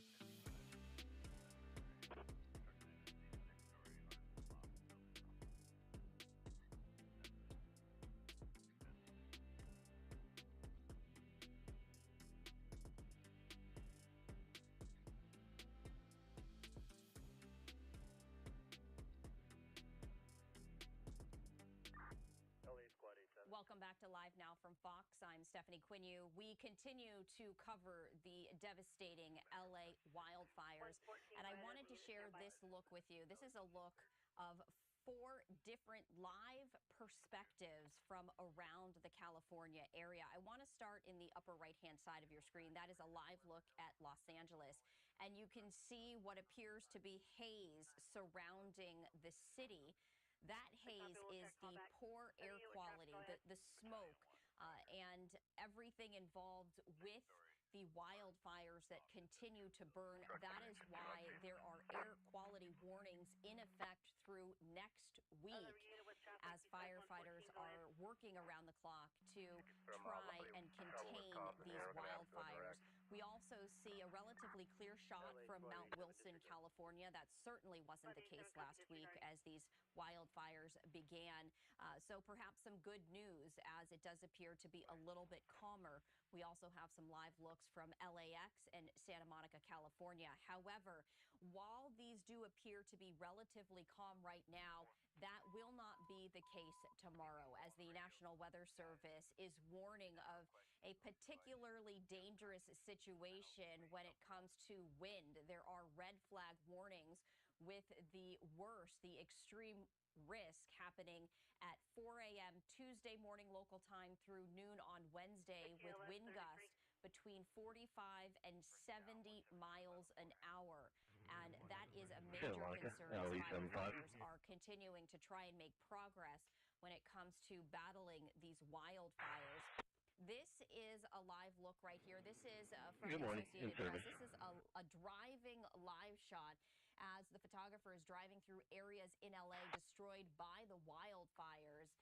So we did want to share that with you. And we also wanted to share this live look with you as well. This is an aerial shot of the devastation. And my goodness, you can really see from this vantage point the absolute devastation as thousands of homes are reduced to rubble. We can see what was a swimming pool, and truly there is nothing else surrounding it. So you can see so many of these holes with swimming pools, which were the backyards of these residences. And right now, just tens of thousands of homes absolutely destroyed as firefighters continue to work. In the meantime, we do see that the White House press briefing just got underway. We did want to pivot to that right now as we continue our coverage. Cancel the assignment of a canceled the squad and ambulance. The devastation, we are also seeing bright pockets of hope and community as neighbors help neighbors by donating food, clothes, coffee, hygiene products, diapers, formula, and much more. Volunteers are working around the clock to organize donations, old and new, and Americans across the country are coming together to help those in need. The best of America shines through, even in the darkest moments.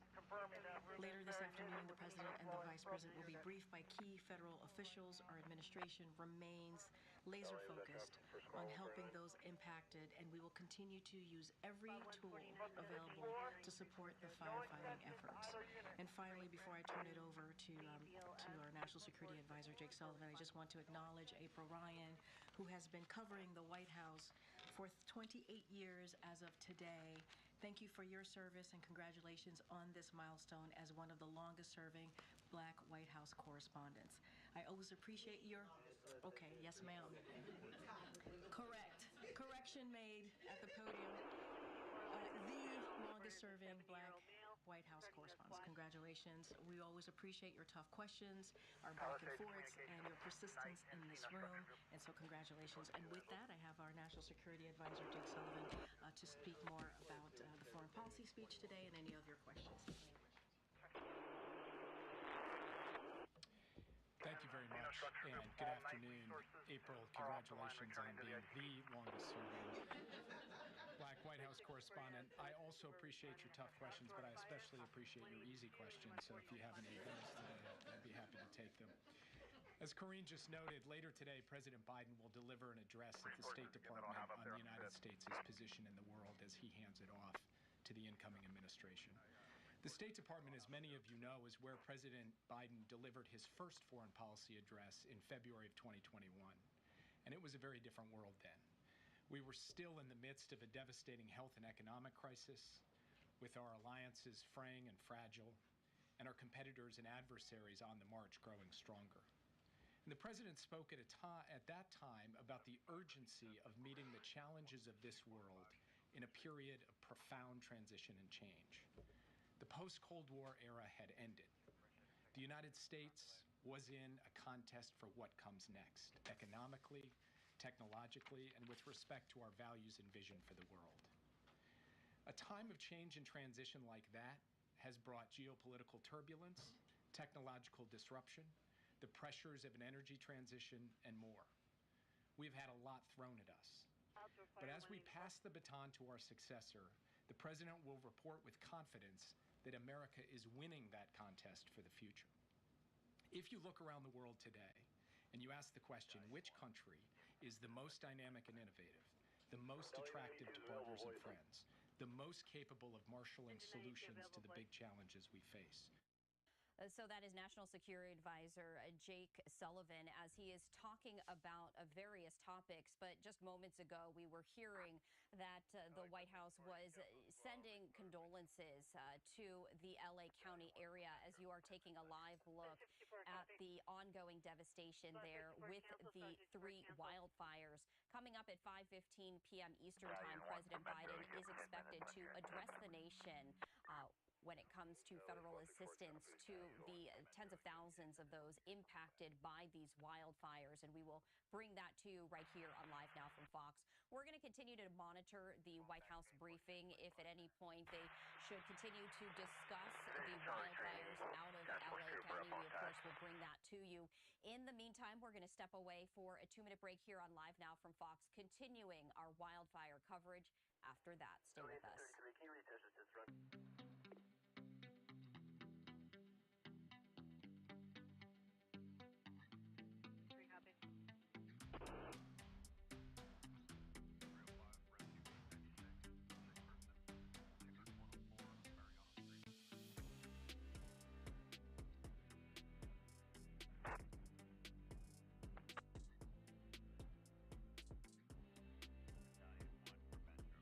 We're on the 5th right now. Get the door opened up. I'll let you know momentarily.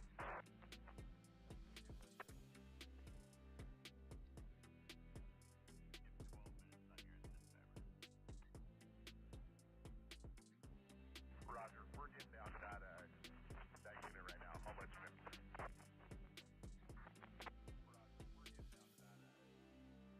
Battalion 1 for Metro on TAC channel. You have 12 minutes on your incident timer.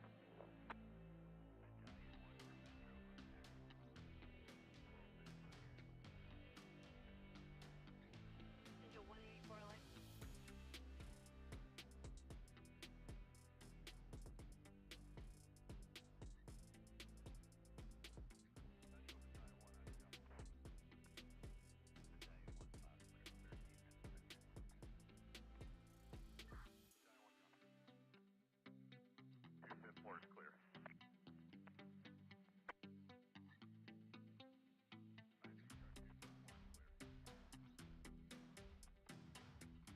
That's accurate as far as I can tell right now. Do we have a update on that barricade suspect?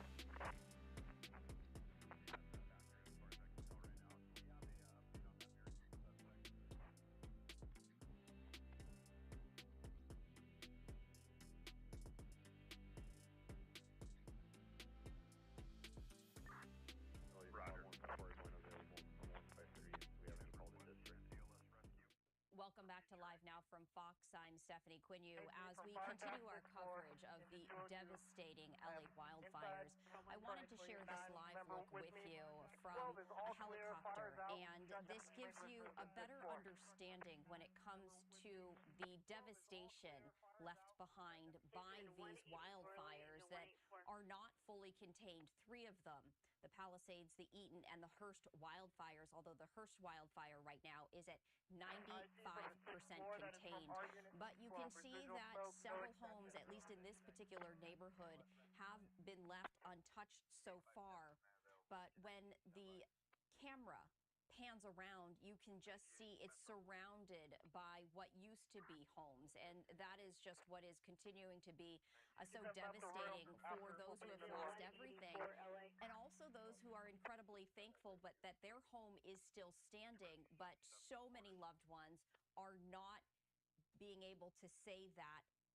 And I just wanted to share this with you as we continue our live coverage. We are expecting to have a number of updates in the coming hours from LA County, from the president, as well as local officials, talking about the ongoing efforts to try and contain these wildfires. And I also wanted to share this look. This is a live look from the air. This is a live look from the ground. This is a roving photographer right there in a car, and this is street level. So we were sharing with you what it looks like from the air. This is the devastation that it looks like from the ground. You can see the skeletons of trees and the remains of those homes from the street level view. And this is what so many people are dealing with, and so many more people don't even know because they're not allowed to go back to their homes to check on them. There still remain mandatory evacuations in place for more than 100,000 residents. But this is a street level view of exactly what that devastation looks like. As we continue our coverage, we do want to transition back to our Fox 11 LA team as they continue to cover these wildfires. Good morning, everyone. It is 9:30. Welcome. My name is Roxy Carbadian. And I'm Sandra Enda. Thanks for joining us. Strong winds do return this week, presenting what could be a potential setback for firefighters. Another wind event is expected to blow in today and last until Wednesday. The Palisades fire is 14% contained after burning more than 23,000 acres. The Eaton fire is 14,000 acres or so burned, 33% contained at this point. Sadly, 24 people have died in these fires. 29 people have been arrested for looting. And of course, the big thing we are watching is the winds, because really anticipating things to change in the next few hours. That's right. Beginning today into tomorrow, lasting to potentially Wednesday. We've got some gusty winds already starting to kick up out there. We saw Cocoa out in Malibu, some of the coastal communities through parts of LA County, Ventura County, seeing some of those stronger wind gusts, which, by the way, the peak of this event coming up, we could see those wind gusts closer to 50, 60, even 70 miles an hour. Now, a little different from what we saw last week when we were talking about those peak wind gusts, closer to 80, 95 miles an hour, even some isolated areas getting a 100-mile-per-hour wind gust. So we're not near that. However, that being said, this is very strong in and of itself. So we do have some severe conditions expected. Red flag warnings will continue for critical fire weather conditions through the period through at least Wednesday. And then as we look ahead beyond that, we will be looking at a significant change. So hopefully we'll get a longer period of time where we can experience back to an onshore flow. We've got the clouds in there, and there is a chance, slight, but there's a chance we could see some very light showers as we move into this coming Friday into Saturday and Sunday. I've got the wrong button here. I'm going to grab that really quickly so I can fast forward and advance to this one. But here are the areas that are shaded in pink for the particularly dangerous areas here with some very strong wind gusts through the usual wind-prone areas. This is, again, through Wednesday. Wind warnings elsewhere at the moment. The rest of the forecasted areas, especially through parts of Orange County, I would imagine that will turn into high wind warnings momentarily, or at least later today. Here are the future gusts. You can see 30 to 40 miles per hour, but I did just check some wind gauges below the San Gabriel Mountains out towards Ventura. It's closer to 57-mile-per-hour wind gusts, so there are some pockets where we're getting some stronger ones. As we get to this afternoon, notice the numbers go up. So that is the pattern as we get the remainder of today into tomorrow and Wednesday. So you got to stay on alert, everybody. I'll show you the extended outlook in just a few moments. Back to you. Stay on alert. Good advice. Maria, thank you. And a short time ago, officials for LA City and County gave an update on the wildfires and the windstorm. Gigi live right now at LA City Hall with more on what they had to say. Good morning, Gigi. A lot of important information coming out from this press conference. Most important, according to Los Angeles County Fire Chief Bob Maroney, there's a lot of misinformation out there. It is primarily on social media. It is spreading. People are sharing it. The most shocking thing is that people are posting that the Palisades fire is out. The chief assuring me it is far from out. They only have 14% containment, and that basically means they've cut a fire break around only 14% of this fire. That basically means that the rest of it is there is no fire break, and they are extremely concerned. So even though you are not seeing smoke, you are not seeing visible flames, the chief telling me personally this fire is not out, and people need to be very careful on what they're reading and what they're sharing. Trust reliable sources only. Another figure that we got today that that was a little bit shocking was how many people are still missing. A total of 29 people, additional people, have now been reported missing. They are actively being investigated. Sheriff Robert Luna saying he expects the death toll to continue to rise. It now stands at 24. Many of those have not yet been positively identified. Just yesterday, human remains were found at 2 locations in Altadena. Let's talk about those breaking the law. 48 people have now been arrested on everything from looting to shoplifting to curfew violation, drugs, guns, even one impersonating a firefighter. A very visible, our new Los Angeles District Attorney, Nathan Hochman. He was visibly angry. He said he is also evacuated. All night resources are off the line. And we do thank our Fox LA team for that coverage. I did want to share these live looks with you as we continue to follow the very latest right here on the upper left-hand side of your screen. That is an aerial live look at the devastation. And I wanted to pair that with a ground look to give you both vantage points of the devastation.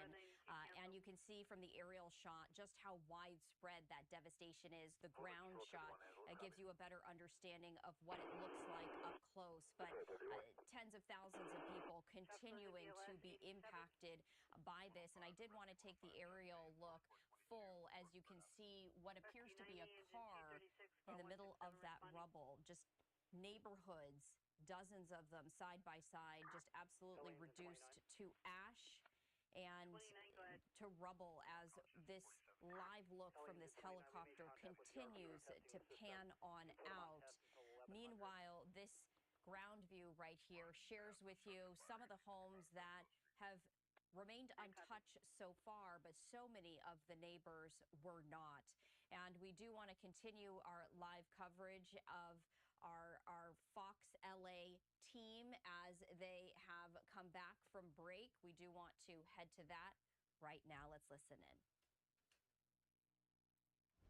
Dr. Regine Muradian. Regine, thank you so much for joining us this morning. I know it's hard enough for adults to grasp what's going on, right? I hope you and your family, your loved ones are okay, first of all. But please explain, how should we start talking to our children about this and helping them cope as well? Yeah, so thank you for having me today. I think kids have a lot of questions over what has occurred, and really just sample conversation starter for parents is, acknowledging, like, I know this fire was really scary. It's okay to feel upset or have questions. And also asking them, what was the scariest part for you? I want you to know also that we're safe now, and I'll do everything to keep us safe in the future. And I think kids really need to hear that, because they do have a lot of questions that they may not be asking. That's interesting to hear you say to actually directly ask them what was the scariest part for you, because your inclination might be not to touch on that and to make it all go away. So that's an interesting point you make. Also, kids process things obviously so differently, and I think it's important to validate and not dismiss their own sense of loss and perspective. A story that I shared and our Susan Harrison reported on was with this little boy, and I think a lot of people were really touched by him when he talked about how, hey, that's the chimney, and that's where Santa would come down and give us presents, and we don't have that anymore. It's such an innocent thing to say, but it really tells you children are looking at how this impacted them directly.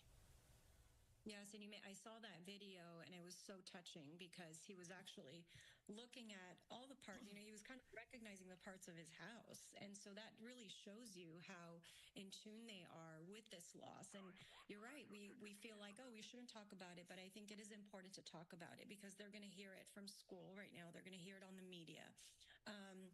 Some who haven't lost their homes, like, for example, my kids are hearing it from their friends who've lost their homes. And we do need to talk about it, even though if they're silent. So being like a calm presence, even though it's so hard to do right now, I can just imagine for adults and how hard it is.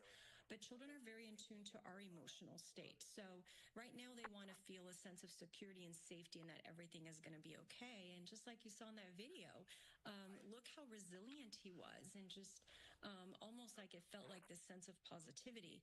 But I think right now it's really important for them to feel that they're safe, that we can validate their feelings. Again, letting them know it's okay to feel scared, to feel worried, to feel confused, because everyone reacts differently to trauma. And one thing that I think is so important as parents that we pay attention, not just with kids, this is really all ages, even adult children in their 20s, is looking for behaviors like trouble sleeping and clinginess or withdrawal, and being okay to start those conversations.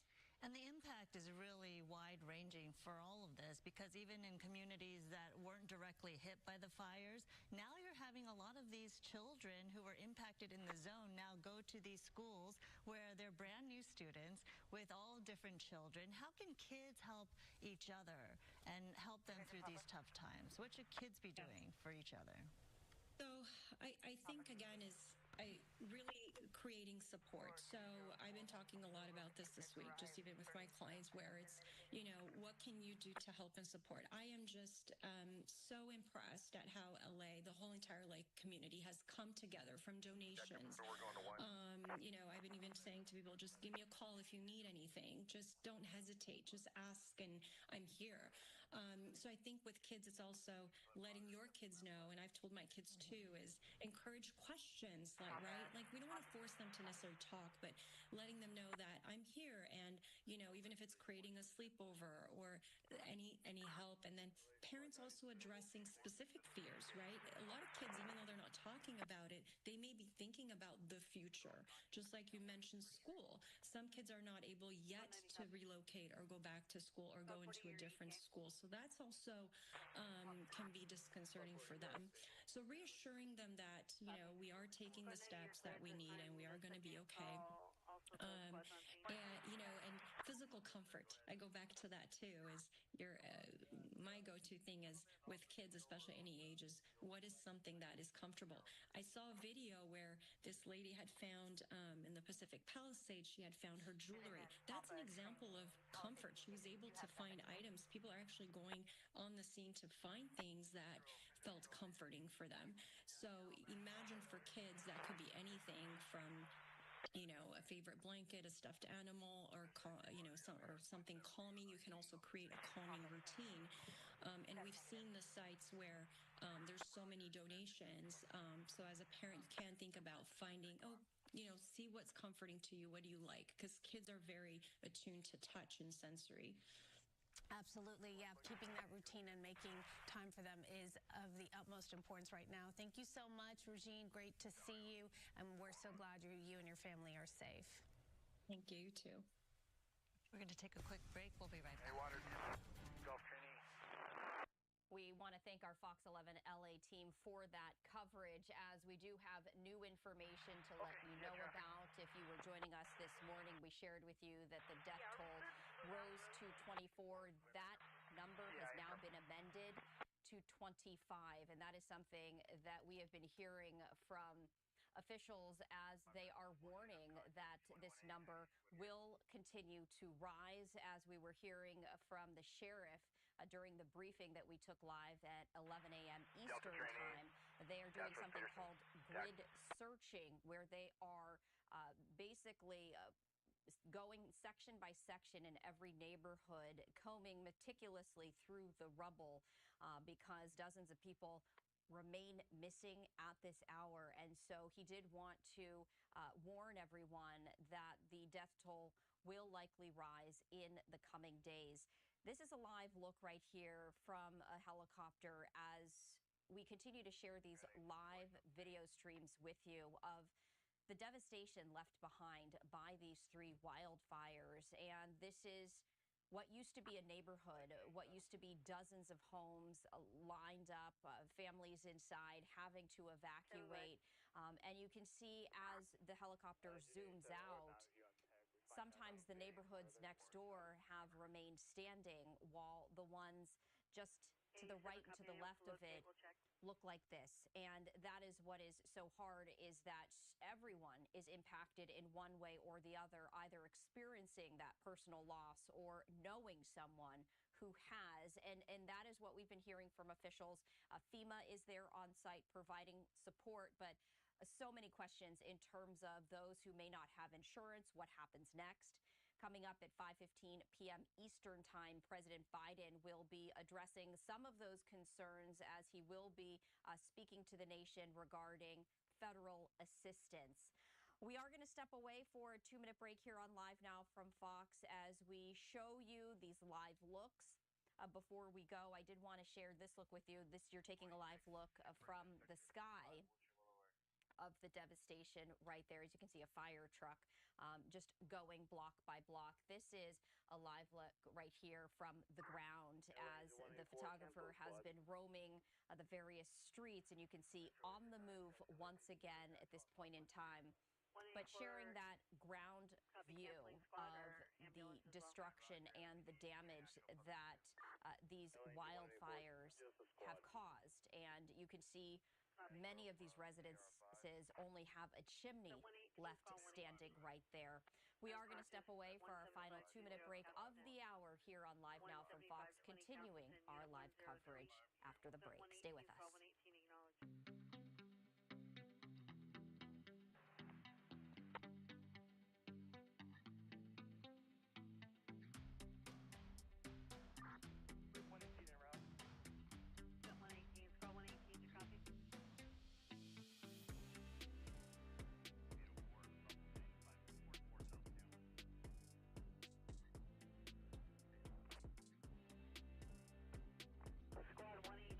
Copy your response, Squad 118.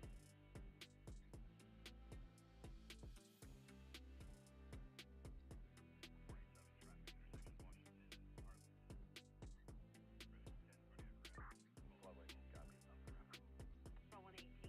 Engine 87, be advised at this time, El Monte PD also unable to locate.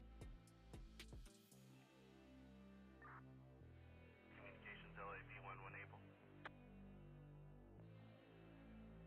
87, copy. LA, positive. Southside Communications reported smoke. 18830 Topanga Beach Road. 18830 Topanga Beach.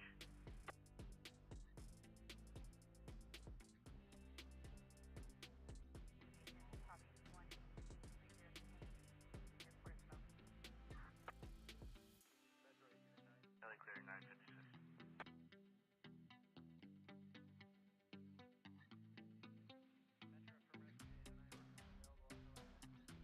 Gulf, LP.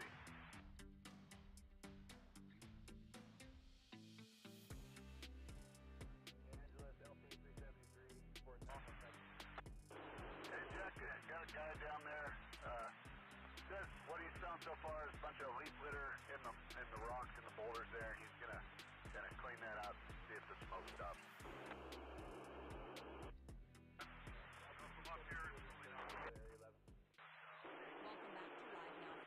Let's head back to our Fox 11 LA team as they continue their live coverage of the LA wildfires. To the topic we were just having an interview with the psychologist, where it's important for kids to have some time so that they can have a little bit of an escape. That's right. All right, coming up at 10. Fire coverage continues with a look at the conditions near the Palisades fire. For continuing wildfire coverage on air, online, and So our Fox LA team is just taking a 2-minute break or so. So I did want to share this live look with you from the helicopter. This is a live look, and take a look. This is what we've been talking about, is residences, homes, buildings, and all that is left standing are the chimneys. This is such a powerful perspective right here, as the death toll has now risen to 25, and the sheriff continuing to say that number could rise once again. Now, Fox 11 LA, Gigi Graciette, a short time ago, speaking with officials after the briefing, having the opportunity to speak with a number of officials. So as we continue our live coverage, I did want to play out some of those conversations that she was having as she continues to press for new information and for answers. Let's take a listen. never met. Hey, they're 15 minutes from wheels rolling down Wilson. This is Mayor of Santa Monica, Lana Negrete. We've met before. This gentleman right here is the one that's been saving all the animals. That's famous, our horses, pets, and I wanted to ask the question. Last night when I was at dinner, I was getting food. He fed cats. Okay. Yes, I'll be right there. Chief, you've talked about misinformation. This morning I've been posting all morning. Please stop the misinformation. People are putting the fire is out. You know what that's going to cost folks to try to get back in. It's going to cost so much thing. In layman's terms, today we're seeing no smoke. We're not seeing active flame. A lot of people don't understand what 14% containment, means. Can you, in layman's terms, explain what is happening right now versus what people are seeing? Right. We have two very large fire perimeters. Over 20,000 acres at the Palisades and over 13,000 acres, 14,000 acres at the Eaton. Our hand crews, our wildland firefighting hand crews, with tools, have to walk the entire fire perimeter, miles of fire perimeter, and cut a fire line between the black burned area and the unburned vegetation to make sure that when the winds come up, that we don't have any flames that impinge on the unburned fuel. So we try to create the biggest separation. It's hard work. Sometimes the fire perimeter is not near a road. They have to hike in. Sometimes it's on steep terrain. So even though we've knocked the fire down and you don't see the smoke, we still don't have full containment and we still don't have 100% control. So we're also concerned with this wind event, 70-mile-an-hour winds, that the Eaton fire or the Palisades fire can have embers come out.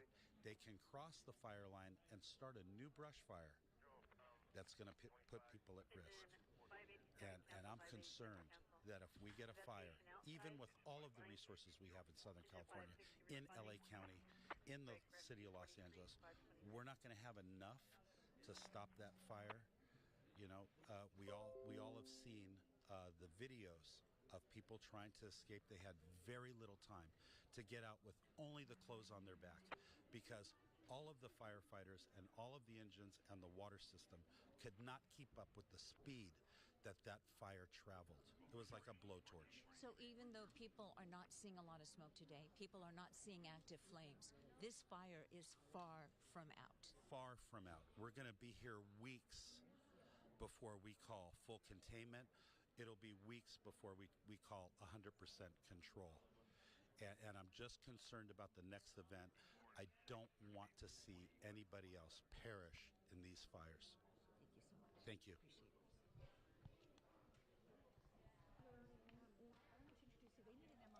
Whoops, careful, Chief. He's been rescued. Shoot him talking to that guy. Shoot him talking to the animal rescuer. The chief is going to meet the animal rescuer. Angels, Sky 51. Right here. The chief, Route area the 10. chief is going to meet him. The chief is going to talk to him. Right here. OEM, the Office of Emergency Management, because I believe that the work it's right. Thank you for your work out there. Thank you for everything you're doing. Yeah.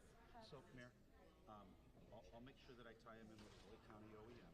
I agree that his work is important, but I'm not the MOU person for the County of Los Angeles. No. Let's figure out how to get this done because I applaud. So that was Gigi Graciette from Fox 11 LA talking to these folks right here, talking with the chief. And we do see that the photographer is standing by to see if she's going to be speaking with anyone else. But I did want to share the very latest with you as we do see that Fox 11 has now come back from break. So we're going to transition back to their live coverage right now, as I did want to share what one of their reporters is saying. Let's listen into this live report. Police escorts accessing some of these residents back up into their homes if they are still standing. Could possibly be later this week after that wind event moves through. For now, live here in Brentwood, I'm Mario Ramirez. Back to you. Now, Santa Anita Park is the site of a remarkable outpouring of help and support for those most impacted by these wildfires. Christy Fajardo is there live for us right now. When you see the amount of items brought in. It just takes your breath away. Not only does it take my breath away, it really fills my heart.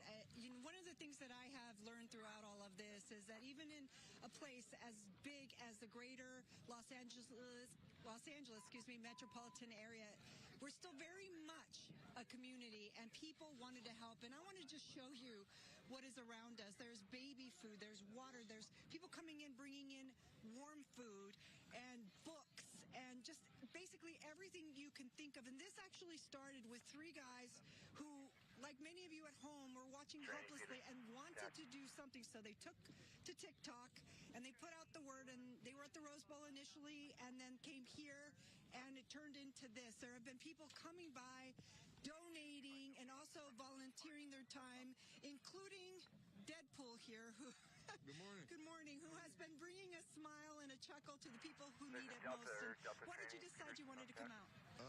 Today's my day off, so I decided to get back to the kids, because a lot of these kids don't know what's happening. So I want to be the distraction today and provide them with toys.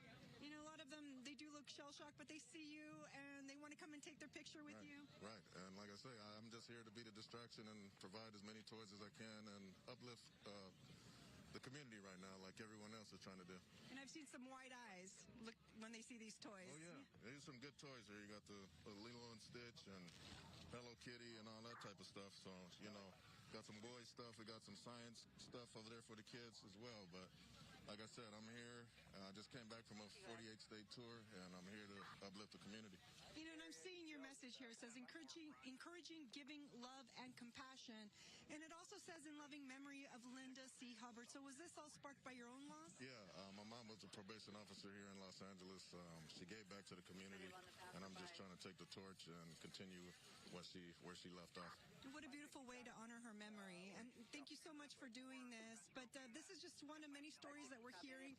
People just, like I said, they want to help. They want their neighbors to know that they care, and this is how they're expressing that, and it is truly, truly remarkable to see. We're still trying to track down the organizers, but it is my understanding as of earlier, they still needed diapers in larger sizes, like size 6 and up, and they also needed things like maybe bottles of Tylenol that are unopened, those sorts of things, but they say they have plenty of clothes. So let's send it back to you. That is a message we keep hearing now, that please refrain from sending more clothes. Right. At this point, we need very different types of supplies. That's right. Medicine being one of them. All right, Maria, let's check in with you for the look of the forecast and the winds picking up. Yeah, absolutely. Let's talk about those winds, because they are starting to pick up. You're noticing it more through parts of LA County, Ventura County, here near Ventura, the pier. 25-mile-per-hour winds, 28 in Oxnard, a little stronger in Camarillo. You can see the brightly colored areas where some of those stronger wind gusts are. Malibu Hills, looking at some pretty strong winds right now, nearing 35 miles an hour. These are sustained winds, so the wind gusts are actually stronger than that, closer to 50, even 60 miles an hour. Not as gusty through parts of the Inland Empire, but definitely breezy through Ontario, Corona, that drive through the Cohen Pass, heading up on the 15. It's going to get a little bit gusty as well. Notice the arrows. We're still getting that offshore flow, and it will get stronger as far as those wind gusts, with the peak winds today into tomorrow, and then a little bit less Wednesday, and then much better conditions as we get to Thursday, Friday, and this upcoming weekend. Yes, those peak wind gusts could gust up to 60, even 70 miles an hour in those usual wind-prone areas, and there's greater concern today for parts of the Santa Cruz Valley, out towards the Inland Empire and Orange County. So keep that in mind, please. Red flag warnings will continue with critical fire weather conditions widespread from Ventura into the high desert, into the low desert as well. There is a slight chance for some light showers as we get to the weekend, so that's some good news, at least some hope.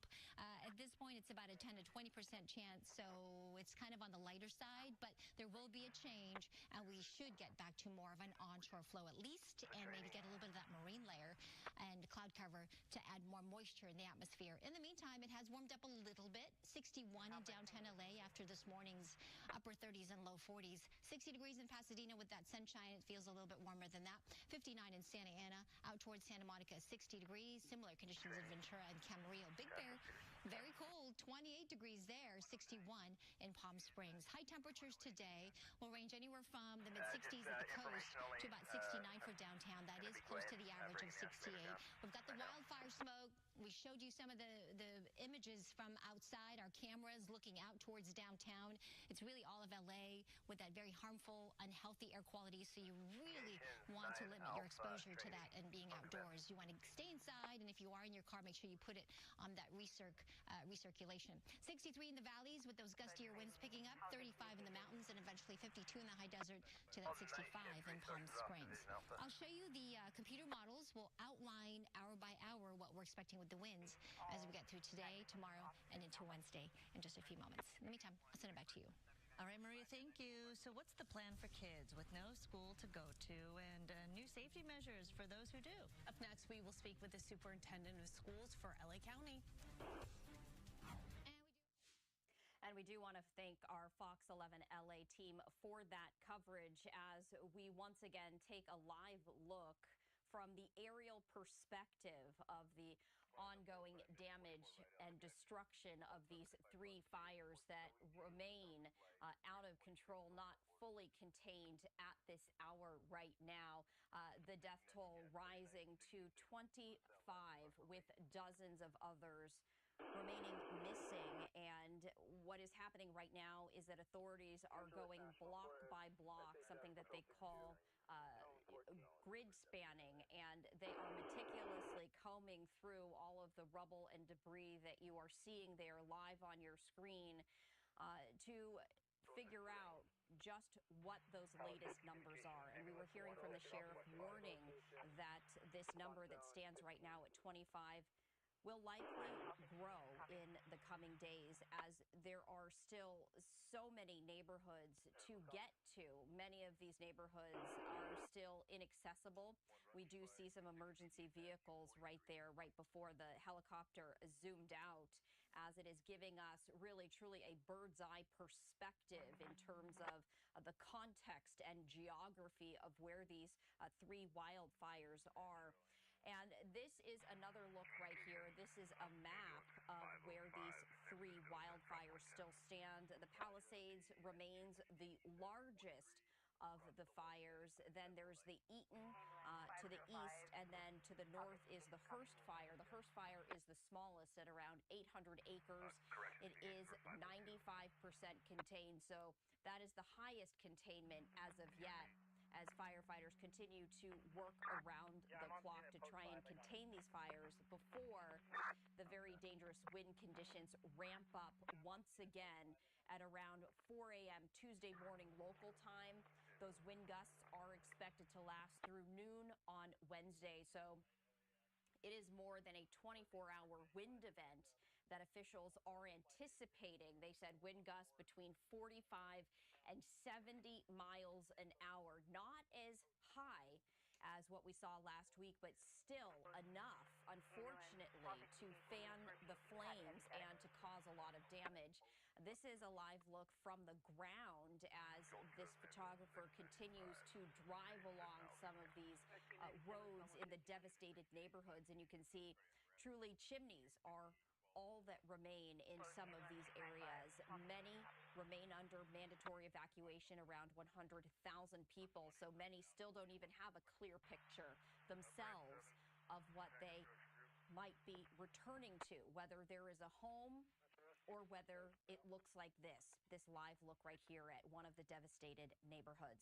We're going to continue our coverage right here on Live Now from Fox, but we're going to step away for a 2-minute break, continuing after that. Stay with us.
Welcome back to Live Now from Fox. I'm Stephanie Quinu. Time right now is 1:14 Eastern, 10:14 Pacific, and we continue our live coverage of the devastating LA wildfires. Before we do that, though, we do have some breaking news connected to President-elect Donald Trump. A judge has cleared the way for the release of special counsel Jack Smith's report on Trump's January 6th case. The Justice Department can publicly release its investigative report on President-elect Trump's 2020 election interference case. That is what a federal judge ruled just moments ago. It is the latest ruling in a court dispute over the highly anticipated document just days before Trump is set to take office once again. A temporary injunction barring the immediate release of the report remains in effect until tomorrow, and it is unlikely Judge Cannon's order will be the last word on this matter. Defense attorneys, they might seek to challenge this all the way to the Supreme Court. Now, Judge Cannon had earlier temporarily blocked the department from releasing the entire report on Smith's investigations into Trump that led to two separate criminal cases. Cannon's latest order today cleared the way for the release of the volume on Trump's 2020 election interference case. She also set a hearing for Friday on whether the department can release to lawmakers the volume on Trump's classified documents case. The department has said it will not publicly disclose that volume as long as criminal proceedings against two of Trump's co-defendants remain pending. Now, Smith resigned his position on Friday after transmitting his report to Attorney General Merrick Garland.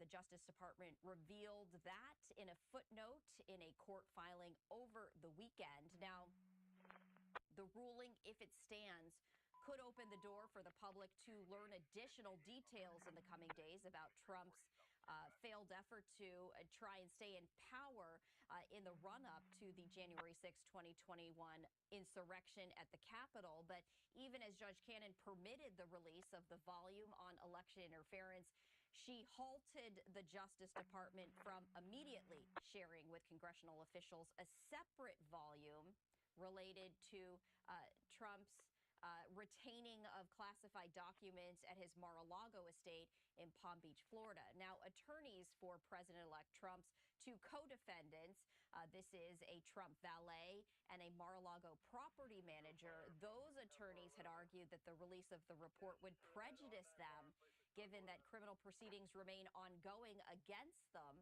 in the form of a Justice Department appeal of Cannon's dismissal of charges. So as a compromise, the Justice Department said it would not make that document public, but instead would share it with select congressional officials for their private review. Judge Cannon halted those plans and instead scheduled a hearing for Friday afternoon, writing, quote, "All parties agree that Volume 2 expressly and directly concerns this criminal proceedings. All parties also appear to agree that public release of Volume 2 would be inconsistent with the fair trial rights of the co-defendants, with Department of Justice policy governing the release of information during the pendency of criminal proceedings." So any additional information, we of course will pass it along to you, but we did want to let you know that today a federal judge ruled that the Justice Department can publicly release its investigative report on President-elect Trump's 2020 election interference case. You can count on Live Now from Fox to bring you the very latest on that. In the meantime, we do want to once again take you out to the LA area, as this is a live look right here of the devastation, but also of neighborhoods, as you can see, that remain intact as these three wildfires continue to rage in the LA area. We were hearing from LA County officials, the death toll rising now to 25 as they continue to search for those who remain missing. So we did want to share that with you. We also want to let you know that you too can make a difference. This is some information. We have partnered with the Red Cross to help facilitate these donations to help people affected by the California wildfire. That is a QR code right there on your screen. All you have to do is scan that QR code. It will take you directly to the Red Cross website. All of your donations will immediately and directly help those impacted by the California wildfires. So what we're going to do now is we're going to continue our Fox 11 LA coverage, as right now they are speaking with the county superintendent talking about the wildfire impacts on schools. Let's listen in. Okay, and how do schools plan to make sure that kids don't fall behind the curriculum? Obviously, we're talking days, perhaps weeks. How do things not get delayed or canceled at this point? Yeah, I mean, that's always the top priority, is making sure that our students don't fall further behind. So districts have supplemental programs, some online programs, some are using artificial intelligence to actually identify the unique instructional need of specific students, coming up with different lesson plans, again, incorporating what's happening with the fires so that children understand what's going on. And everybody right now is still in crisis and assessing the damage that's taken place and making sure their students have food, that they are safe, that they are learning, and that their emotional health is taken care of as well. Thank you so much for your time, Dr. Deborah Dorado, LA County Superintendent of Schools. We appreciate all this information. Thank you so much. All right, 10:21 still to come. How are the fires impacting the entertainment industry? Amanda will join us next to talk about that right after this break. And it does appear that our Fox 11 LA team is stepping away for a brief commercial break. And what we're going to do is we are going to do the same as we continue our wildfire coverage. Stay with us.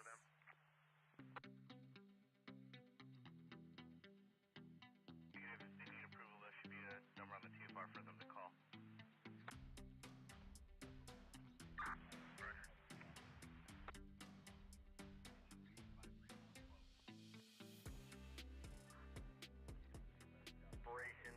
Operations, break, air attack operations on command.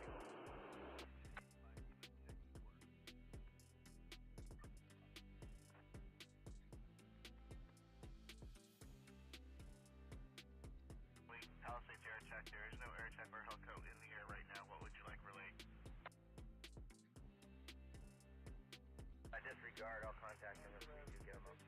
L 62, 114, change of location.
Welcome back to Live Now from Fox. I'm Stephanie Quinu. Time right now is 1:23 Eastern, 10:23 Pacific. We do have a new live feed coming into our studio. This is a live look right here as we are anticipating President Biden to deliver a speech. We do know that at 5:15 p.m. Eastern Time, he will address the nation, speaking specifically on the federal response to the ongoing LA wildfires. We're going to monitor this feed, and if he does speak about the wildfires, wildfires, we will bring that to you. But I just wanted you to see this live look of the podium. And I also wanted to share this programming note with you as we are expecting a number of updates from various agencies and officials throughout the day. You can count on Live Now from Fox to bring you the very latest. At 5 p.m. Eastern Time, the LA District Attorney will be giving an update on arson and looting suspects. Then President Biden will address the nation. And at 9:30 p.m. Eastern Time, we are expecting another Palisades fire update. So what we're going to do now is continuing to transition back to our Fox 11 LA coverage as they are talking about a very dangerous wind advisory. Let's listen in. Particularly dangerous situation that the National Weather Service has issued for the red flag warnings. All the areas here shaded in the pink color. And that's truly my concern right now is the areas that are not on fire. The critical fire weather conditions will continue, so you have to stay alert. Under these weather conditions, the smallest spark can start a fire and can spread rapidly. So you want to be mindful of those fire ignition sources. Officials say just don't do it. Don't do it at all because of the danger. High wind warnings are in effect for all the areas shaded in this mustard color here. So some of the heavier winds right now, those wind gusts, are concentrated in this area. I did check some wind gauges, and it is true. Out towards Malibu, the coast, seeing some of those stronger wind gusts closer to 40, 45 miles an hour. Just below the San Gabriel Mountains, I'm seeing some wind gusts nearing 57 miles an hour. There's that air quality alert. Notice that it's concentrated here in LA County, but I just would not take any chances.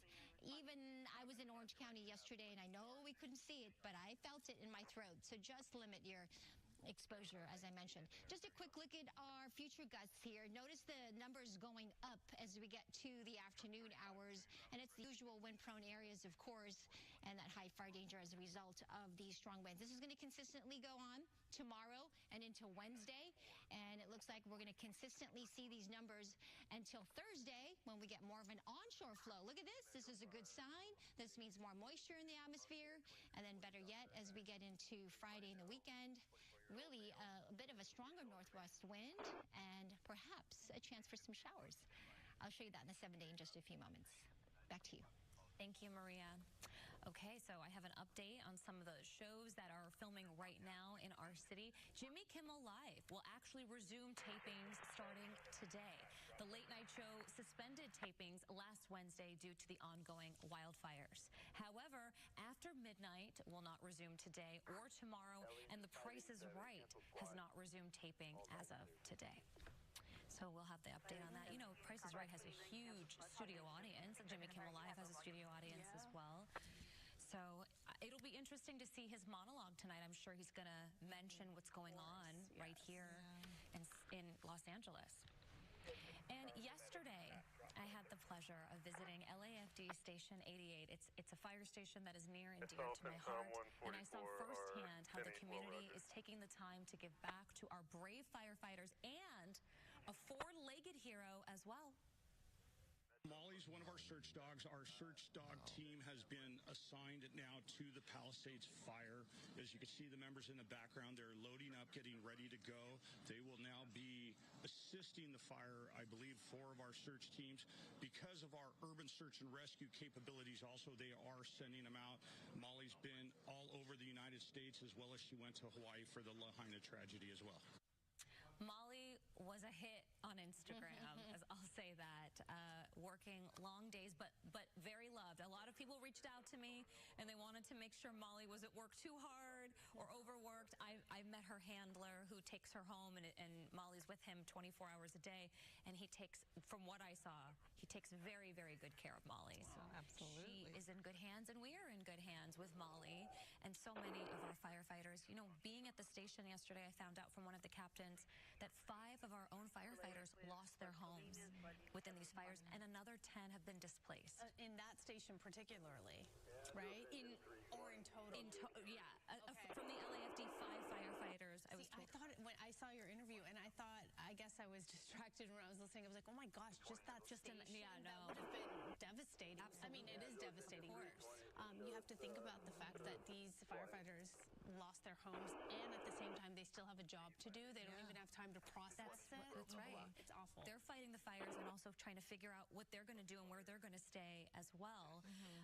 So if you want to help those firefighters, you can go to lafra.org, lafra.org, and for more information. Also, I'm putting my email on the screen because so many of you have sent me pictures and videos from your church, from your local nonprofit organization. I've gotten even a car wash in Highland Park. Shout out Sunday Car Wash, which is giving 100% of the proceeds from the car wash to the victims of the fire right now. And I want to keep sharing all of your stories and how you're giving back. So send me an email and I can share that.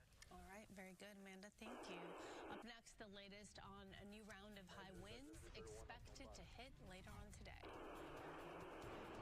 And coming up after the break, we're going to share the concern that the fire chiefs have and important information they want you to know.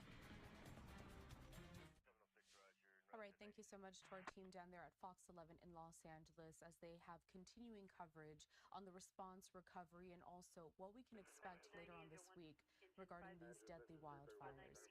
My name is Carol Lahada. Thank you for joining us here at Live Now from Fox, and I'll be with you for the next several hours as we continue to work with our partners at Fox 11 and bring you all of the latest updates. Now, they have stepped away for a quick commercial break, but we are going to show you some live pictures while we wait for them to resume their newscast. Take a look at this. We do have a ground shot. It looks like someone is driving around some of these really ravaged neighborhoods. I do believe that this is in the Pacific Palisades area. And you can just see a couple of homes that have still remained standing, but the trees have really been burned off, and also other homes are just completely reduced to rubble. Firefighters are quickly moving into the Los Angeles area all throughout the day today as more powerful winds are expected to start new wildfires that could affect the recent progress made in containing blazes that have killed at least 24 people. We are expecting, again, a look at the forecast once Fox 11 gets back into their programming. But in the meantime, we have also seen that crews and equipment have arrived from across the U.S., from Canada even, and Mexico, including water trucks and planes that are dropping firefighting chemicals. All of this reported from the Associated Press. Now, the National Weather Service also predicting that fire conditions will last through Wednesday of this week, with wind gusts in the mountains reaching up to 65 miles per hour. We do have also this, a look a little bit higher up in the air. This is from Mount Wilson. We have continued to bring this live look as I do believe now it's less than 100,000 people in the Los Angeles County area under mandatory evacuation notices. Now, some people still have to watch out because those evacuation notices, they could change, they could increase throughout the day, especially because we're looking ahead to some of these strong winds are going to be rolling on throughout the remainder of this day into tomorrow and Wednesday as well. We have also seen so many of these separate nonprofits really stepping up to help people that have been displaced, so many of them trying to go back into their homes and really find that there is nothing left. So a lot of work has been done to help really all of those people that have been severely impacted by this entire event that really started almost a week ago. It was back on Tuesday of last week, January 7th, when we first reported and got word of that fire that broke out, the Palisades fire. Let's get back to this live picture, though, because it's really compelling, the images that you can see here. As you can see, so many vehicles also left behind as people worked to flee their homes and get to safety. Let's head back down to Fox 11 in Los Angeles, a live report and the latest on this effort. Rather, you've been going over the numbers, the latest containment numbers. One of the most important things Los Angeles County Fire Chief Anthony Maroney stressed today is that the fires are not out, even though we are not seeing those huge plumes of dark smoke and the active fire. The fire is not out. The fires are not out. The Palisades fire only 14% contained, and what that means is that there is a fire break around only 14% of the fire so far from out, and they are extremely concerned about that wind event and that those embers could go flying and start new fires once again. Today we learned that there are now a total of 29 people that have been reported missing and have not been found. Those cases being investigated by both the LAPD and the Los Angeles County Sheriff's Department. The death toll now stands at 24. Many of those people have not yet been identified, and sadly, the sheriff said he expects that number to go up. 48 people have now been arrested on charges of anything from looting to shoplifting to curfew violations to impersonating a firefighter. A very visibly angry district attorney, Nathan Hochman, who himself has been evacuated, called those suspects despicable and disgraceful and said he intends to prosecute them to the full extent of the law. When can you return home? Some evacuation orders are now warnings, so you'll need to check. You may be allowed to return home, but about 92,000 people still remain under an evacuation order, and those orders are not going to be lifted anytime soon, and that is because of the wind event that we are expecting. What about those alerts, the alerts that we almost all got on our phones in error? Well, according to the Los Angeles County Emergency Management, the glitch has been fixed, and the fire chiefs are begging you to please not turn off that emergency alert, and if you get it, you should go. And please do not silence the emergency alerts on your telephone. If we send out an alert at 3 a.m. on Tuesday night or Wednesday morning, when you're sleeping, we want you to wake up. Our professional advice to anybody out there is to make sure you're ready, to make sure you have a plan. We talk about the pets, we talk about the medications. Put your plan together, be ready, and you do not have to wait. Chief Crowley stressing that if you get an evacuation warning, which means you should be ready to evacuate at a moment's notice, but you have extenuating circumstances. Maybe you have someone in your home with special needs that would need extra time. You heard about the pets. Then you should maybe consider evacuating right away. Coming up on Good Day LA, of course, we're going to have much more on both the Palisades fire and the Eaton fire. We'll send it back to you. All right, Gigi, thank you for all of that information. And again, I think the most important information coming out of there this morning was if you did turn off those alerts, please turn them back on, because I know so many people were frustrated at the time that we were getting those false alerts. But at this time, when we're expecting those winds to pick up, it is incredibly important that people are able to be warned before they're in danger. All right, we're going to move on to talk about residents in these areas who had a really tough time getting connected, right? This was a big issue and still is. And so now they're getting a little bit of help. Coco McAvoy is live in Malibu with more on that, as well as the growing number of international firefighters arriving to LA. Coco? Good morning. We are at the Incident Command Post for the Palisades fire, and we can tell you that more reinforcements are here to help battle these fires, which is very important. Take a look at this video. We want to start by talking about the Cybertrucks from Elon Musk. Elon Musk says he's positioning Cybertrucks with Starlink and free Wi-Fi in a grid pattern in the LA and Malibu areas that are in need. A couple of Cybertrucks were already seen deployed and utilized by first responders. And that's not the only resource. Teams from across the world have also stepped in to help. Canada has supplied support, and a crew of more than 70 firefighters and disaster relief workers from Mexico flew in to provide international support. They are joining the more than 14,000 firefighters already battling the Palisades and Eaton fires. Governor Newsom thanked Mexican President Claudia Sheinbaum for the support. I spoke with Laura Velasquez Alsua, who is the coordinator for Cineproc, the team from Mexico helping with the fires. She says they are honored to be here to help. She says, I think it is an important opportunity to send help from Mexico to demonstrate the solidarity between Mexico and the United States. We come with love and a commitment to help support with the fires. And their help is crucial, too. She tells me they are well-trained and equipped to deal with the terrain here in L.A. The team comes from Mexico's National Forestry Commission and Ministry of Defense. I'll send it back to you. Coco, thank you.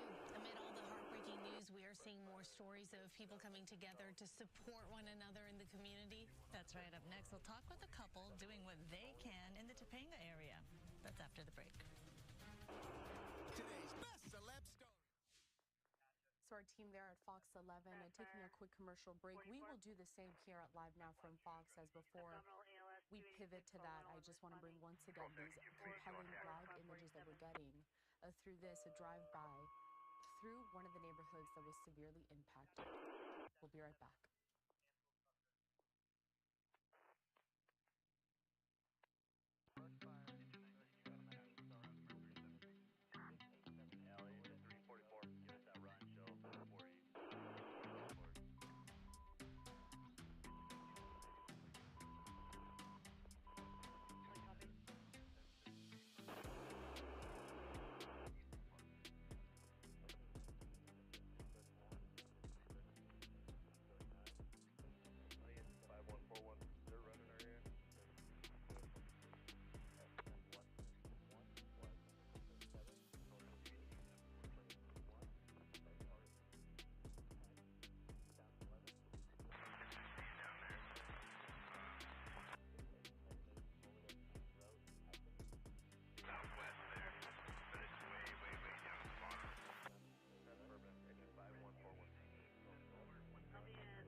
Thank you all for joining us here on this Monday, January 13th, as we continue to work with our partners down at Fox 11 in Los Angeles as we work to bring you these updates regarding all of the wildfires that are currently burning in Los Angeles County.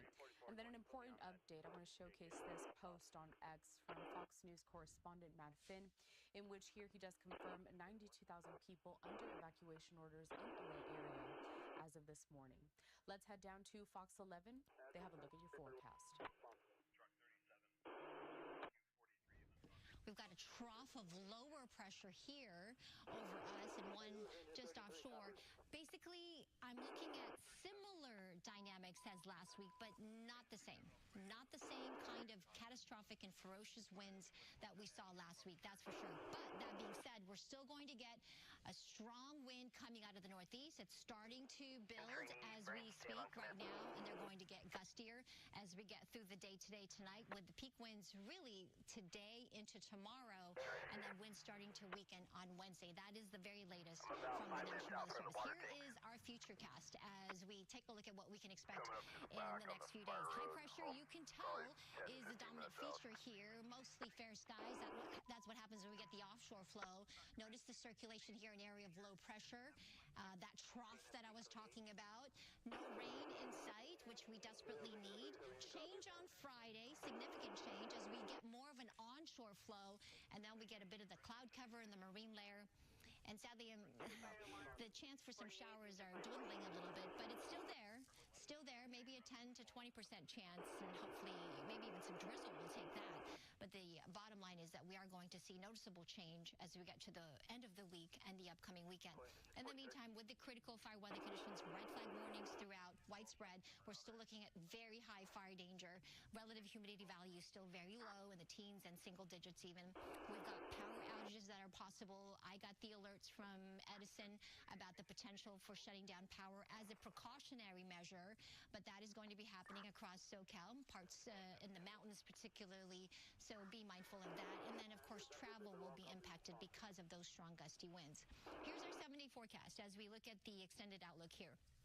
Really, today and tomorrow will be the peak of the winds. Strong winds gusting near 50, 60, even 70 miles an hour in some of those really windy spots below the canyons and passes. I think we'll start to see the winds weaken a little bit on Wednesday and Thursday, but more so Friday. Friday is really going to be the day where we will notice a huge difference with the onshore flow. We've got the chances for some light showers there. We're holding out hope that that will come to fruition. In the meantime, 35 up in the mountains eventually this afternoon with red flag warnings there as well. 52 in the high desert with sunshine, 65 in the low desert. I know we've talked about the air quality, but please remember unhealthy air quality out there for a large part of Los Angeles and into even parts of Orange County. So stay safe out there, you guys, and stay alert, okay? Back to you.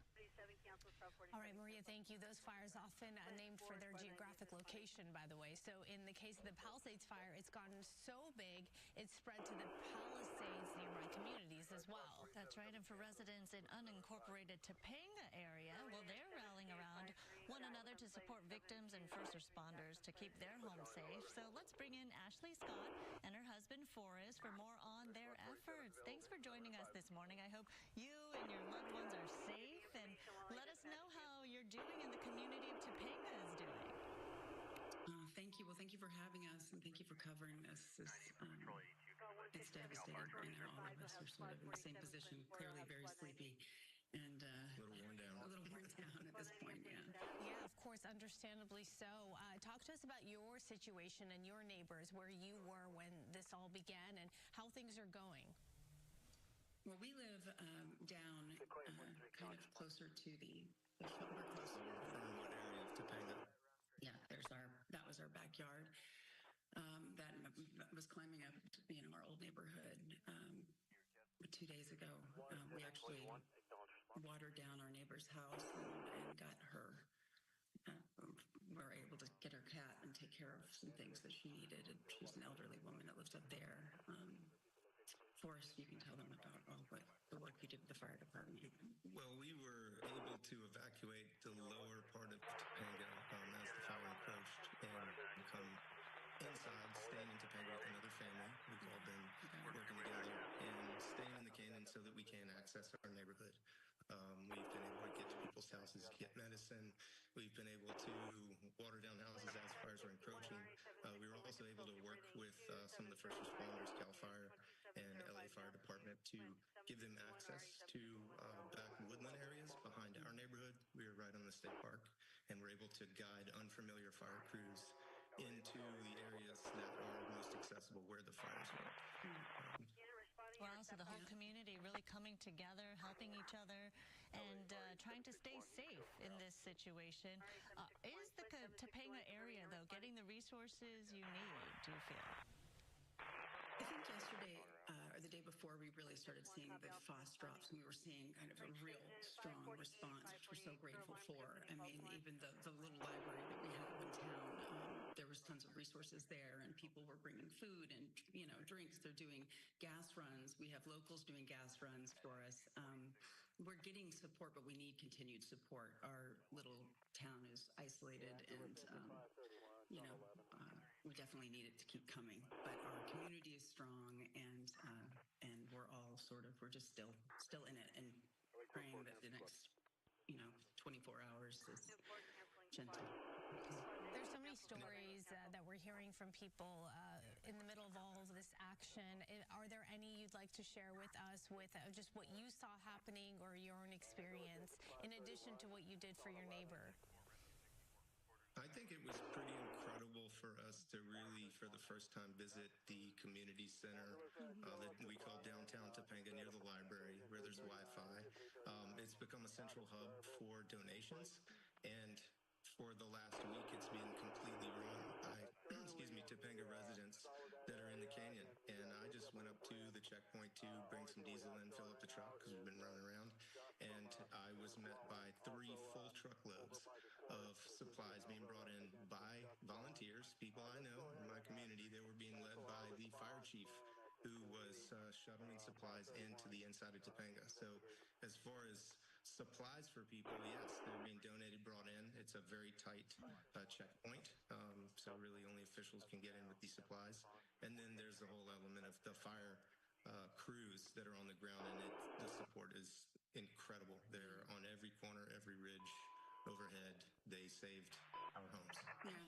And we just, today, I think the last few days, our nervous systems have just been, to the max. We're also taking care of our mother who has dementia and, really focusing on mental health breaks, going for a walk in the neighborhood, trying to just sort of unplug. We've had power, so we were excited to have communication, but really trying to sort of take the time to just stay regulated and keep the oxygen mask on yourself also through this, so we can continue to help our community.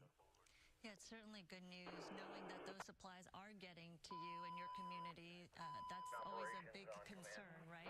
So many people have poured in the donations, and you want to make sure that they get to the people in need. So I think a lot of people are happy to hear that, and that you have the full support of so many people who are thinking about you in the community of Topanga.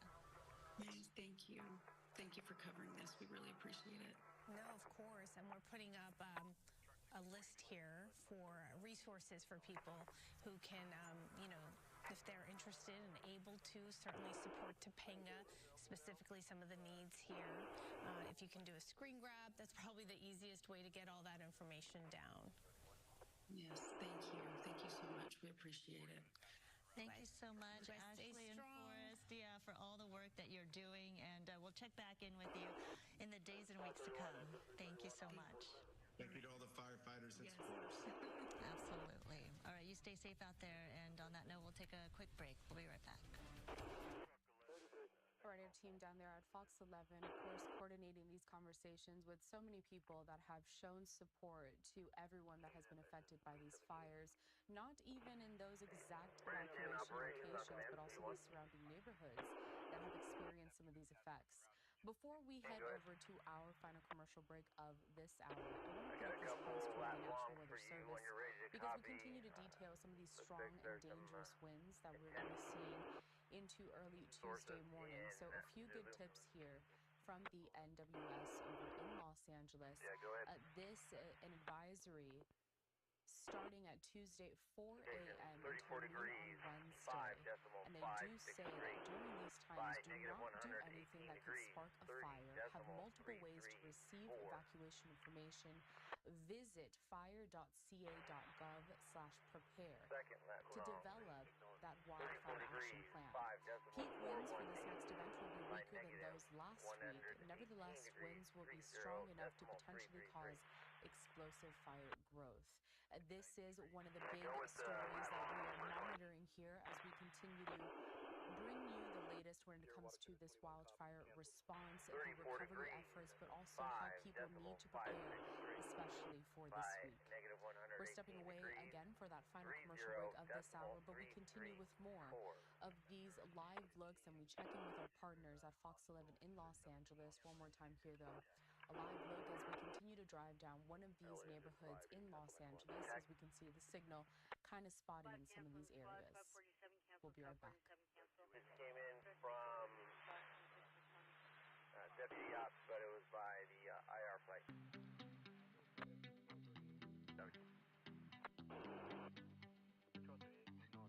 Zulu, branch 10 on command.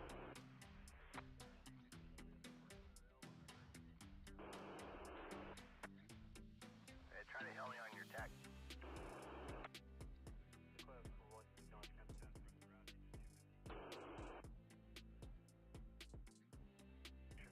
Branch 7 trainee.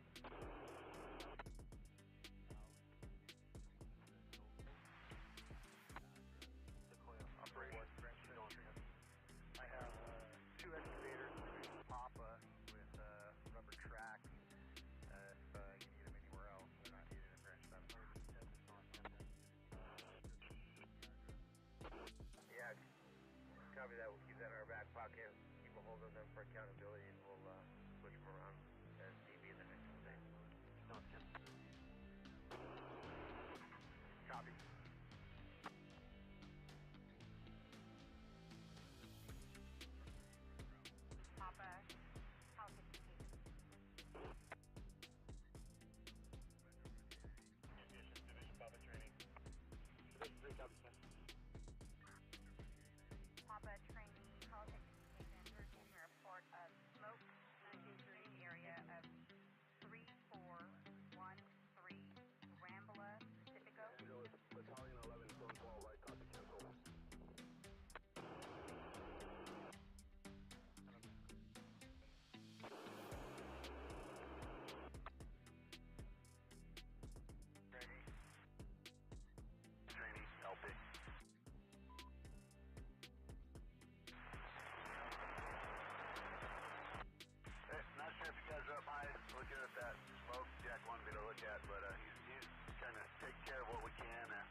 Welcome back, and thank you for joining us here at Live Now from Fox. Let's head straight back out to our partners at Fox 11 in Los Angeles for their continuing coverage on the wildfires. Angelenos, when we are past this period, there will be an evaluation of everything that went on. And at that point in time, we will see there is not agreement as to whether or not the budget was cut. All of those issues will be resolved when we are clear that Angelenos are safe and we are ready to rebuild our city. Thank you. A Change.org petition is making the rounds demanding her resignation over her fire response. Over 100,000 people have signed it. All right, let's talk power right now. Southern California Edison announces it has restored the majority of its outages, so that's more than 500,000 households. As of early this morning, more than 34,000 customers were still without power. However, Edison officials warned that severe equipment damage and access restrictions could increase the time for restoration by days and possibly weeks. As for LADWP, the power company's latest report shows 18,500 customers are without power. The majority of the impacted households are in the Pacific Palisades and Brentwood areas. Other areas still experiencing outages include Venice, Encino, and Sunland. So far, 360,000 LADWP customers have had their power restored. Free admission to the Natural History Museum of LA County and La Brea Tar Pits and Museum have now been extended. Museum officials are saying that people can go there for free through Friday. They hope the museum can be a place for people to go, get some comfort, a bit of distraction from all of this. In addition to the free educational experience at the museums themselves, they are working with LA County Parks and Rec to bring mobile museums to community parks that are providing emergency youth camps this coming week. Our live team coverage, of course, of the fires continues right after the break. A new round of dangerous winds on the way. The fire danger is increasing. We're going to take a short break and we'll be right back with GDLA Plus. Fox 11 taking that quick commercial break. We're going to stay on the air, though, and wait for them to get back into their programming. So in the meantime, let's give you an update on some of these latest statistics that we do have.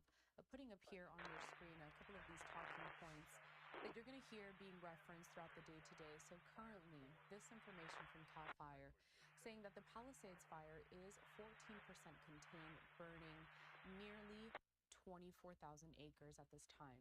The Eaton fire is 33% contained, burning just over 14,000 acres. And then the Hearst fire, a lot of gains made when it comes to its containment at 95% contained, currently burning 799 acres. As far as evacuations go, putting up once again here on your screen this post on X from Fox News correspondent Matt Finn saying 92,000 people under evacuation orders in LA area as of this morning. But I do want to warn you that officials have cautioned that more evacuations could be ordered when those high winds do return. That's one of the big stories that we're watching out for this week. Those additional fires possible, and the wind could spread the ongoing fires, so authorities are urging residents to be prepared to evacuate if needed and make a plan for their families. Also, a reminder that even after an evacuation order is lifted, it still might not be safe to return home because of damaged gas and electric lines and other hazards. I want to also showcase this live picture that we do have over in Washington, D.C. We are expecting President Biden to make some remarks here in regards to his foreign policy legacy. Now, I know that this doesn't have to do with the wildfires, but the president has been active when it comes to speaking out on these wildfires and also the federal response that is being utilized to help everyone that has been impacted in these areas. I'd like to put up a latest statement from the president. Taking a look here at your screen, quite lengthy, so I will read some of it while we wait for Fox 11 to get back on the air. So in this, Biden says, quote, "Our hearts ache for the 24 innocent souls we have lost in the wildfires across Los Angeles.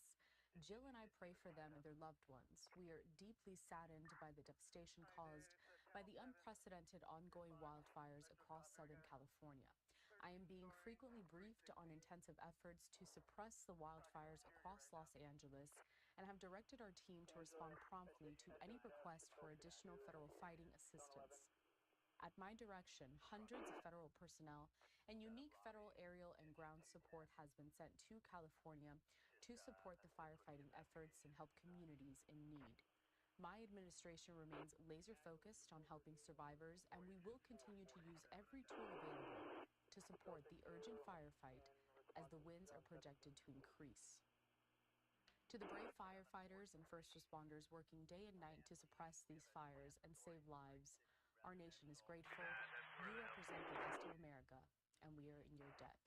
Our partners at Fox 11 back on the air. Let's continue looking in to their coverage. That we anticipate to really pick up in a few hours into the evening. Gigi, live for us right now at LA City Hall with more on the information we were given. Good morning to you, Gigi. Good morning. A lot of important information about the fires today. The most important, Los Angeles County Fire Chief Anthony Maroney telling people that there is a lot of misinformation out there, and it is spreading on social media and being shared over and over again. One thing that was seen was that the fire is out, and it is not out. We're talking about the Palisades fire. It is only 14% contained. The Eaton fire, less than 40% contained, about 33% contained. So the fire chiefs were concerned that misinformation gets out, then people start trying to head back into the area, then they get frustrated, and on it goes. So that was important to note. There are now a total of 29 people that have been reported missing, those cases being actively investigated, and the death toll from the fires now stands at 24. Many of those people have not yet been positively identified by the medical examiner. A lot of folks trying to get into the evacuation areas that do not belong there. 48 people have now been arrested. They're facing charges on everything from looting to shoplifting to curfew violations, drugs, guns, and one guy was arrested for impersonating a firefighter. A very visibly angry district attorney, Nathan Hockman, who himself said he was evacuated with his family, calling these suspects despicable and disgraceful, and say they plan to prosecute them to the full extent of the law. When can you return home? Unfortunately, not anytime soon. Some orders have been lifted to warnings or have been changed to warnings. Those folks can return home. But with this new wind event that is expected, well, the concern is that new fires could start and spread quickly, and that the Palisades and Eaton fire could continue to spark more fires. We're also concerned with this wind event, 70-mile-an-hour winds, that the Eaton fire or the Palisades fire can have embers come out. They can cross the fire line and start a new brush fire that's going to put people at risk. Roxanne Sound, another thing the fire chiefs are extremely concerned about are those emergency alerts that went out in error. There was a representative here from the Los Angeles County Office of Emergency Management. He said that the glitch has been fixed. The chiefs begging people to please, if you turn the alerts off, turn them back on. The chief saying of LA County Fire saying, if we send you an alert at 3 o'clock in the morning, it's because we want you to get out or to get ready to get out. And Chief Kristen Crowley from the Los Angeles City Fire Department, she said if you have folks at home with special needs, if you have pets, if you might need a little extra time evacuating, she suggested you don't wait for the order. You take that warning as an order and start getting out of the area, because if you get an evacuation warning, that means you are in a danger zone. Roxanne, Sandra? You know, Gigi, one of the things that you point out, the misinformation, because with social media, there's a ton of that going around, that's for sure. I've seen so many posts where people are accusing others of looting, where in fact they were actually trying to evacuate and help people, or people trying to say, you know, the fire started because of this or because of that. We really have to be careful when it comes to this as far as sharing that misinformation. A lot of folks, Roxanne, Sandra, and I'm sure you know this, a lot of folks will see a link to an article with a headline, you know, a tantalizing headline, and they'll hit share without even reading the article and confirming the information that person is posting. We ask you to, you know, and fire chiefs and police chiefs today asked folks, follow reliable sources. All the public agencies are on social media. We're on social media, foxla.com. We're on all the web pages. We only pass along the information that we get confirmed. So be sure you're following the reliable sources that have the up-to-date information. That's right. All right, Gigi, thank you so much. She's doing an amazing job covering this fire for sure. All right, we do have good news on the Hearst fire front. In the Sylmar area, it's now 89% contained. It's burned nearly 800 acres, and evacuation orders were lifted on Saturday. The cause of that fire does remain under investigation. However, several agencies are said to be investigating whether downed utility equipment might have started that fire. Residents in some fire-ravaged areas getting some help staying powered up and connected to the internet. Coco, live in Malibu with more on this and also some information regarding the international help we're getting when it comes to fighting these fires. Firefighters from around the world. Good morning. Yes, firefighters from around the world. We're at the incident command post for the Palisades fire, and we can tell you that we've seen more reinforcements to come in to help battle these many fires in LA County. Take a look at this video. You can see that teams are coming from all over the world to really help us here. Canada has supplied support, and a crew of more than 70 firefighters and disaster relief workers from Mexico flew in to provide international support. They are joining the more than 14,000 firefighters already battling the Palisades and Eden fires. Governor Newsom thanked Mexican President Claudia Sheinbaum for the support. I spoke with Laura Velasquez Alsua, who is the coordinator for CINEPROC, the team from Mexico helping with the fires. She says they are honored to be here. She says, I think it is an important opportunity to send help from Mexico to demonstrate the solidarity between Mexico and the United States. We come with love and a commitment to help support with the fires. Their help is crucial, too. She tells me they are well-trained and equipped to deal with the terrain here in L.A. The team comes from Mexico's National Forestry Commission and Ministry of Defense. I'll send it back to you. All right, Coco, thank you. It's good to see so many people coming together, of course, to help us in our time of need. And Santa Anita Park is the site of a remarkable outpouring of help and support for those most impacted by the wildfires. Christy Fajardo, there live. Christy. Yeah, it's really humbling to see just how much and how many people want to help. There is a man here who didn't have anything else to offer, so he is playing music for the people that are coming here. And there's so many volunteers and also so much need.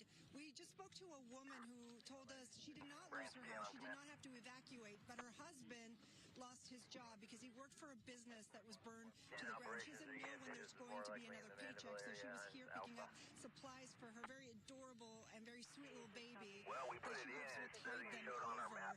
And as I So mentioned, I was people going to are ask you to donating what they clarify can, and we want to that come long over or here maybe the and format. talk to Rocio and Linda and New York. Yeah, we don't have cell service right now. You know what? I'll double check right now. And they are then donating I'll mental come back with health more info. services. Tell us about what sort of services you're offering. Well, we're important to the cause right now because we know that people are struggling, and we want people to access mental health, counseling. It's important for them to get help if they're having symptoms of, just anxiety, and it's normal to feel stressed and overwhelmed. There's so much loss and grief. Because the longer studies show, the sooner that you get help after a traumatic incident, the better, the less likely you are of long-term, like PTSD, developing PTSD long-term. And so if people are feeling anxious or they're feeling overwhelmed, they can come down here and... Yeah, there's actually a center here for counseling, but we're also here. Currently, we're sorting out clothes because nobody is in need of us. But if you come to the Santa Anita racetrack and you need counseling, we're all here available. We're all licensed mental health workers. And so come, the sooner the better you get treatment, the better your mental health will be. This is important during any crisis or trauma. Some referrals, what sorts of... I personally live in the community, but there's always family resource centers. Plenty of those where a lot of it is free therapy, 211, the 988 texting suicide line. So those are the resources that we can talk about for sure. If you have insurance through your medical provider, please ask your medical insurance for counseling. We'll be here today until 1 o'clock. There's plenty of us, so you guys can talk and get your resources that you need. And but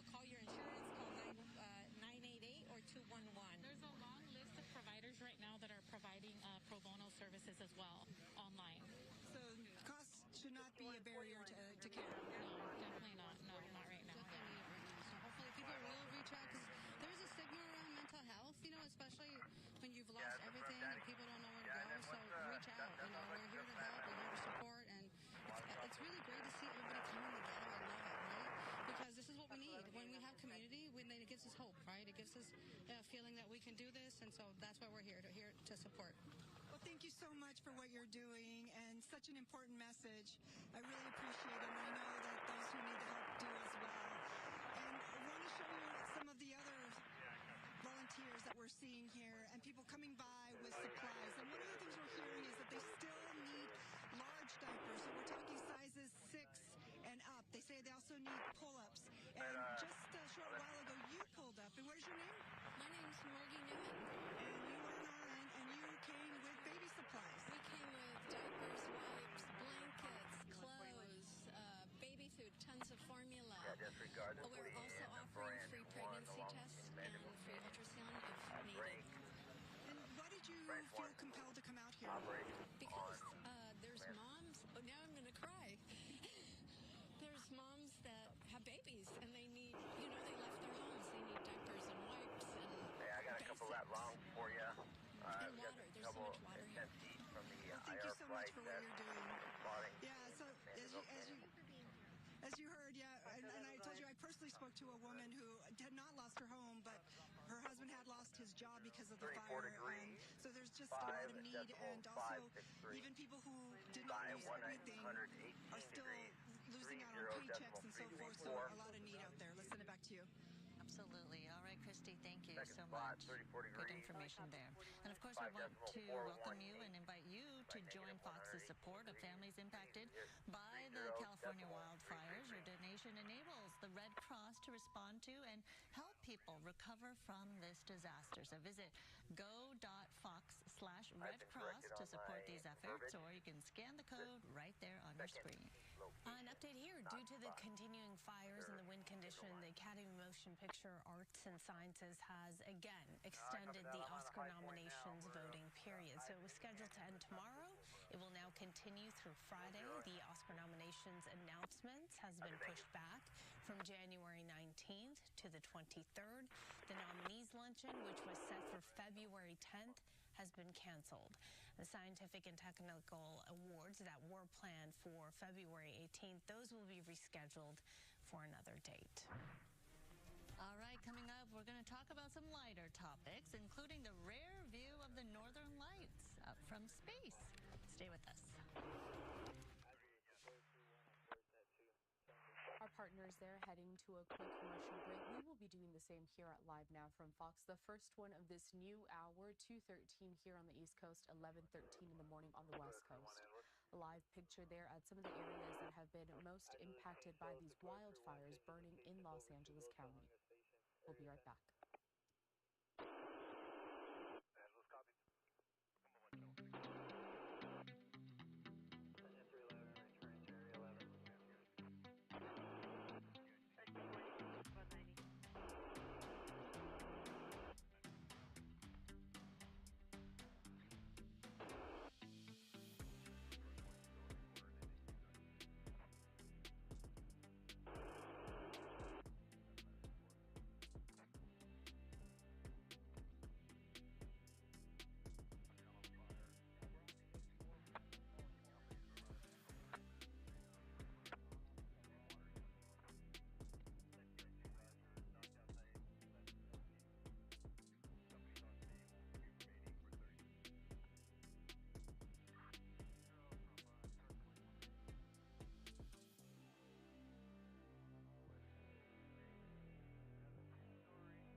Welcome back into Live Now from Fox, where we will have continuing coverage all throughout this Monday regarding the wildfires in Los Angeles County.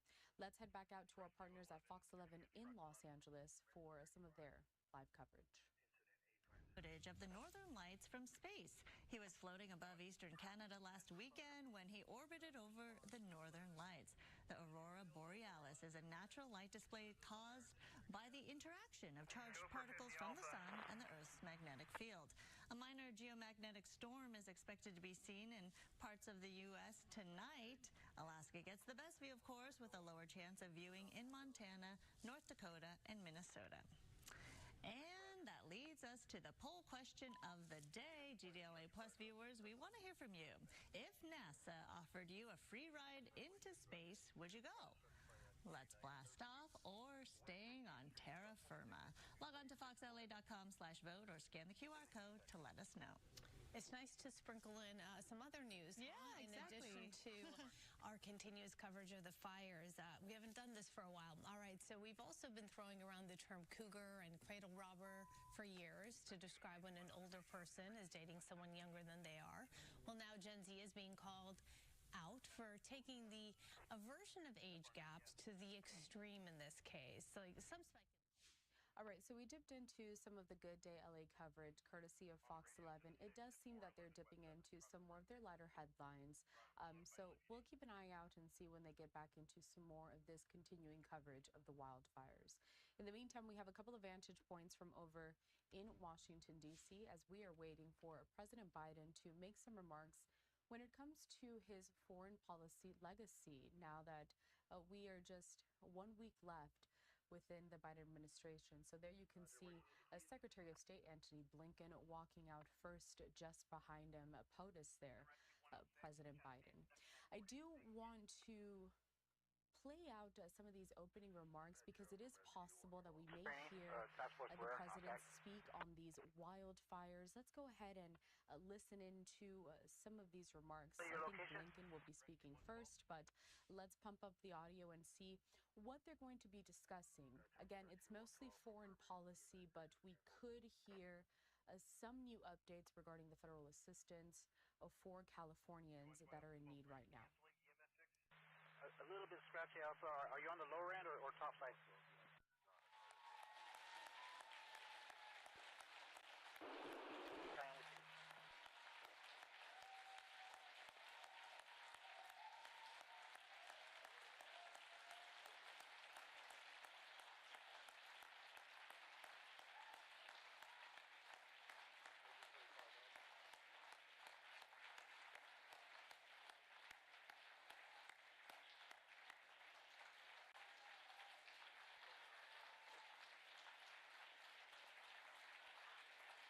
Good afternoon.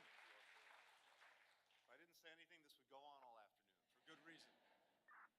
Mr. President, it is an honor to welcome you back to the State Department. On day one of this administration, you shared a few things with me. You told me something that we long discussed, reminded me that American engagement, American leadership is essential.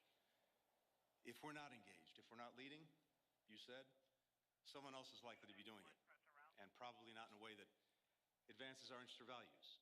Or maybe no one's doing it, and then we're likely to have a vacuum filled with bad things before it's filled with good things. But the other thing you told me, Mr. President, was that there's a greater premium than ever before on finding ways to cooperate, to coordinate, to work with other countries if we're going to get done what we need to get done for the American people. And so you instructed me, you instructed all of us to get out there, to rebuild, to rejuvenate, even to reimagine our alliances and partnerships. And I remember what you told me then. You said, we don't know when this is going to make a difference, when we're going to need these friendships, these partnerships, but someday, some way, somewhere, they're going to be critical for advancing the national interest. And that's exactly what the men and women of this department have done. And we've been able to carry out that charge for two reasons. First, people you see before you and so many others who are out in the field at our embassies and consulates. You said when you came here 4 years ago that the leadership of diplomats of every stripe doing the daily work of government is essential, and they proved it. That daily work has become nightly work, 24/7, 7 days a week, hammering out agreements, jumping into action in crisis, creating opportunities for our citizens around the world, producing expert advice for you and your team at the White House. Everyone here knows this work can be tough. It's often not very glamorous, but it makes us stronger. It makes the world a better place. And we simply couldn't do it without the extraordinary men and women that you have before us, as well as our remarkable partners in government, starting with the great White House team led by Jake Sullivan, my friends and colleagues from across the administration, Secretary of Defense, Samantha Power at USAID, the Secretary of the Treasury, Commerce, and so on. All of these partnerships that we built and built with their teams have made a difference. So to all of my colleagues, thank you. Thank you for your friendship. Thank you for your partnership. There's one other reason that we've been able to re-engage and rejuvenate our diplomacy. Mr. President, that's you. You have never wavered in the conviction that when America leads, when America engages, there is little we cannot accomplish, and that this country remains a force for good, a force for progress around the world. Your unshakable belief in the promise of America has inspired me for more than 20 years. It's inspired so many people in this department and around the world. Simply put, it's been the privilege of my lifetime to work for you, to work with you, to work with this extraordinary team that you've assembled. And it's the honor of a lifetime to be able to introduce, one more time, the 46th President of the United States, Joe Biden.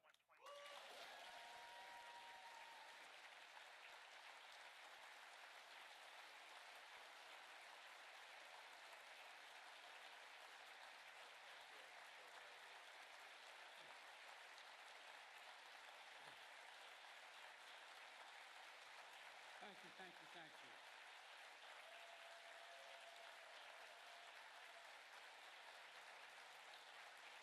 Thank you. Thank you, thank you, please, thank you. Thank you, thank you, thank you. It's good to be back at the State Department. Tony, if I may start by saying this, you're one of the finest men I've ever known in any undertaking, for one important reason. You have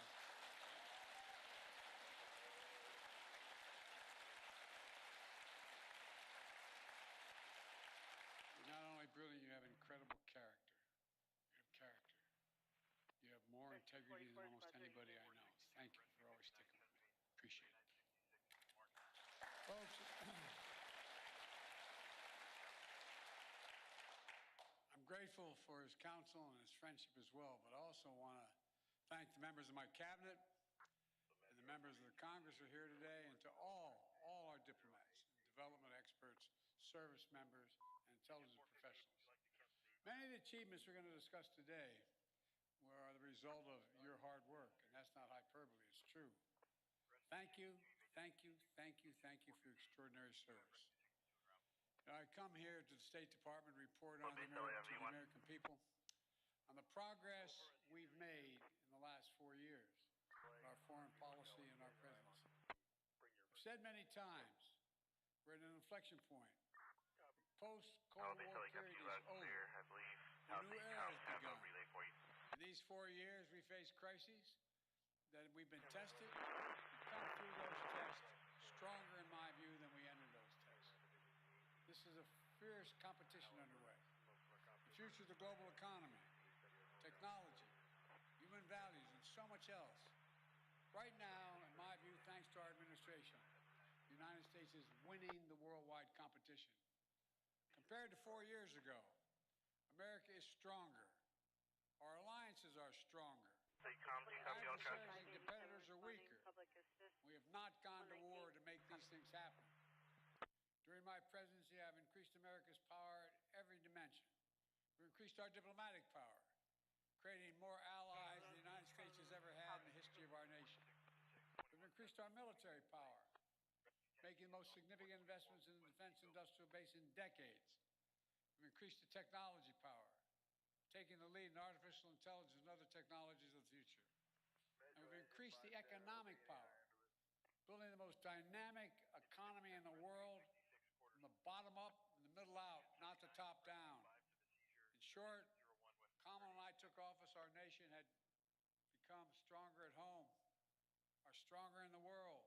And now, America is more capable and, I would argue, better prepared than we've been in a long, long time. While our competitors and adversaries are facing stiff headwinds, we have the wind at our back because of all of you. This is what we're heading into. And over the next administration, that's what we're handing it to. Today, I want to lay out what we've done, the opportunities we've created for America, and those opportunities going forward. Today, I can report to the American people our sources of national power are far stronger than we were when we took office. Our economy is booming, although there's more work to do. Our technologies, from artificial intelligence to biotech, quantum, and to advanced semiconductors, are the envy of the world. And we have made the most significant investments in America and the American workers since the New Deal. To rebuild our roads and bridges, our ports and airports, clean water systems, affordable high-speed internet, and so much more. To build American manufacturing, to make advanced semiconductors, which we invented here at home. We made the largest investment in climate and clean energy ever anywhere on Earth in the history of the world, spurring nearly $500 billion in private sector investment. We've also significantly strengthened the defense industrial base, investing almost $1.3 trillion for procurement and research and development. In real dollars, that's more than America did in any four-year period during the Cold War. It's going to ensure that we're fully equipped to fight and win wars, which is also the best way to deter wars in the first place. Today, I can report to the American people, our alliances are stronger than they've been in decades. NATO is more capable than it's ever been, and many more of our allies are paying their fair share. Before I took office, 9 NATO allies were spending 2% of their GDP on defense. Now, 23 are spending 2%. Look at the Indo-Pacific. We've made partnerships stronger and created new partnerships to challenge China's aggressive behavior and to rebalance power in the region. We did it. Hey, Division What few thought was possible. To build the first ever trilateral partnership between the United States, Japan, and South Korea. Force net direct, Then another quarters, Arcadia. among the United States, Japan, and the Philippines, drawing closer our Pacific allies to defend our shared security and prosperity. We brokered a defense pact known as AUKUS among the United States, Australia, and the United Kingdom, connecting the Atlantic and Pacific allies as only America is able to do. And we've taken the Quad to the next level. The United States, Japan, Australia, and India. When we had that first meeting, I was dumbfounded when they all called and said, "Can we do this in your house?" I think I'm kidding. My wife said, "No problem." Copy that, thanks. It was during the UN meeting, and we thought we were going to do it in New York, but they wanted to do it in Delaware. I said, "Why?" I said, "We can now, then people will know we're really friends." Our democracy with vibrant economies, working closely, Camarillo, security, elevate, supply chains, Romeo, technology, and so 3-1, much more. on the ground, on In the Red Sea, brought together more than 20 countries Romeo, 3-1, to protect civilian ships from attack by the Houthis, defending freedom of Romeo, navigation, 3-1, one of the operating world's on busiest the Palisades waterways. fire. Please advise any aircraft ordered And or en we've route to the strengthened incident. partnerships all across the Americas, defending democracy, 331, targeting corruption, quarters, addressing migration, increasing prosperity, and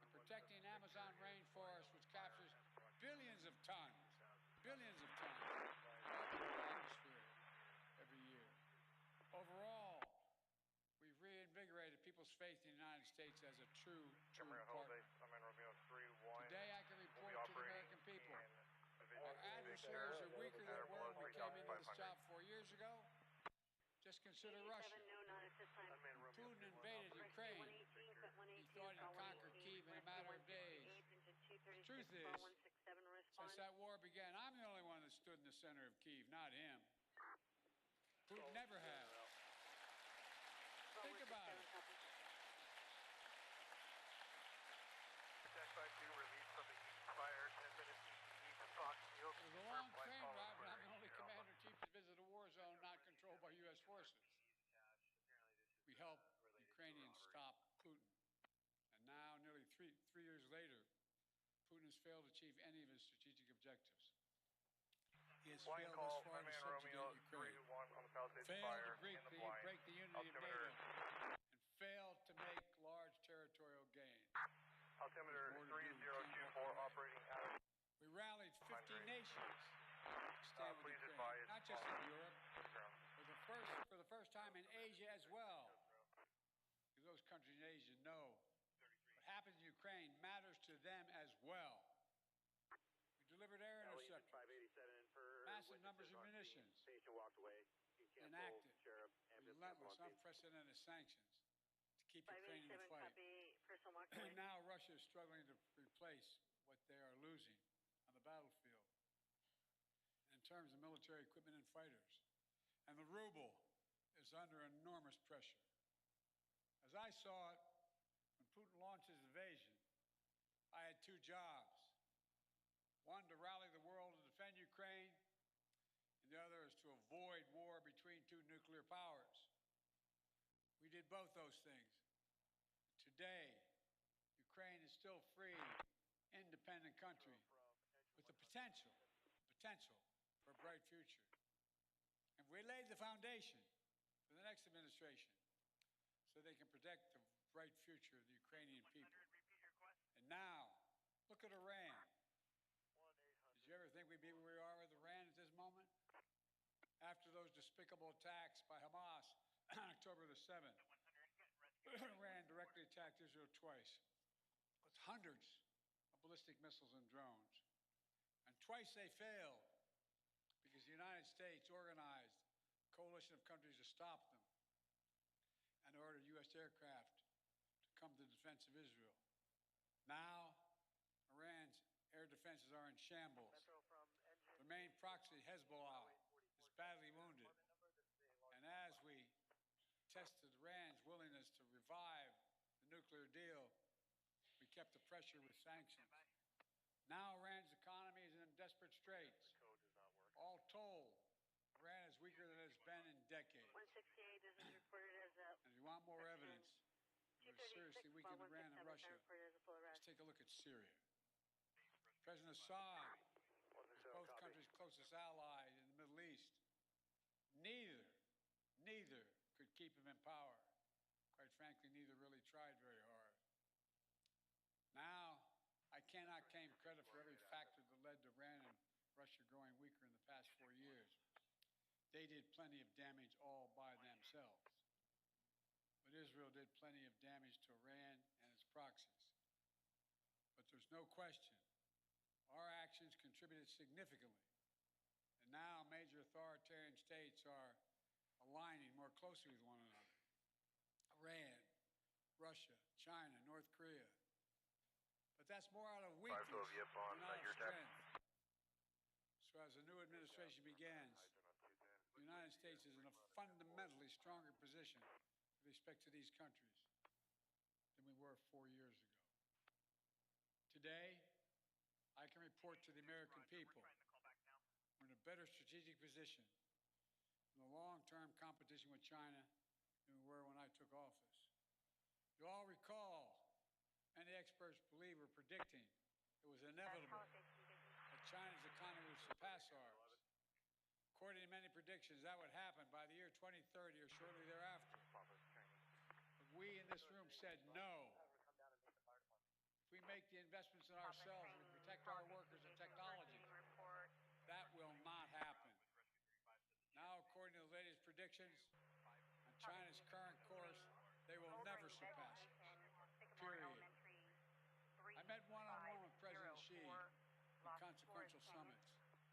He and I have always been direct and straightforward with each other. I made it clear we expect China and everyone to abide by the international rules. And so we stood up against unfair trade practices, taking action when China dumped subsidized goods, incredibly subsidized, and our markets undercut our workers. We imposed target tariffs in critical sectors like cars, steel, and semiconductors, rather than across the board. Back up on top of Wilson here. Where are you at? On investments, restrictions, Down at the monastery, ensure you that know how to get China her? cannot use Keep driving out the road, down around the observatory there? against us. Critically, Now, that sounds right. You go past, there's a storm corner with a mirror. Just keep going past that. among our allies, There's a bunch of little roads, but China than ever kind of existed, veer off to the right. and showing that it's more effective Now, I'm going to come up to to that do with zone China and stop the alongside mirror. our partners rather than going it alone. But even while we Yeah, I'll get down there. vigorously, we've managed our relationship with China responsibly, so it's never tipped over into conflict. We've created lines of communication between President Xi and myself, and between the leaders of our militaries, to avoid misunderstanding. We found ways to work with each other, to address climate change, to reduce the flow of fentanyl in the United States, which, by the way, overdose deaths are coming down across our nation. And in my administration, we've seized more fentanyl at our border in 2 years than the previous 5 years combined.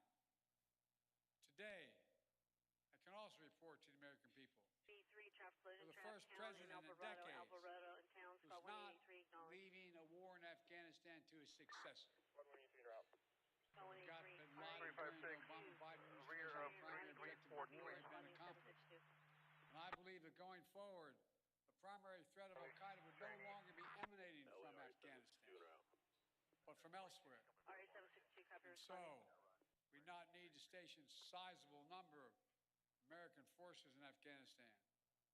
So when I took office, I had a choice.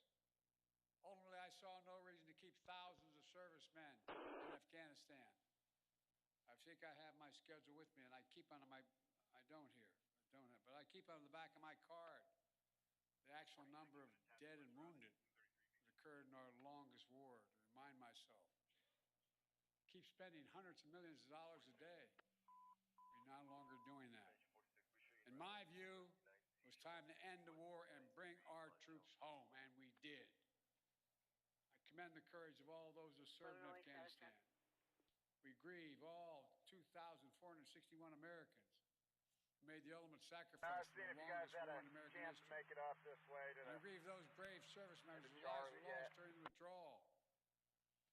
We also thank those inside and outside of government who have done so much to help thousands of Afghan families resettle in the United States. Remember, critics said if we entered the war, it would damage our alliances and create threats to our homeland from foreign directed terrorism out of a safe haven in Afghanistan. Neither has occurred. Neither has occurred. Our alliance has stayed strong. We've used our over-the-horizon capabilities to strike in Afghanistan and elsewhere when we had to. For instance, eliminating Zawahiri, leader of al-Qaeda, who helped orchestrate the September 11th attacks. And we did it without putting more American boots on the ground. And by ending the war, we've been able to focus our energy and resources on more urgent challenges. There is nothing, I can tell you from my conversation with both Xi and Putin, nothing our adversaries and competitors, like Russia and China, would have liked more than seeing us to continue to be tied down in Afghanistan for another decade.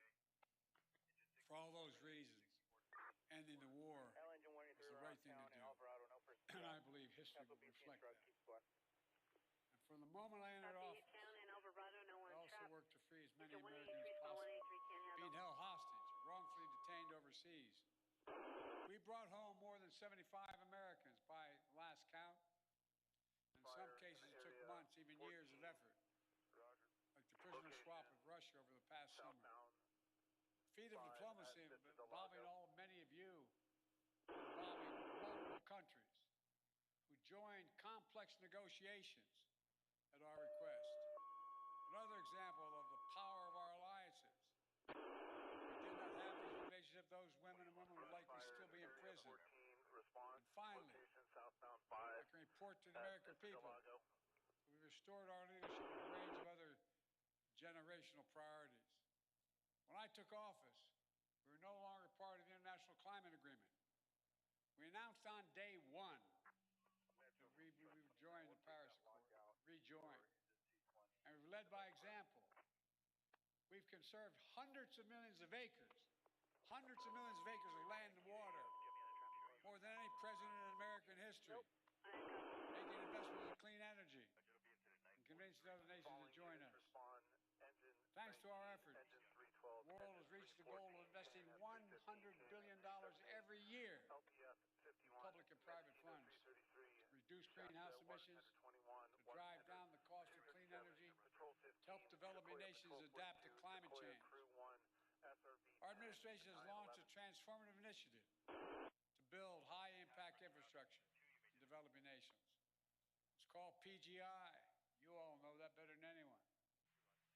This is our alternative to what China offers with its massive projects across Africa and beyond. But their approach features no workers' rights, no environmental protection, unmanageable debt, shoddy construction, all in exchange for military access to ports and other exploitative purposes. By contrast, we've leveraged $600 billion released the private sector to build an infrastructure in order to grow economies and combat climate change. As an example, I was recently in Angola to see a major project being built with help of American public funding, which brought in even more private investment. We're building the first ever transcontinental railroad across Africa, which significantly improve the economies of the region. Will help farmers transport crops to new global markets, transport critical minerals that are needed for electric vehicles, semiconductors. China used to control the supply chains of these materials, but not for long. Now make no mistake, there's serious challenges the United States must continue to deal with in Ukraine, in the Middle East, in the Indo-Pacific. We must keep the pressure on the Houthis, who are attacking ships in the Red Sea, launching missiles at Israel, and firing at American forces. We must deter North Korea as they rattle their saber and draw closer to Russia. A new challenge will certainly emerge in the months and years ahead. But even so, it's clear. My administration is leaving the next administration with a very strong hand to play. And we're leaving them in America. More friends, stronger alliances. These adversaries are weak and under pressure. In America, that once again is leading, uniting countries, setting the agenda, bringing others together behind our plans and visions. In America, which is no longer at war, has made historic investments in American workers, American energies, American factories, generating the strongest economy in the world, which is now in a much better position to win the future against any competitor. These wins are not partisan. They're American. They benefit all Americans. They reflect America's endless capacity, leadership, and reinvention. Look, folks, the United States should take full advantage of our diplomatic and geopolitical opportunities we've created. Keep bringing countries together to deal with challenges posed by China. To make sure Putin's war ends in a just and lasting peace for Ukraine. And to capitalize on a new moment in a more stable, integrated Middle East. To do that, the next administration must make sure the fall of Assad does not lead to the resurgence of ISIS in Syria across the region. We must carry forward the commitment that America will never allow Iran to acquire nuclear weapons. Reporter spoke near the intersection of Via del Prado and Carnlock. Brink Via del Prado, proposal Carnlock. laid out in detail months ago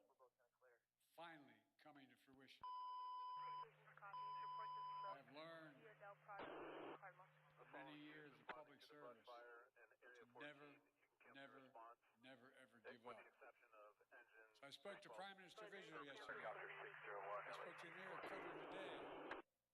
I look forward to speaking with President Sisi soon. We're pressing hard to Helicopter close 601's off of the deal we've Elevate structured would at free the Camarillo. We'll be en hostages, route halt the fighting, San Ynez provide Airport security and to then Israel, to San Luis allow us Obispo, to ETA significantly to San surge Luis.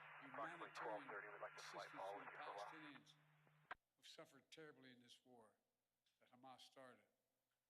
They've been through hell. Helicopter 601 So many innocent people have been killed. So many communities have been destroyed. Palestinian people deserve peace. Israel deserves peace and real security. And the hostages and their families deserve to be reunited. And so we're working urgently to close this deal. And as we deal with immediate challenges, in my view, we have to look to the future. I urge the next administration to carry forward two issues that have been central to my presidency and which shape the future. On artificial intelligence, we are in the lead, and we must stay in the lead. We must not offshore artificial intelligence, as we once did with computer chips and other critical technologies. AI has the power to reshape economies, governments, national security, entire societies. And it must be the United States and our closest allies that lead the way to ensure people's rights are respected, their safety is protected, and their data is secure. Likewise, clean energy transition will race ahead. I know some incoming administration, some in the incoming administration, are skeptical about the need for clean energy. They don't even believe climate change is real. They think they come from a different century. Push for frost. They're wrong. They are dead wrong. It's the single greatest existential threat to humanity. The clean energy transition is already happening. China is trying to dominate the clean energy, manufacturing, critical materials, supply chains. They want to capture the market of the future and create new dependencies. The United States must win that contest. We will shape the global economy and the planet for decades to come. Let me close with this. Like many of you, I've dedicated a significant portion of my career to our nation's foreign policy. As chair of the Foreign Relations Committee as a senator, vice president for 8 years, and now president of the United States. I put together one of the most competent foreign policy teams, I would argue, in American history, sitting in this room before my eyes. Throughout my career, the world has undergone tremendous change. But certain things have always held true. At our best, America leads not only by the example of our power, but the power of our example. The past 4 years, we've used that power. Not to go it alone, but instead to bring countries together, increase shared security and prosperity, to stand up to aggression, and to solve problems through diplomacy, wherever possible, and to relentlessly defend democracy, civil rights, and human rights. That's who we are. That's who we are. You've heard me say it many times before. We're the only country on earth founded on idea. Every other country is founded on geography, religion, ethnicity, or some other unifying factor. But America was built on an idea, literally, not figuratively. That idea was all women and men are created equal. The idea that has inspired the world for 250 years and counting. We're always reaching to do better. Always looking to the future. Not our best. Always seeking progress for our people and for people everywhere. It's been the honor of my life to serve as your president. Today, I'm optimistic about our future, as optimistic as I've ever been. Just have to remember who in the hell we are. me say it many times. We're the United States of America, for God's sake. There is nothing beyond our capacity. We do it together and commit to it. Nothing. So thank you all for all you've done. I hope many of you are going to be staying in the next administration to keep this moving. May God bless you all, and may God protect our troops. Thank you, thank you, thank you. Thank you. Out of my heart. Thank you.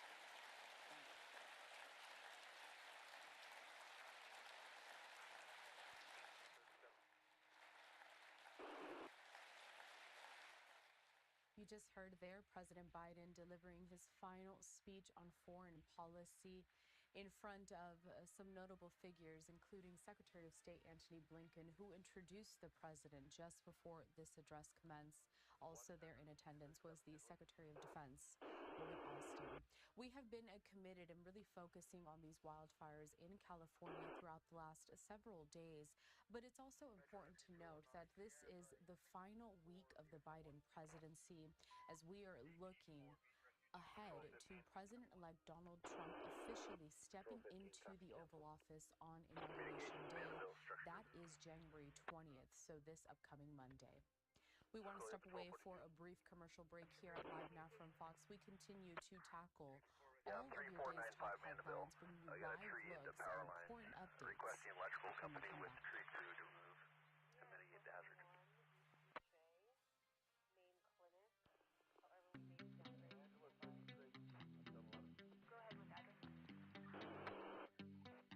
3495.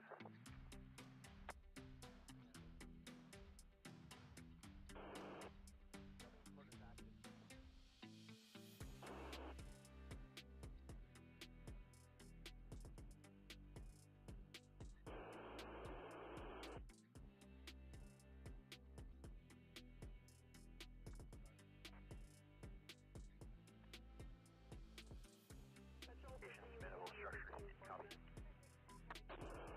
Yeah, go ahead. Hey, can you call myself? Copy. 3495.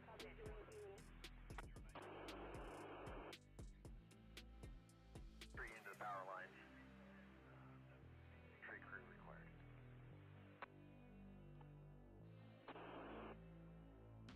Copy. Tree power lines.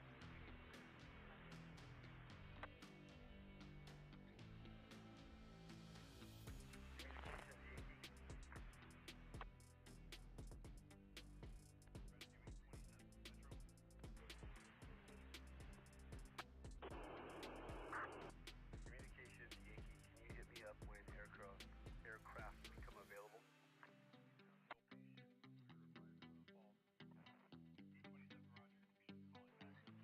Copies will advise when aircraft is available. Also, smoke test at an address when you're ready. Rescue 169, Star 167. Ready to copy. Angeles, quiet, engine 43. Going to be at intersection Via del Prado and Carlock Street. Via del Prado and Carlock Street. Report to spoke. Quiet, engine 43, in service to area 16.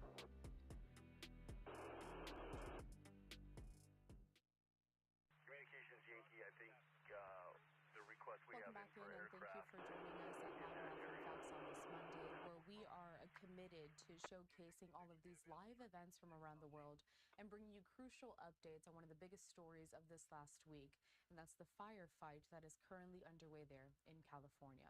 I want to bring you back out live to this picture that we have over in Washington, D.C. As we just heard President Biden wrap up his final speech on foreign policy with just a week left of his presidency. A reminder that coming up this Monday, January 20th, we are welcoming in President-elect Donald Trump as he begins his second term as president and steps into the Oval Office. And now President Biden there taking some photos with people who were in attendance. We did see Secretary of State Antony Blinken introduce the president before that speech, and also sitting front row was the Secretary of Defense, Lloyd Austin. Now, President Biden, while accomplishing and kind of doing these last-minute events and speeches, in the time that he has left as president has also been keeping a close eye on these wildfires in California. It was just last week, and really several days throughout the past few days, that he's had briefings with federal officials on the response and the help that the White House is coordinating to help support everyone in California. And we did get a most recent statement from the president that I'd like to put up to your screen right now. Taking a look here, it's quite lengthy, but I'm going to read it out to you. It says, "Our hearts ache for the 24 innocent souls we have lost in the wildfires across Los Angeles. Jill and I pray for them and their loved ones. We are deeply saddened by the devastation caused by the unprecedented ongoing wildfires across Southern California. I am being frequently briefed on intensive efforts to suppress the wildfires across Los Angeles, and I have directed our team to respond promptly to any requests for additional federal firefighting assistance.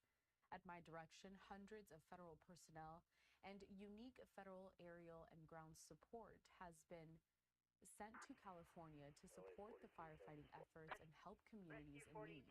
My administration remains laser-focused on helping survivors, and we will continue to use every tool available to support the urgent firefight as the winds are projected to increase. To the brave firefighters and first responders working day and night to suppress these fires and save lives, our nation is grateful. You represent the best of America, and we are in your debt."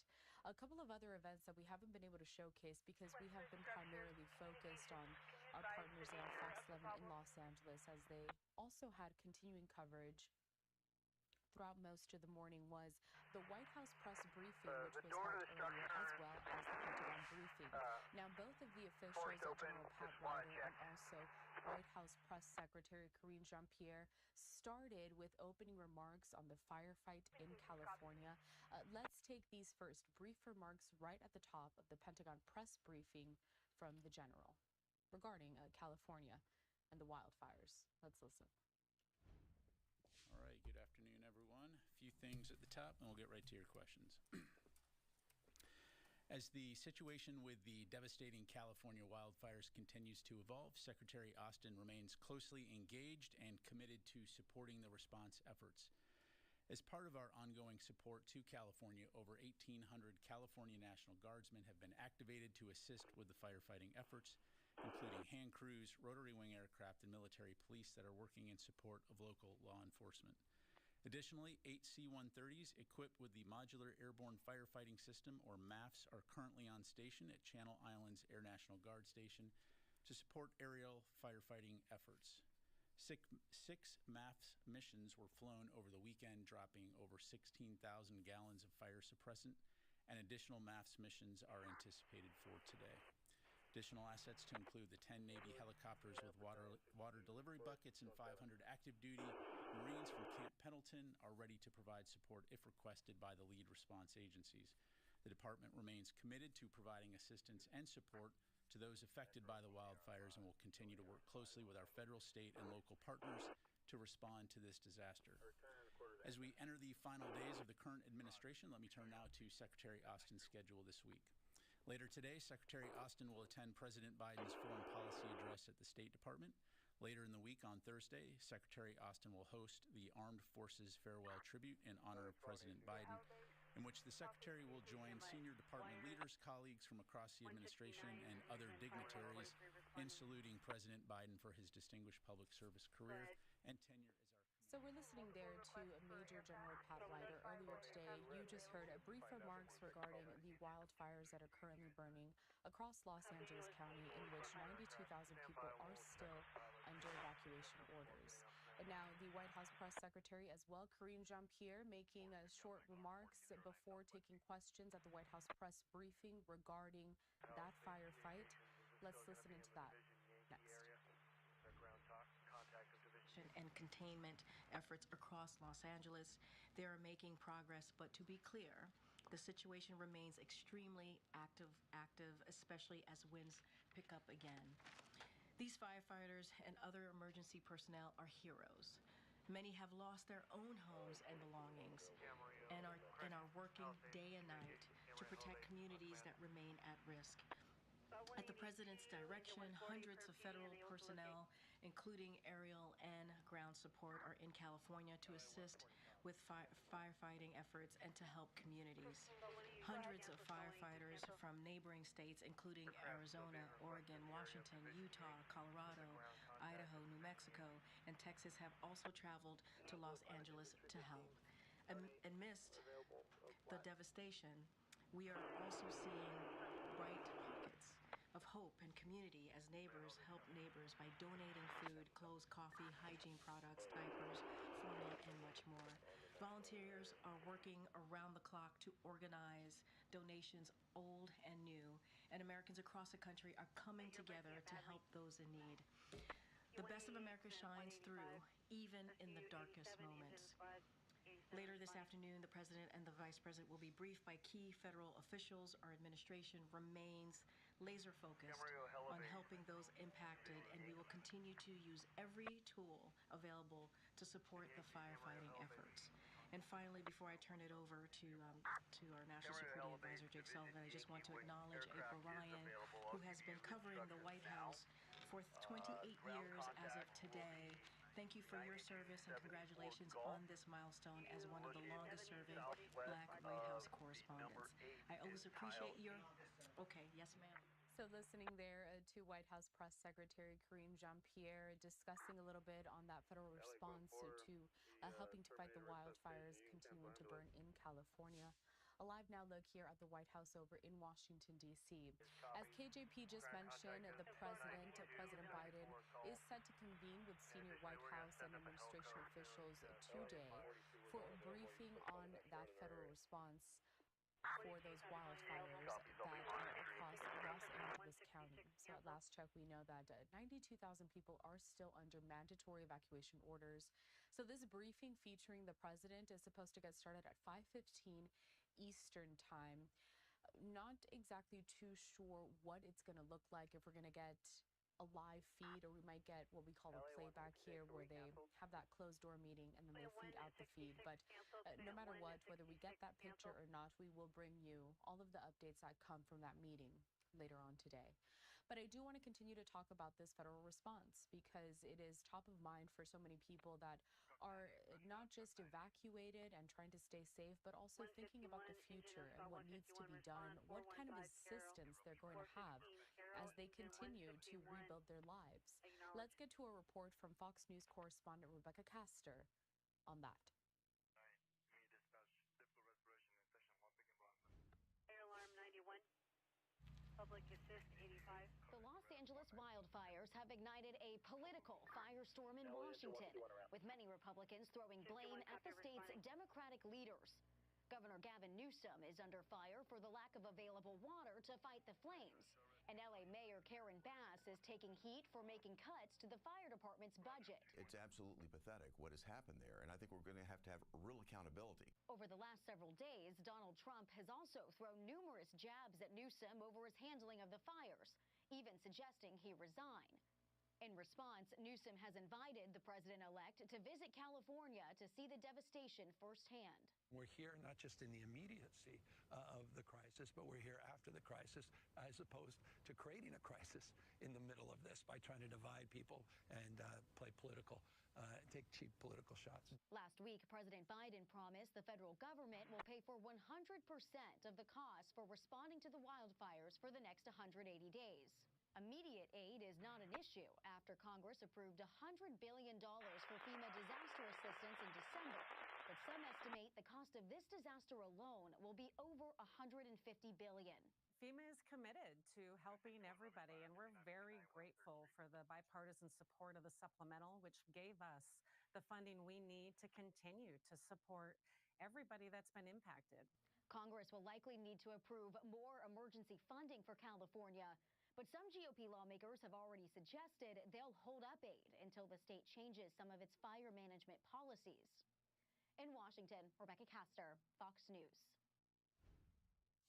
Thank you to Rebecca Castor for that report. Speaking on some of these policies and what California's Governor Gavin Newsom is trying to do to help all of the residents that have been impacted, I I want to bring up the latest regarding his administration and how they're working to provide support. So California is now set to provide tax relief to businesses that have been impacted. Here, the governor says, quote, California is taking greater action to continue supporting businesses that have been devastated by the Southern California wildfires.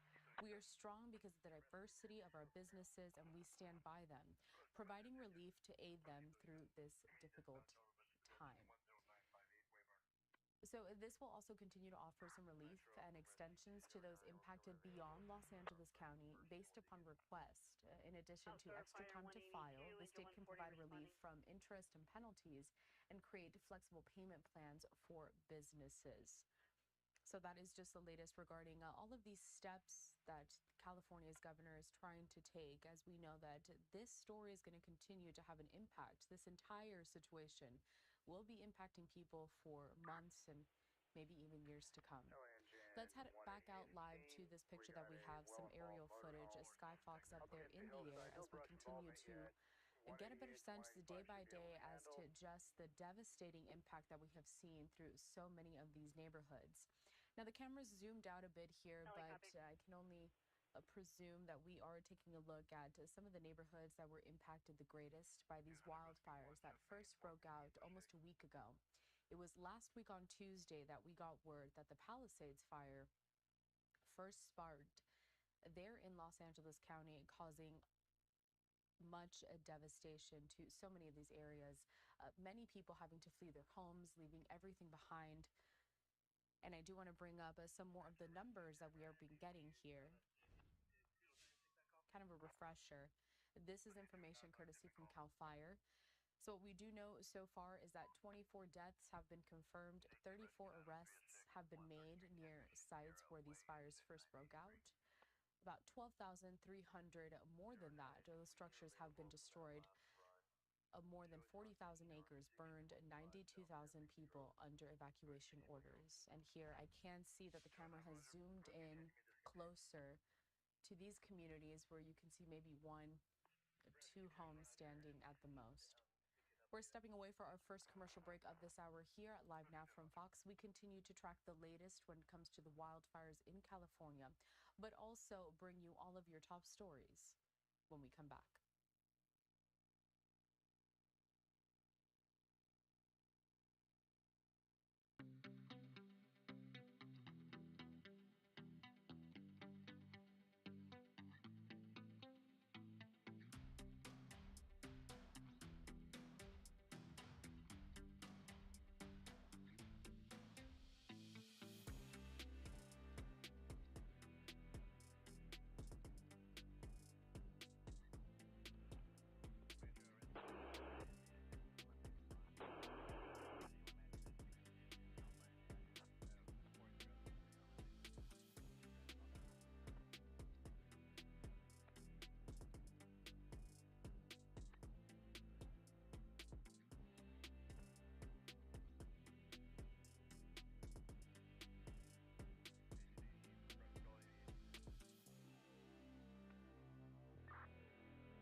Welcome back, and thanks for continuing to join us here at Live Now from Fox on this Monday as we work to bring you all of your top headlines of the day and showcase some of these live pictures and live events from around the world. We did a little bit of a sidestep when we showcased President Biden delivering his final foreign policy speech in Washington, D.C. Important to note, once again, this is his final week as President of the United States. Coming up this Monday, January 20th, we will be welcoming in a new administration when President-elect Donald Trump steps into the Oval Office. But now I want to go back to the biggest story of the day because we have been promising you this continuing coverage of the wildfires that are currently burning across Los Angeles County, and bring you back out to these really compelling images that we continue to get from a sky fox over there in LA. Just take a look at that. It's really an unbelievable picture to see that in just a short time, all of these neighborhoods have been completely reduced to rubble. And very concerning updates that we continue to get, as we know that the LA County Sheriff, Robert Luna, is saying that they continue to find human remains in a lot of these structures that have been burned down. And that's why they have stopped all of these escorts for people that are trying to go back into their homes. They're trying to see if there's anything left. But really, the situation is concerning. And I believe he said, quote, very grim earlier today during the briefing we had in the early morning hours. We know that firefighters moving into the Los Angeles area all throughout this day as more powerful winds are expected to start new wildfires that could affect the recent progress made in containing blazes that have killed at least 24 people. We've also seen that crews and equipment have arrived from across the U.S. and from places as far as Canada and Mexico. And equipment including water trucks, planes that are dropping firefighting chemicals.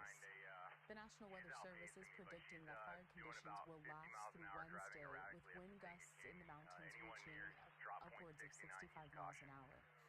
Coming up at around 3:45 or so Eastern Time, 12:45 Pacific, I do have a meteorologist expected to join me live from the National Weather Service to give us a bit more of a breakdown of what we can see throughout this evening and also within the next couple of days. But we know that strong Santa Ana winds have been largely blamed for turning the wildfires sparked last week into fires that have destroyed neighborhoods, as you can see from this live image that we're getting at the moment. In less than a week, 4 fires around Los Angeles have ignited over 62 square miles. Most of the destruction has been from the Eaton Fire near Pasadena and the Palisades Fire. I want to bring up this post from LA Mayor Karen Bass, where she gives more of a breakdown of the latest that we learned, again from that briefing earlier this morning. Now, here she says, fire update. Here are the latest updates on wildfires in the city of Los Angeles. So the Kenneth Fire here, 100% contained. The Sunset Fire, also 100% contained. The Hearst Fire, 95% containment. And the Palisades Fire at 14% containment.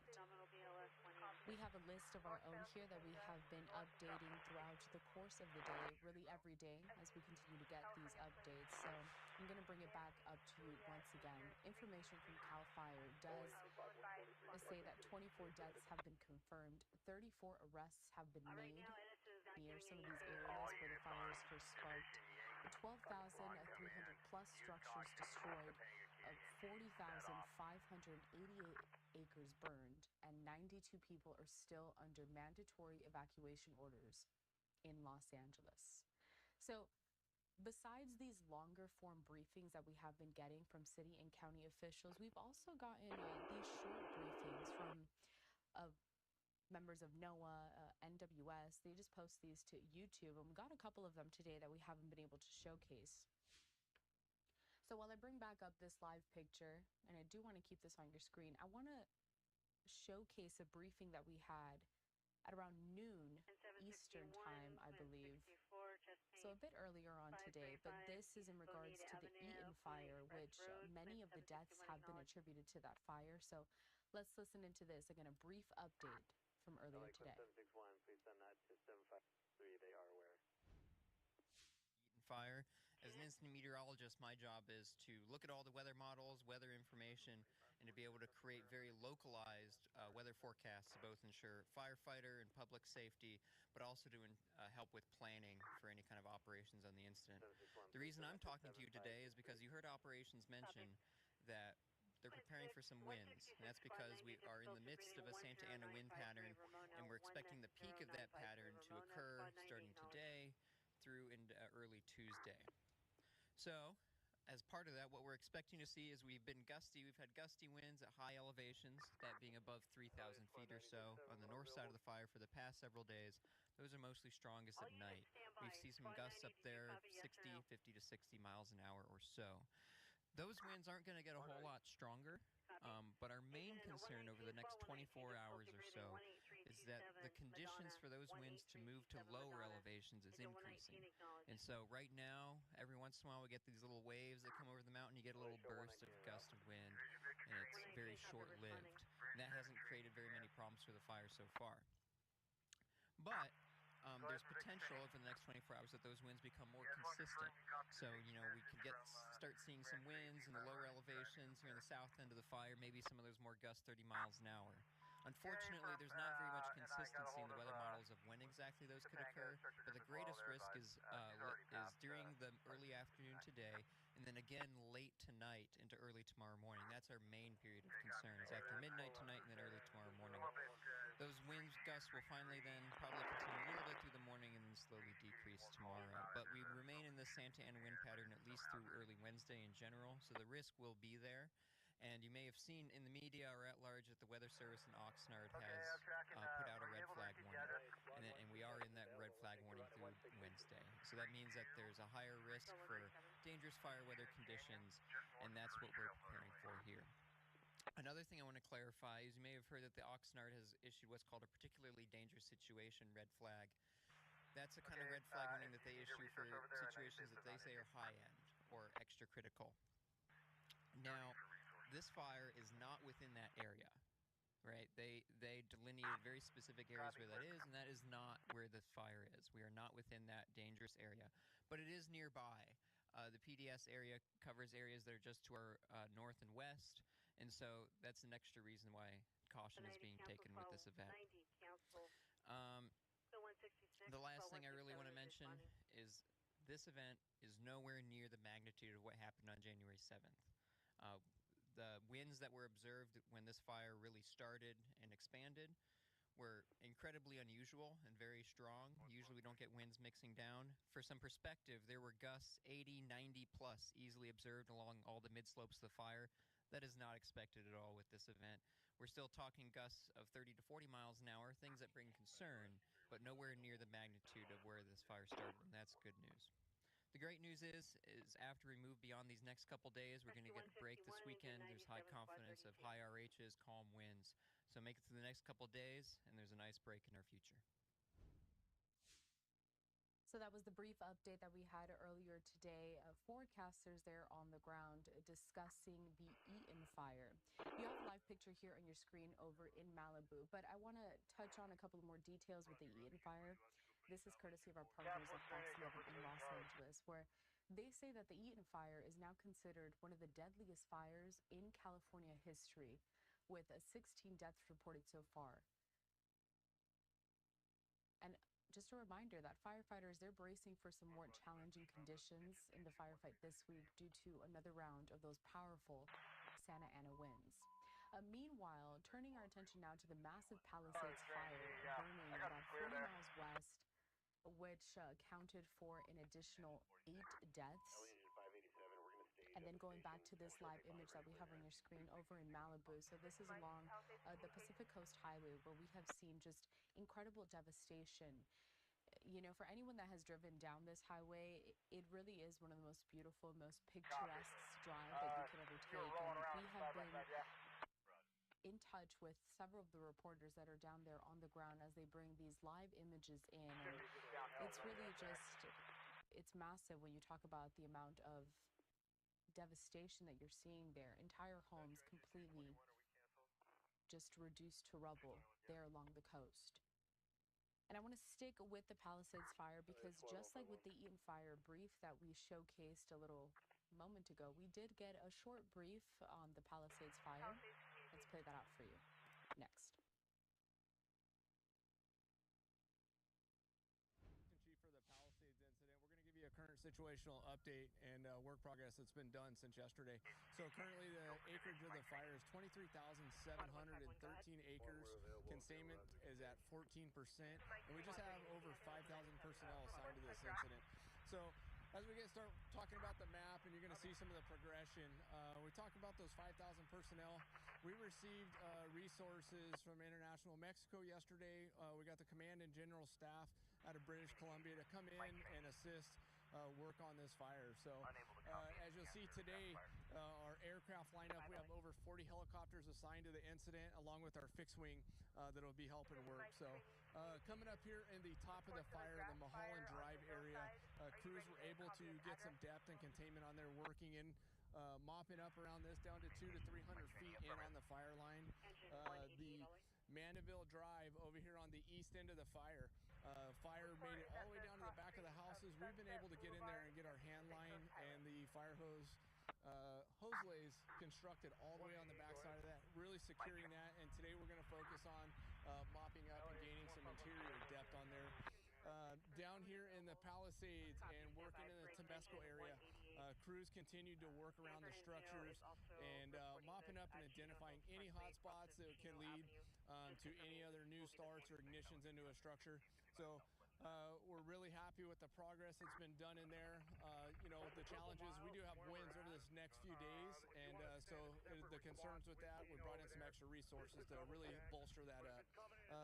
Kind of the same thing, we've added a little more containment on the map. We're going to start seeing this black line start to move around, and that's telling you we've kind of finished up some of those areas and starting to get more depth and mop up in around there. A lot of the fire, we've had our utility crews out here really working and trying to get all the infrastructure back up. So as you've noticed, driving around some of these roads, the power poles have been cleaned up. They're working on the gas lines and really trying to make it safe when the residents are able to get back in. So our crews are working really hard out here, trying to make sure that we can eliminate all the threat and try to get the residents back into their homes. So one of the last little pieces that we've got to finish up cutting some hand line is really working right up here in the division Yankee, and we'll continue that last little piece hopefully the next 2 days. Really rocky, rugged terrain for our crews to get in there. We utilized our aerial feed live footage IR last night and was pinpointing some of those hot spots for us. So we're looking for a really good work day today and should be successful. Thank you. Disregard, break engine 151, you're on the ticket in your district. Engine 97. That was about 3 minutes of a briefing that we had around noon Eastern time today, so earlier on, like a few hours ago. But back out live to this image that we have over in Malibu, as I want to break down some more details from this Palisades fire, courtesy of our partners at Fox 11. We know that the Los Angeles City Fire Chief Kristen Crowley is saying during this briefing that we had earlier today that they have made a significant number of engines dedicated to the Palisades fire. She said crews from up and down the California coast and from out of state were mopping up flare-ups and hot shots. Adding crews made significant progress in the Mandeville Canyon area. Fire officials say that just over 5,300 structures have been destroyed, a number that includes automobiles, and at least 426 homes have also been destroyed due to the Palisades fire. Authorities said that we heard earlier today is still about 92,000 people are under mandatory evacuation orders across Los Angeles County. And then also, along with the Pacific Palisades, evacuation orders and warnings have been extended to Malibu, Calabasas, Santa Monica, and Brentwood. Let's get a full recap of everything that we know so far from several of these fires, because it's not just 2 of them that we're monitoring at this moment. But we'll have a report here coming up next from Fox News correspondent Connor Hansen. He has the latest.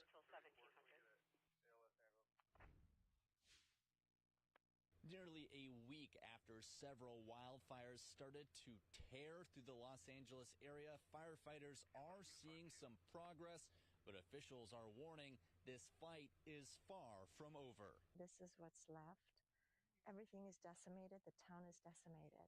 People in the Pacific Palisades area returning to salvage whatever they can after flames leveled their neighborhood.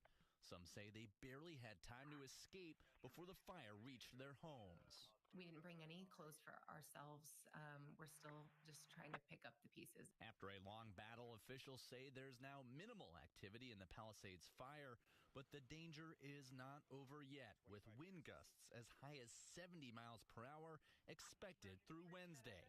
Officials across Southern California are pre-deploying firefighters and engines to high-risk areas in case of potential flare-ups.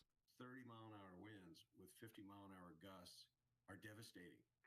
They're not 80-mile-an-hour winds and 100. They're somewhat more manageable.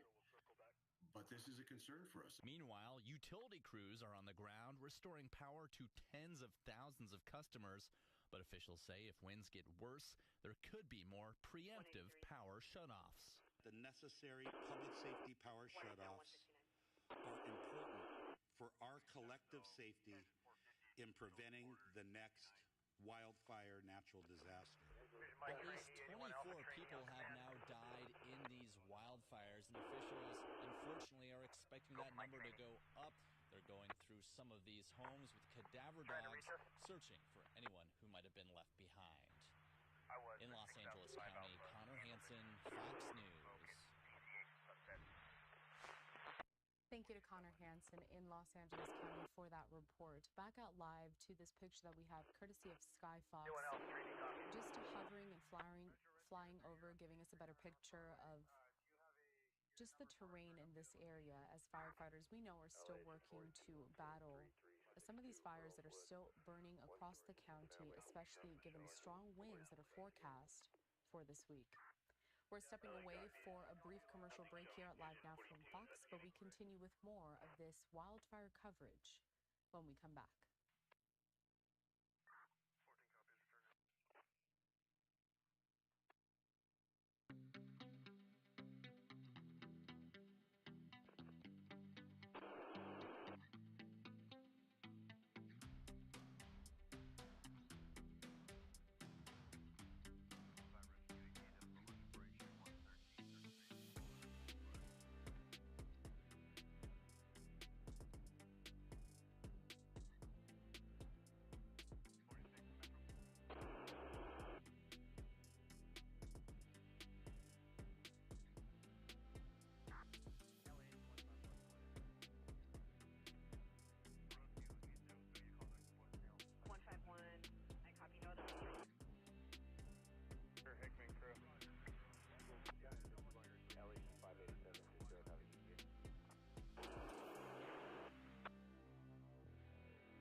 Golf training, golf. Driving across here, I don't see any smoke below the road that we can put anybody on.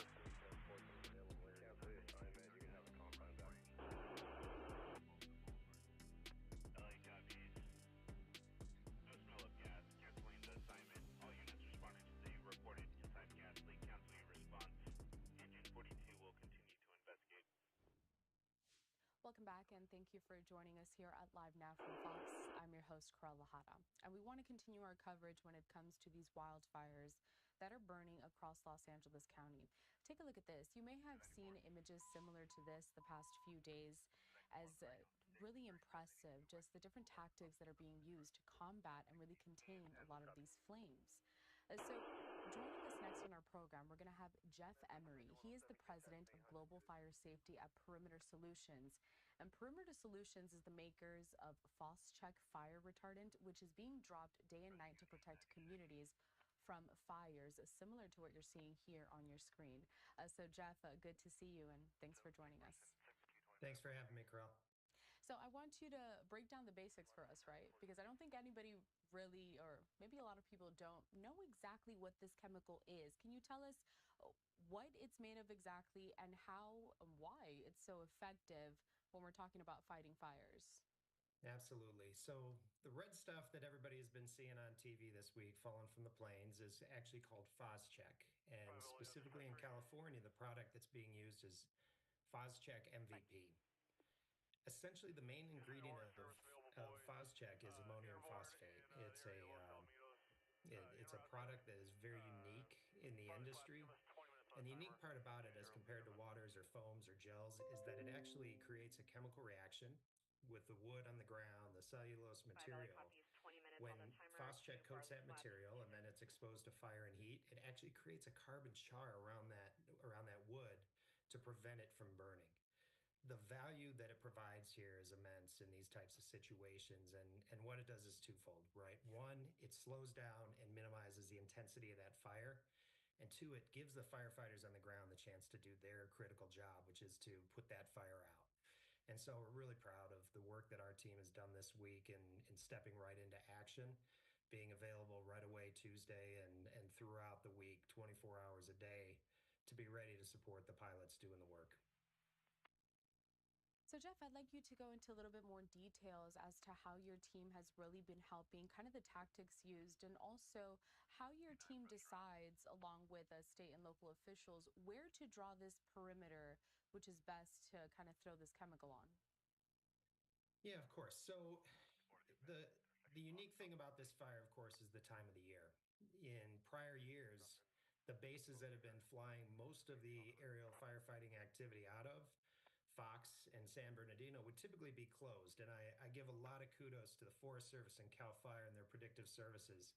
They saw the risk all the way back in December, extended those bases. So we were already staffed. We already had inventory. We were already ready to deliver, and there were planes on the ground ready to go before this fire ever hit.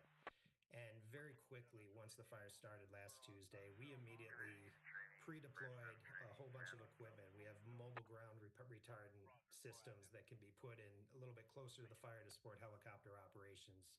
We worked with the agencies to open 2 additional bases in Channel Islands and Santa Maria, and it gave the full power of the aerial firefighting capability to the scene as quickly as the winds and the environmental conditions would allow. In terms of where they decide to do it, typically in a situation like that, you have air attack. Air attack is going to be flying above the scene. They're going to be monitoring the situation. They're going to be looking at where the biggest need is, and they're going to be directing those pilots on where to put the lines. You see the red color of this. The reason for that is so you can get a continuous line around that perimeter, leave no breaks where that fire could escape through. And as you've seen in a lot of the pictures, these pilots have done just an amazing job in windy conditions in many cases of creating those lines and creating the necessary fire breaks to help to get these fires under control. Speaking on these windy conditions, it's just one of the challenges when you're working to kind of curb these fires, make sure people stay safe, and you can really draw that perimeter with this chemical. What other challenges have you seen your team face during this specific firefight? Yeah, it's a chaotic situation when you have multiple fires happening at the same time, the level of destruction and the high intensity of the winds. I think for our team, and I can probably speak for the pilots there, the biggest challenge they faced is this team, just like the firefighters on the ground, they want to make an impact. They want to save communities. They want to save lives every moment they have. And that first day or day and a half, they were being told they couldn't fly. And we had to sort of stand down and wait till the wind conditions were allowed. By Wednesday, and there were pockets during the day, and every available pocket, they got those aircraft up in the air. And I think that was one of the bigger challenges. For us, this is kind of what we do each season, and I think it's been on full display this week. In a normal season, we're going to be supporting over 60 air bases across the country, and any given day, you don't know when those will be active and when those big fires will break out. And so we're trained to do this. The pilots are trained to do this, and the agencies are trained. And I think the teams have done a fantastic job coordinating efforts, working as quickly as conditions would allow, not only during the day, but also throughout the night in being able to manage those operations at the night and attack the fires and with both direct attack and indirect every opportunity we've had. So I'm glad you brought that point up because it segues me to my next question. We're taking a live image right now out of Skyfox over Los Angeles County, but this is during the day. Operations like this are critical at night as well. And I understand that it's a particularly unique situation to Southern California. Can you talk to me about some of those suppression efforts that occur overnight? Yeah, of course. And you're right, it is incredibly unique. In fact, the counties of Ventura County, Orange County, and LA County have a combined program called the Quick Reaction Force. It is the only program in the world where there are nighttime retardant dropping operations that are available, and it's enabled by a couple of Chinook helicopters with some really great technology that allows the pilots to operate safely in those night conditions. There's also a CAL FIRE program, and you've seen it on full display to be able to drop water and do that direct attack at night. And all of those challenges of firefighting there during the day exist, but you have the added challenges of visibility. You're flying low around a lot of obstacles down near the ground, and it's only due to some really great technologies that's emerged in the past few years that's enabled this type of operation, and it's a lifesaver. It can keep a small fire from becoming a big fire, and we saw that throughout the 2024 fire season this year with a really active program with that QRF, that Quick Reaction Force program that was put into place. I want to go back to the actual chemical that's used during these operations. It's that red stuff that we're seeing being spewed from these planes. I'm going to put up the video up one more time here for our viewers, just to give them a sense of this. So I'm seeing that a lot of this is spread kind of away from homes.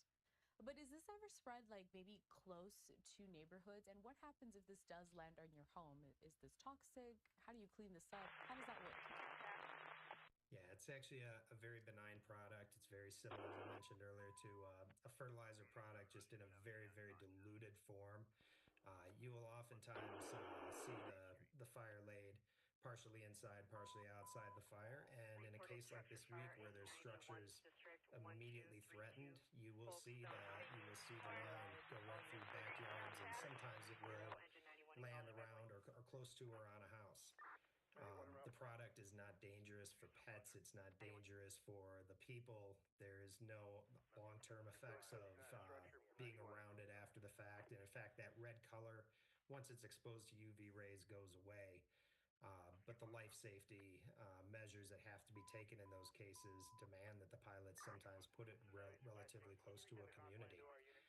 We do have, and there have been many of our home teams and our partners have been out providing local response and protection to communities using retardant on the ground as well. It's not just through the air that retardant is used. And those ground-based systems are really critical. You see a situation this week where water is in short supply, and the demands of water have just been enormous this week, as you guys have reported many times. Using retardant in those areas allows you to lay that, have a level of protection ahead of the fire coming, and minimize the amount of water required for some of that protection. And so we think it's a great tool, and it's been used across the LA area in many cases over the course of the last week.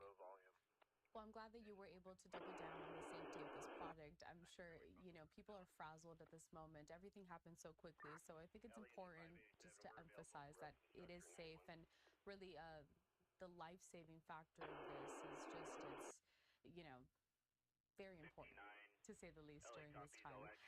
We're really proud of our team on the ground. We're proud of the people that have been up there fighting from the air, and we feel for the communities that have been impacted, and just know that those teams have been doing everything in their power to try to protect every bit of land and every bit of property we can.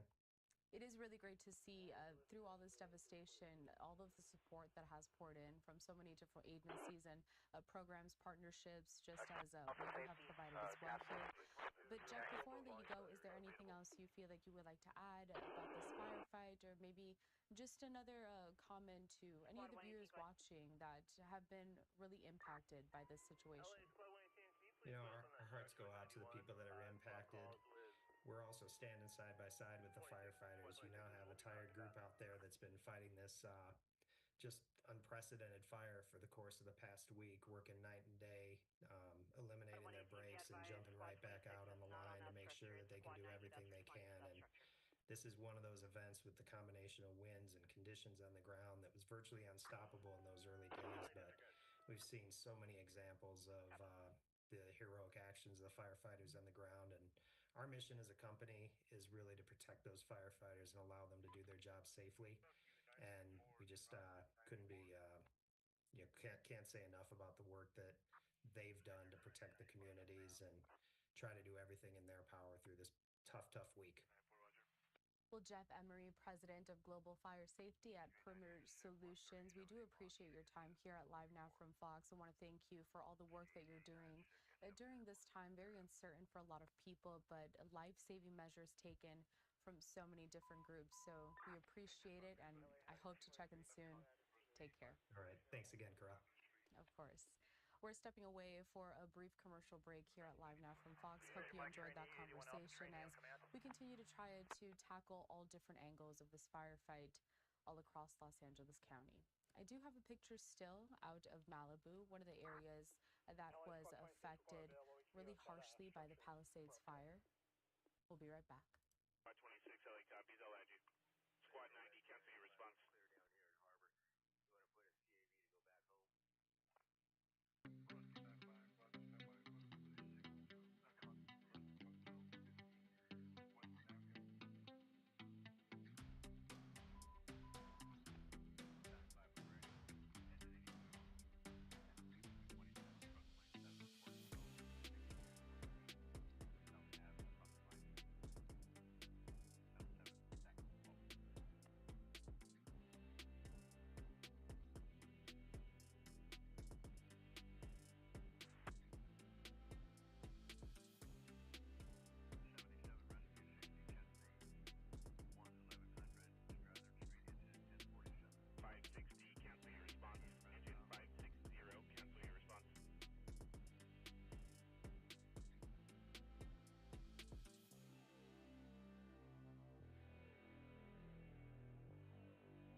Welcome back, and thank you for joining us here at Live Now from Fox as we continue to cover the devastating fires that are still burning in parts of Los Angeles County.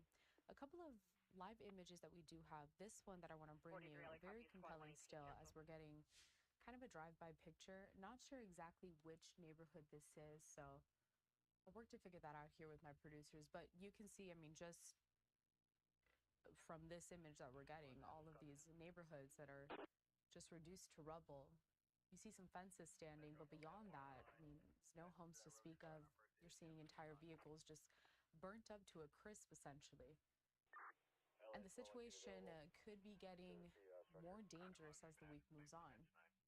So this is in Altadena, California. Thank you to my producer for finding this out. But we continue to get different pictures like this on the ground as we're driving through neighborhoods, also up in the sky, as we've been showing sky fox in the air at some of the areas. You're seeing here, it looks like utilities workers there.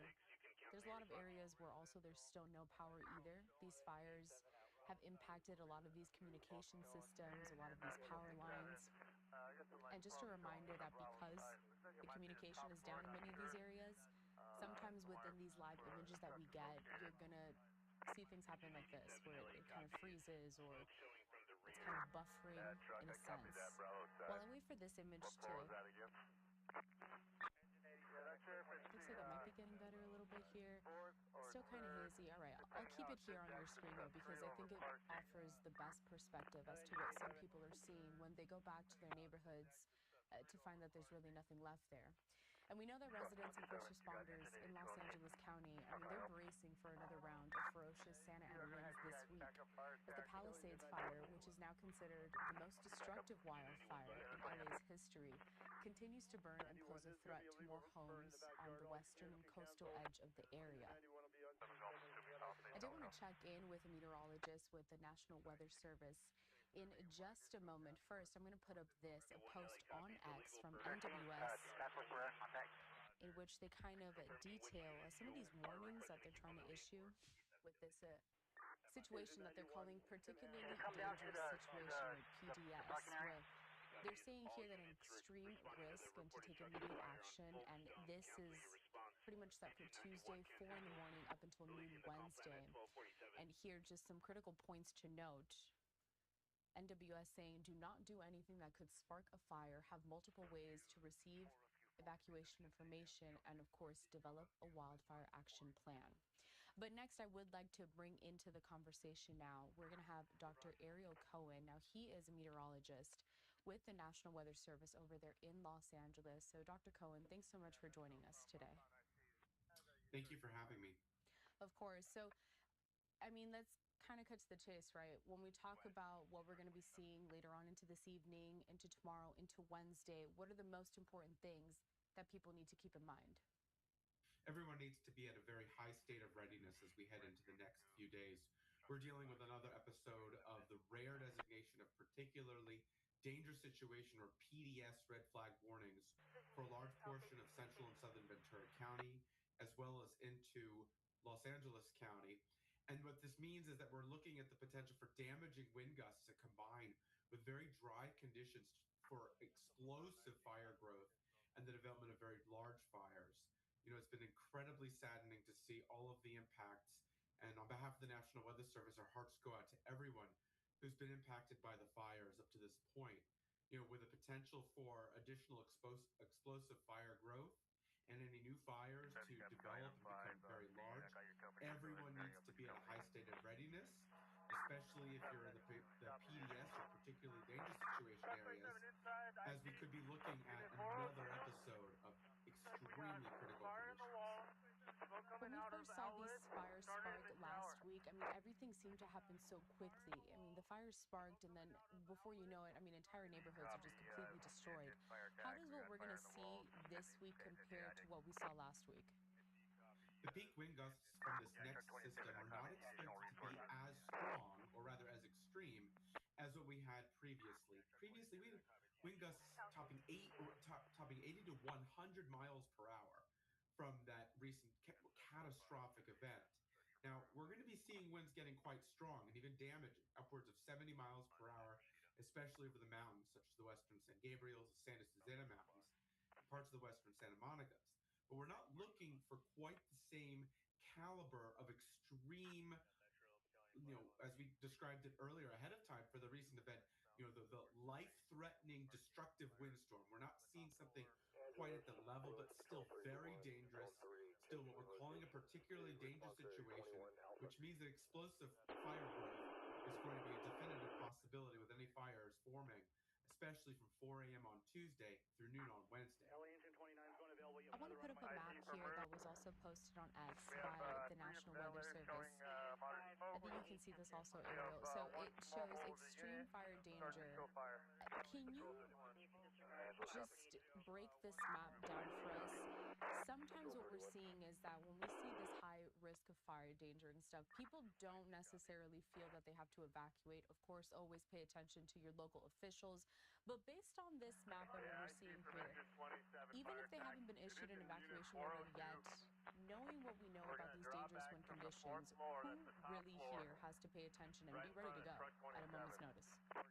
Well, the red flag warning areas are all shown in the red shading, and that means that we have favorable conditions with strong winds and low relative humidity or dry conditions, favorable fuels for fires to spread rapidly and become large. The areas outlined in purple in this case indicate the particularly dangerous situation areas, or those areas where extremely strong damaging wind gusts are expected to combine with those dry conditions to create explosive fire growth. Now, everyone needs to be at a high state of readiness if you're in the red and especially the purple areas. Now is the time to be planning. What would you do if there were to be an evacuation warning or order issued? Make sure that you have multiple ways to receive life-saving information from law enforcement and emergency management officials. And when those evacuation orders come, evacuate immediately. Do not wait. Your life will depend on it. So right now is the time to be getting ready, getting prepared, having an emergency supply kit, a go kit on hand, so that when those orders come, seconds matter. Your life will depend on it. You have to follow them. So I'm going to give you Division 3. Now, Ariel, I feel like you have listed some very pointed points here when it comes to being prepared, making sure you stay safe, especially heading into this week. But before I let you go, is there anything else you feel that you have to add, maybe something we didn't discuss that you think it's important for people to know at this point?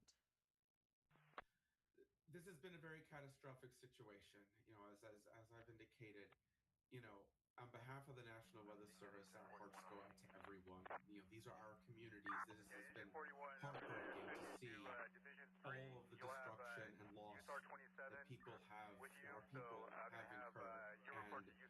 And we just want to remind everyone that we're with them through these times. We are working side by side with emergency management personnel, the Emergency Operations Center in Los Angeles County and City as well, so that everyone involved in the public response and preparedness is having the latest weather information that they need in order to save life.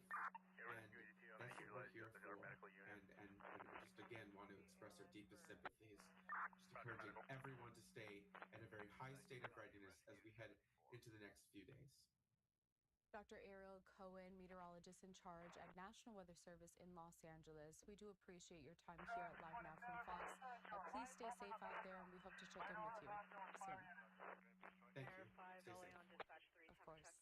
We're going to step away for another break here at Live Now from Fox. Before I do so, I'm just going to showcase one more time that post from NWS in Los Angeles with this map, Southwest California, and the current red flag warnings in effect. All areas in red have a high risk for rapid fire growth if a fire starts. Areas outlined in purple are of most concern and are in a particularly dangerous situation. Stay safe, neighbors. If you want a closer look at this map, just head to the NWS Los Angeles X account. We'll be right back.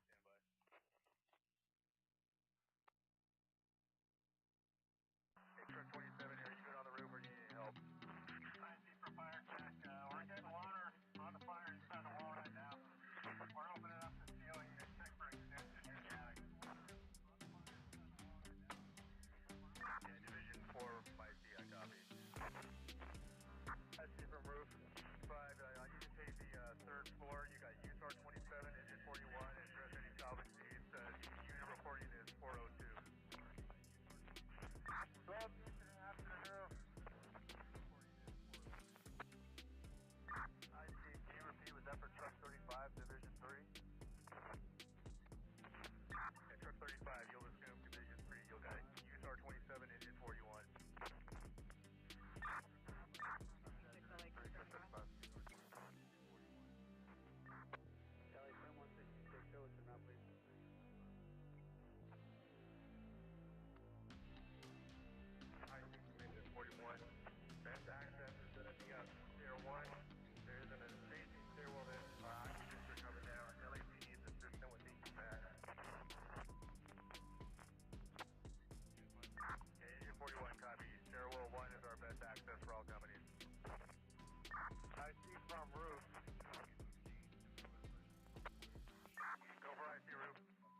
active fire at this time on the roof. Your roof or my speed copy.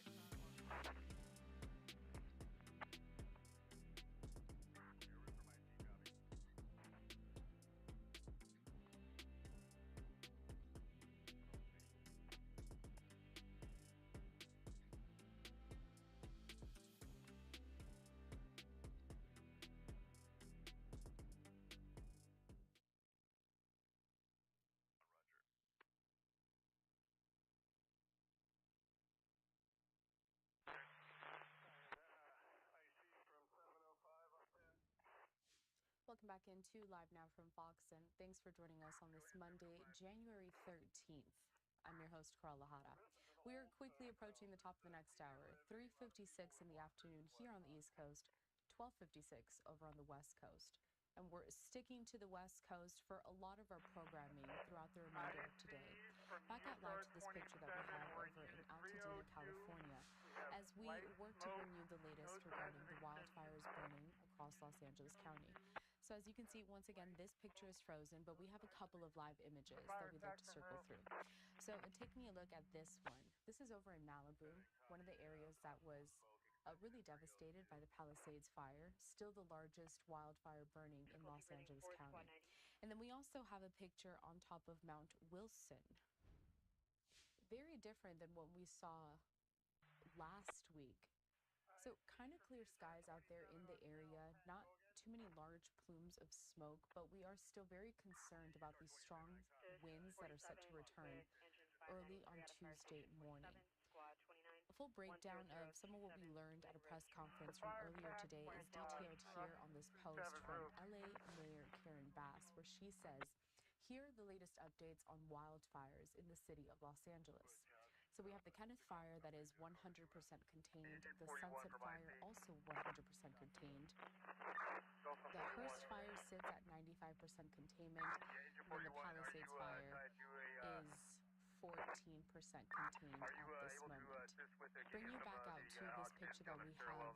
It seems that the image is clearing up a bit here. Again, this is driving through Altadena, California, where you can really get a sense of some of the devastation that people are experiencing, especially as they try to go back to their neighborhoods to see if they can recover anything. But from some of the aerial views that we've been getting throughout the last few days, we've seen that a lot of these neighborhoods have just been completely reduced to rubble and not much left. And it's not just these homes, but also cars that were left behind that have been completely charred because of some of these flames. We're also seeing a new statement here from House Speaker Mike Johnson regarding these California wildfires. So here on your screen, you can see Mike Johnson says this, quote, "It appears to us that state and local leaders were derelict in their duty in many respects. So that's something that has to be factored in. I think there should probably be conditions on that aid. That's my personal view. We'll see what the consensus is." All of this in regards to some of the federal aid, some of the response efforts coming from the current administration to try to offer that support for California. I want to go ahead and play out this breakdown of some of this federal support. Once again, heading out to this report from Fox News correspondent Rebecca Castor. We have water running, electrical in the fire unit. The Los Angeles wildfires have ignited a political firestorm in Washington, with many Republicans throwing blame at the state's Democratic leaders. Governor Gavin Newsom is under fire for the lack of available water to fight the flames. And LA Mayor Karen Bass is taking heat for making cuts to the fire department's budget. It's absolutely pathetic what has happened there, and I think we're going to have real accountability. Over the last several days, Donald Trump has also thrown numerous jabs at Newsom over his handling of the fires, even suggesting he resign. In response, Newsom has invited the president-elect to visit California to see the devastation firsthand. We're here not just in the immediacy of the crisis, but we're here after the crisis, as opposed to creating a crisis in the middle of this by trying to divide people and play political, take cheap political shots. Last week, President Biden promised the federal government will pay for 100% of the cost for responding to the wildfires for the next 180 days. Immediate aid is not an issue after Congress approved a $100 billion assistance in December, but some estimate the cost of this disaster alone will be over $150 billion. FEMA is committed to helping everybody, and we're very grateful for the bipartisan support of the supplemental, which gave us the funding we need to continue to support everybody that's been impacted. Congress will likely need to approve more emergency funding for California, but some GOP lawmakers have already suggested they'll hold up aid until the state changes some of its fire management policies. In Washington, Rebecca Castor, Fox News. Thank you to Rebecca for that report. A live now look at the White House there in Washington, D.C., as I want to bring back up this statement that we got from President Biden earlier today regarding the wildfires across Los Angeles. Here on your screen, you can see it says this: "Our hearts ache for the 24 innocent souls we have lost in the wildfires across Los Angeles. Jill and I pray for them and their loved ones. We are deeply saddened by the devastation caused by the unprecedented outgoing wildfires across Southern California. I am being frequently briefed on intensive efforts to suppress the wildfires across Los Angeles and have directed our team to respond promptly to any request for additional federal firefighting assistance. At my direction, hundreds of federal personnel and unique federal aerial ambulance support has been sent to California to support the firefighting efforts and help communities in need." At the same time, we are seeing that many of these community members across California and the world really, but specifically in California, they are also offering that support through donations and really other assistance to help these families that have lost everything because of these fires. I'd like to showcase this next report here that discusses how folks in San Diego are lending a helping hand. It is cannibal, but we will get all the doors open and clear. I'll let you know when we got it. One helping hand after another. San Diegans showing an outpouring of support all weekend across the county for those impacted by loss and devastation in Los Angeles County. The Rock Church seeing a turnout of hundreds delivering water, supplies, and food. I've been through hard times, and there were people out there for me when I needed help. So it's just me giving right back to the community at the same time, too. So it's just from the heart. The church planning to send truckloads of relief this upcoming week. We're going to be here as long as the people have need. I can't even fathom what's going on up there. And I see the pictures and it's terrifying. So everything we can do, we're going to do for them. Meanwhile, in Oceanside, Jackie Maloof is receiving emotional and physical support after being forced to evacuate her home near Altadena and stay in a local hotel. We saw the Eaton fire start from our back window, and we were out of power for about 24 hours, and we came down here on stay. This drop-off center, a collaboration between Main Street Oceanside and nonprofit King and Donna.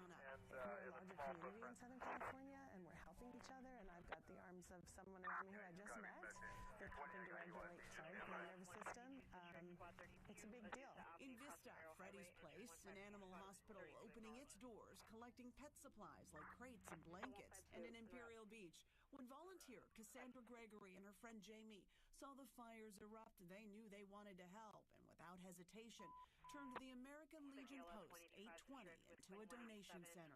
My son lives in Hollywood, with maybe 3 blocks away on the hill, and so, those were the things that we were sharing, and we just started, it snowballed. Boxes of pet supplies and toiletries are among the top items requested here and will go a long way for those that need it the most. So as you can see, so many people lending that helping hand to everyone that has been affected by these wildfires. I did also want to put up this QR code here on your screen. You can just scan it with your phone on your camera, and this will take you to a donation page if you also feel compelled to offer some of that support to these families in need. You can make a donation to help people affected by the California wildfires. So again, just scanning that QR code, or you can also go to go.fox/Red Cross. It will take you to that same page so you can make that donation. Anything really helps. All of this money goes towards things like providing hot meals and also shelters and mental health support for everyone who needs it. Let's continue to discuss, though, some more of the assistance that not just residents of California are getting, but also some of the first responders and those crews as they work to battle these wildfires. So take a look at this. We have some images provided by Neptune Aviation. Really neat stuff here. And these are some of the planes that we have been seeing throughout the last several days as they're dropping some of these chemicals to work on those containment lines. And also, I mean, keep people safe, try to put out these fires and really offer that assistance to all the firefighters that are down there on the ground. So joining us next to discuss more on all of these efforts and all of this support that crews are getting in California is Jennifer Drone. So she is the president of Neptune Aviation, which, as you can see, has an air attack plane and 3 air tankers that are currently in California to battle those fires. Jennifer, good to see you. Good to see you too. Thank you for having me. Of course. So your name is a little wrong in the box there. Don't worry, I'm going to fix it in just a second. But let's talk about some of this support. So we know how important it is to make these responses quick and to get crews up there in the air really to offer that assistance. So can you tell me, how long does it take for you guys to get those crews up there in the air to work on this containment when you get that call of a crisis? Absolutely. Yeah, rapid response and readiness in aerial firefighting means the difference between containment of a fire, lives, and structures saved, and disasters that happen, like we can see when wildfires rage out of control, like what is happening down there. For example, the Palisades fire went from 10 acres to 100 acres in 15 minutes. For Neptune Aviation, if we're pre-positioned and we get the call, we can be ready to go and up in the air in less than 15 minutes for initial attack. I just want to bring up some more of this footage. Thank you so much, courtesy of you guys. Look at that, just really impressive pictures that we're getting. Very cool to see in real time. Jennifer, also tell us how these strategic coordination efforts between the air tanker operators, local, state, federal agencies, how all of that maximizes the firefighting impact. And here you are from that photo there. Yes, coordination between agencies is essential for efficient and effective mobilization of air tankers quickly, like I said, to support initial attack and also extended attack. Ideally, if an air tanker can be pre-positioned, like I said, so when the call comes, they can be deployed immediately. You'll achieve the best outcome. We can slow the fire and allow the ground crews just to do their job and save lives and property. There's a minimal amount of aerial resources out there to cover the whole entire United States, so that coordination between the federal, state, and local agencies is critical to make sure the assets are available to protect lives and properties and get those ground fires to be able to do their jobs. They're the boots on the ground. Can you tell me a little bit more about some of the challenges that some of these aerial efforts do have to face, especially we've been talking a lot about these strong winds that we're expecting to see this week. So how does that make it a challenge, and how do you work around all of that to make sure you offer the best assistance? Absolutely. The winds are certainly a challenge. And again, that goes to the coordination with the state and local agencies. And they're actually giving the call to dispatch, and if it can be initial attack. So if the winds are blowing like these hurricane winds were blowing with the Palisades, you know, it's hard for our aerial firefighting resources to be deployed out there and be effective. First of all, it can be a bit dangerous. And second of all, laying the retardant line where it needs to go to be the most effective for those ground firefighters. If the winds are blowing, the retardant can't be laid down effectively where it needs to go. So that's a challenge. And so coordinating with those local and state agencies, they know when they can dispatch and they know when it's safe and effective. And when they do call us, then we're able to get up and go. Can you tell me a little bit more about the partnerships that you have developed with the state and local agencies and really kind of what they're needing, especially during this time? I can only imagine that it's pretty chaotic when some of these fires, they do first break out. So what are they needing, those boots on the ground at this moment?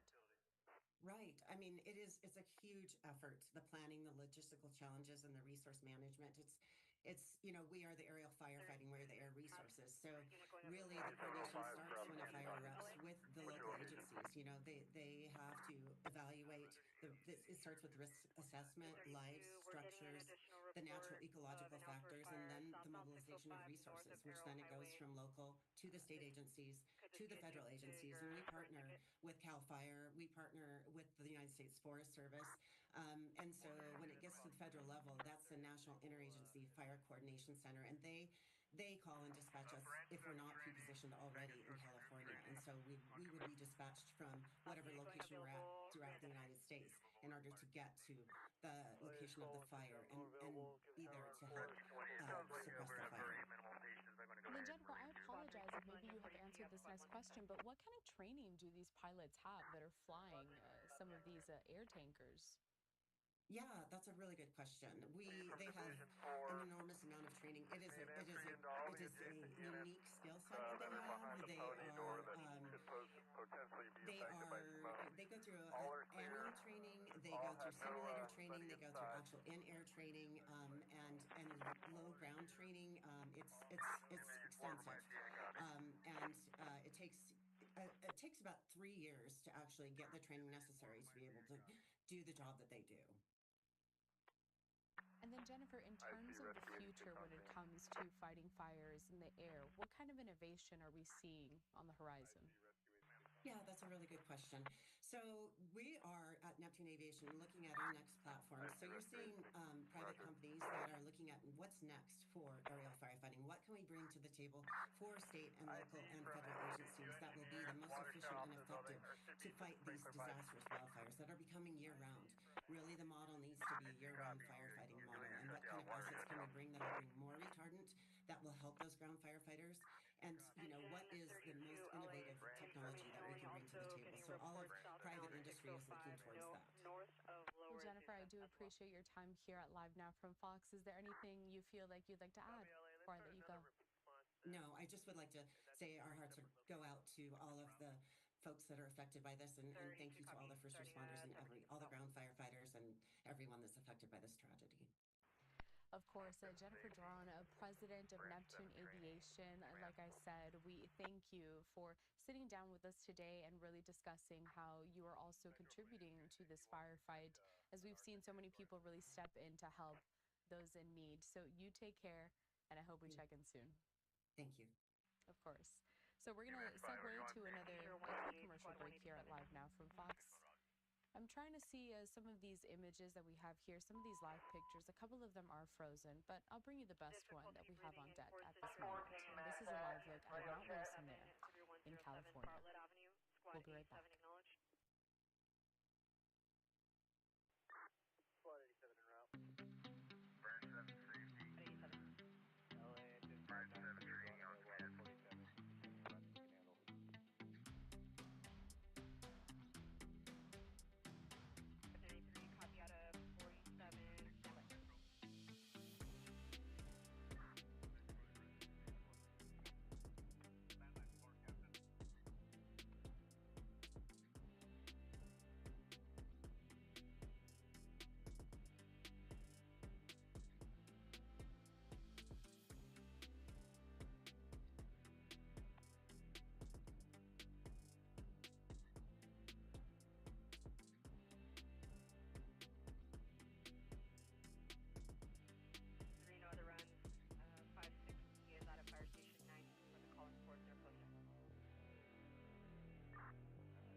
Welcome back, and thank you for joining us here at Live Now from Fox, where we want to bring you all of the updates updates regarding the wildfires burning in California, but we also want to bring you some more of these live events. It is what we do here at Live Now from Fox. Before we pivot, though, I'm going to bring you back to this live picture that we have of a driver, photojournalist there on the ground. This is in Altadena, California, as we continue to get a better look at some of the devastation that these neighborhoods have faced after those fires first broke out almost a week ago.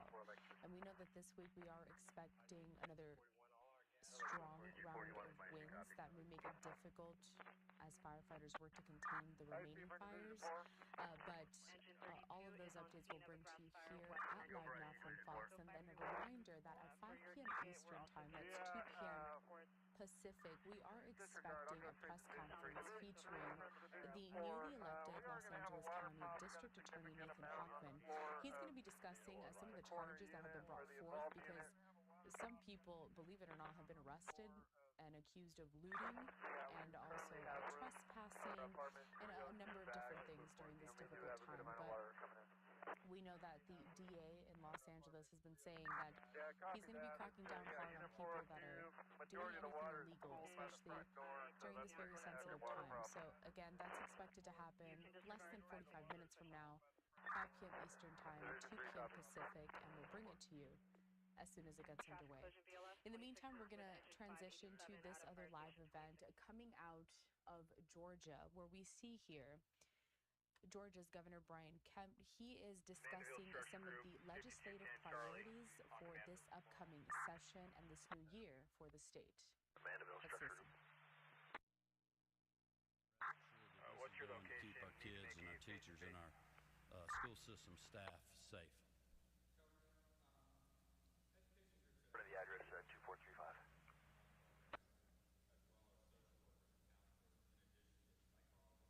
Copy, we're en route.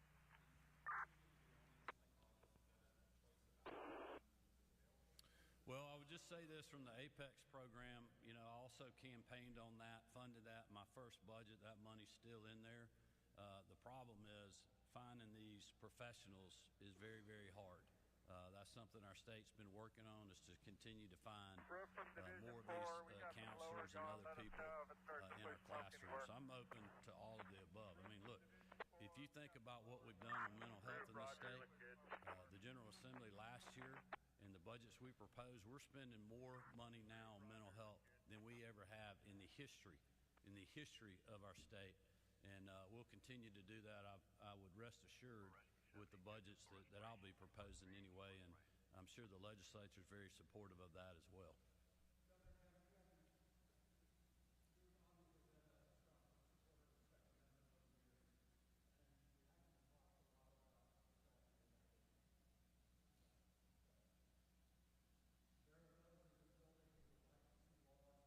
Yeah, so we're saying just Mach 31 is out there, yeah, 20, total 11.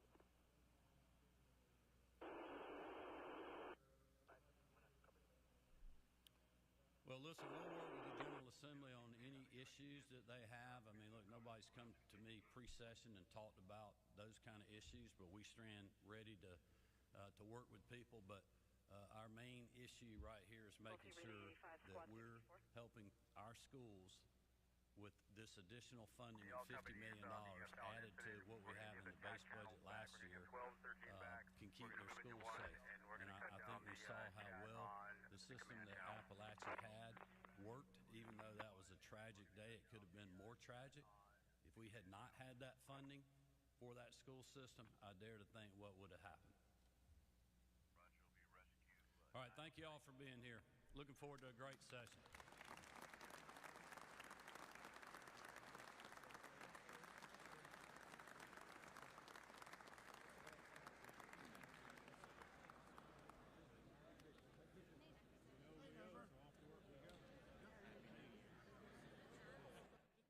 So we're listening there to Georgia's Governor Brian Kemp speaking on some of the education priorities for 2025. But now we do want to pivot to another live event that we are getting, this time out of New York City. Taking a look here. This is a Bronx Youth Empowerment Program user. So let's go ahead and pump up the audio. Listen in. He truly is a beacon to each and every one who's met him. His smile, his brains, his demeanor, his personality was one that we all gravitated to. As any 13, 14-year-old, we are teenagers. But this one team was one to be respected. This team was one to be a leader. This team was one to be loved. And he was loved by the testimony of so many of people who joined today to say, Caleb, we love you. Caleb, we love you. Caleb, we love you. Caleb, we love you. Caleb, we love you. Caleb, we love you. Caleb, we love you. Right now, I want to bring up one of his former classmates who's going to share her testimony of how great and her experience was to be in the presence of Caleb Jacob Rijos. And welcome to the microphone, Jalissa Goldstein of the Bronx Youth Empowerment Program.